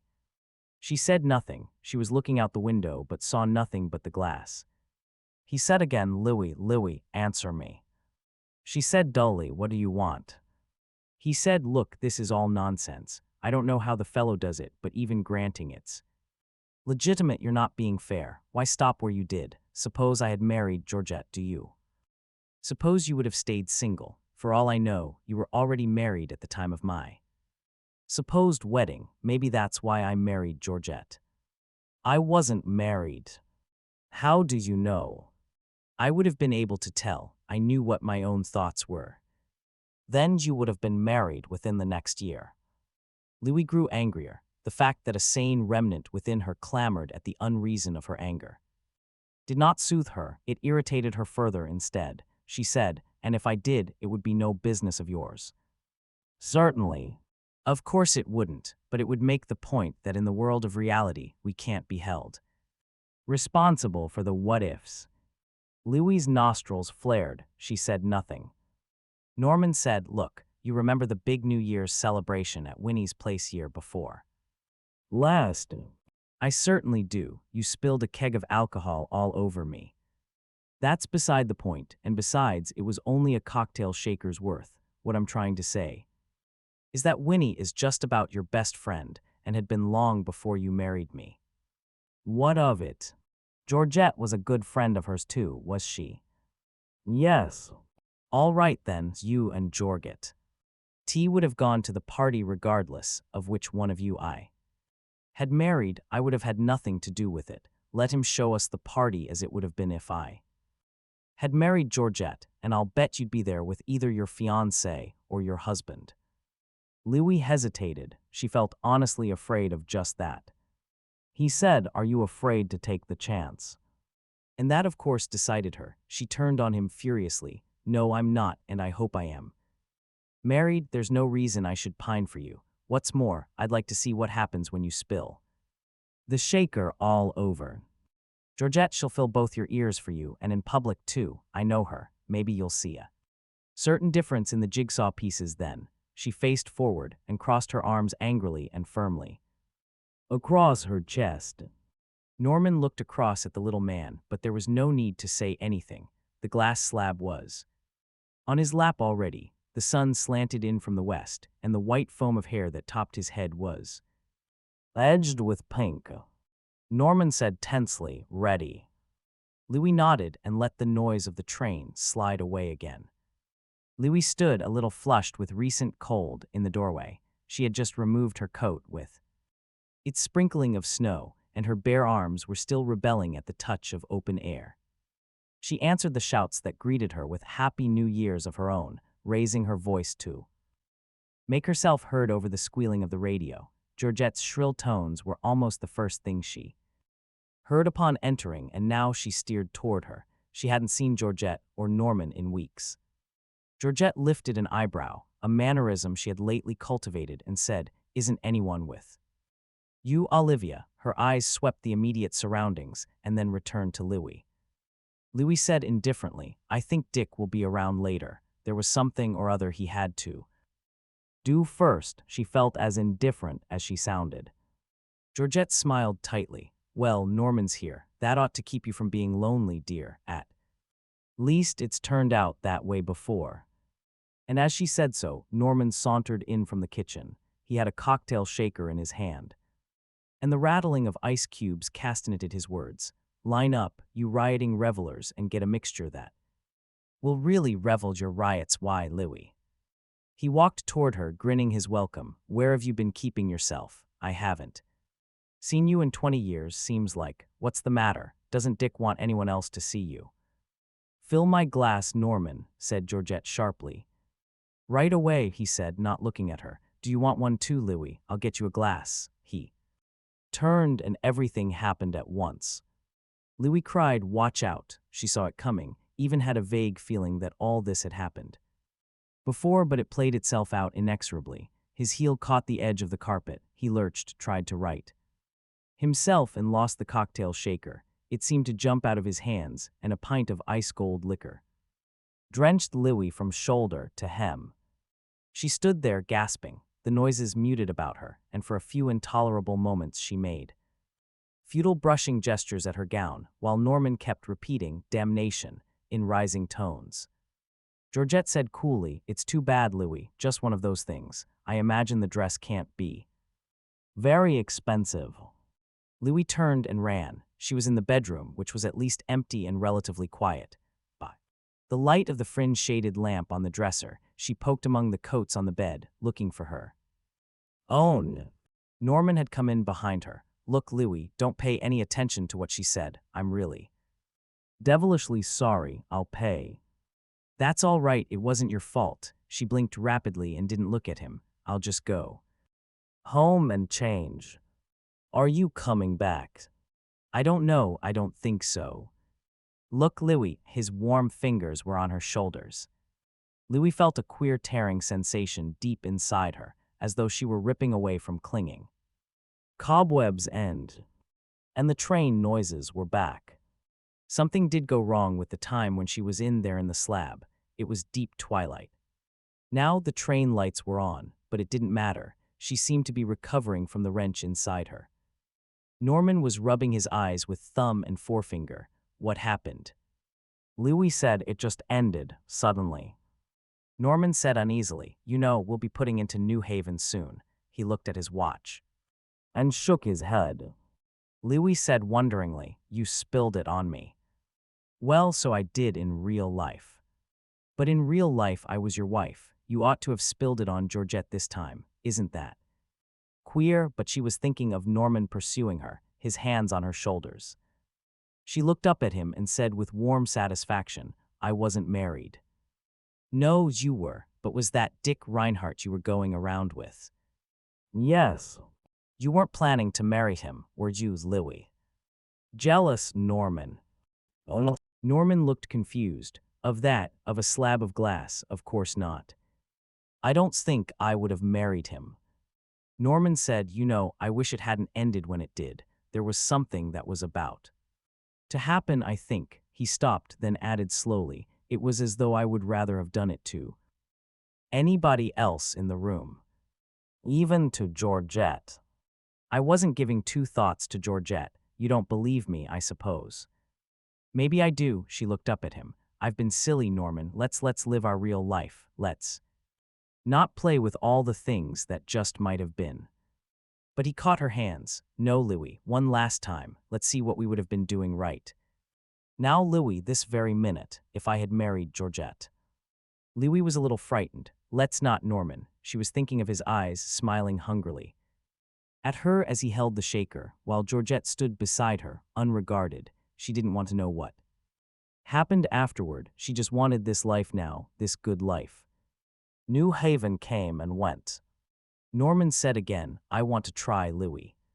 She said, if you want to, Norman. She decided fiercely that it wouldn't matter. Nothing would matter. Her hands reached out and encircled his arm. She held it tightly, and while she held it, she thought, nothing in the make-believe can take him from me.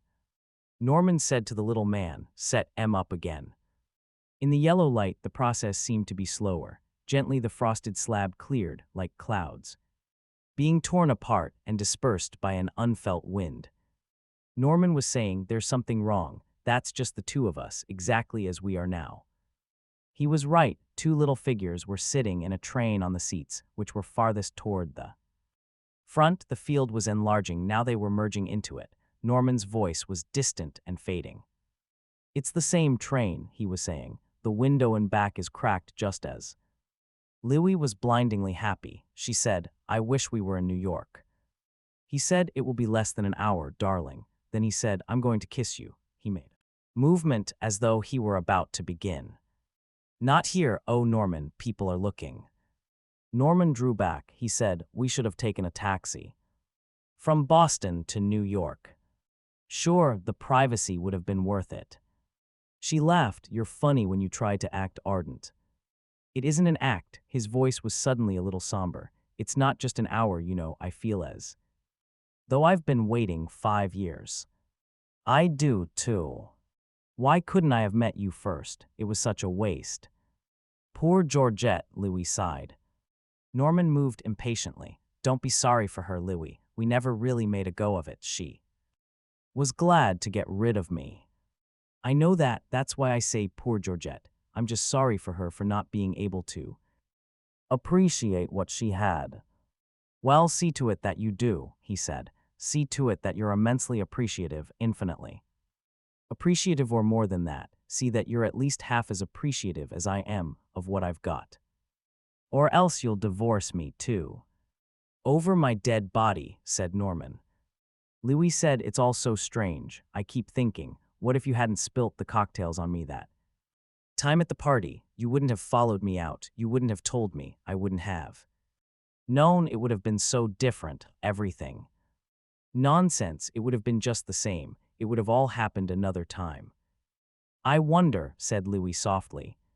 Train noises merged into train noises. City lights flickered outside, and the atmosphere of New York was about them. The coach was astir with travelers dividing the baggage among themselves. Louis was an island in the turmoil until Norman shook her. She looked at him and said, the jigsaw pieces fit after all. He said, yes. She put a hand on his, but it wasn't good just the same. I was very wrong. I thought that because we had each other, we should have all the possible each others, but all the possibles are none of our business. The real is enough. Do you know what I mean? He nodded. She said, there are millions of other what-ifs. I don't want to know what happened in any of them. I'll never say what if again. Norman said, relax, dear, here's your coat, and he reached for the suitcases. Louis said with sudden sharpness, where's Mr. If? Norman turned slowly to the empty seat that faced them. Together they scanned the rest of the coach. Maybe, Norman said. He went into the next coach. But why? Besides, he wouldn't leave his hat, and she bent to pick it up. Norman said, what hat? And Louis stopped, her fingers hovering over nothingness. She said, it was here I almost touched it. She straightened and said, oh, Norman, what if? Norman put a finger on her mouth. Darling. She said, I'm sorry. Here, let me help you with the suitcases. The train dived into the tunnel beneath Park Avenue, and the noise of the wheels rose to a roar. As long as I mentioned the parlor psychoanalyst in the introduction to What If, I may as well go on too. Those fellows who analyze stories in Freudian fashion. Given a Freudian cast of mind and sufficient ingenuity, it is possible, I think, to translate any collection of words, rational, irrational, or nonsensical, into sexual symbolism, and then prate learnedly about the writer's unconscious. I have said this before, and I'll say it again. I don't know what is in my unconscious mind, and I don't care. I don't even know for sure that I have one. I am told that the contents of one's unconscious may so distort his personality that he can only straighten out by a close study of those hidden mental factors under the guidance of an analyst. Maybe so, but the only thing about myself that I consider to be severe enough to warrant psychoanalytic treatment is my compulsion to write. Perhaps if I vacuumed my mentality and got rid of the compulsion, I could spend more time sleeping in the sun and playing golf, or whatever it is that people do who have nothing better to do. But I don't want to, thank you. I know all about my compulsion, and I like it and intend to keep it. Someone else can have my ticket for sleeping in the sun and playing golf.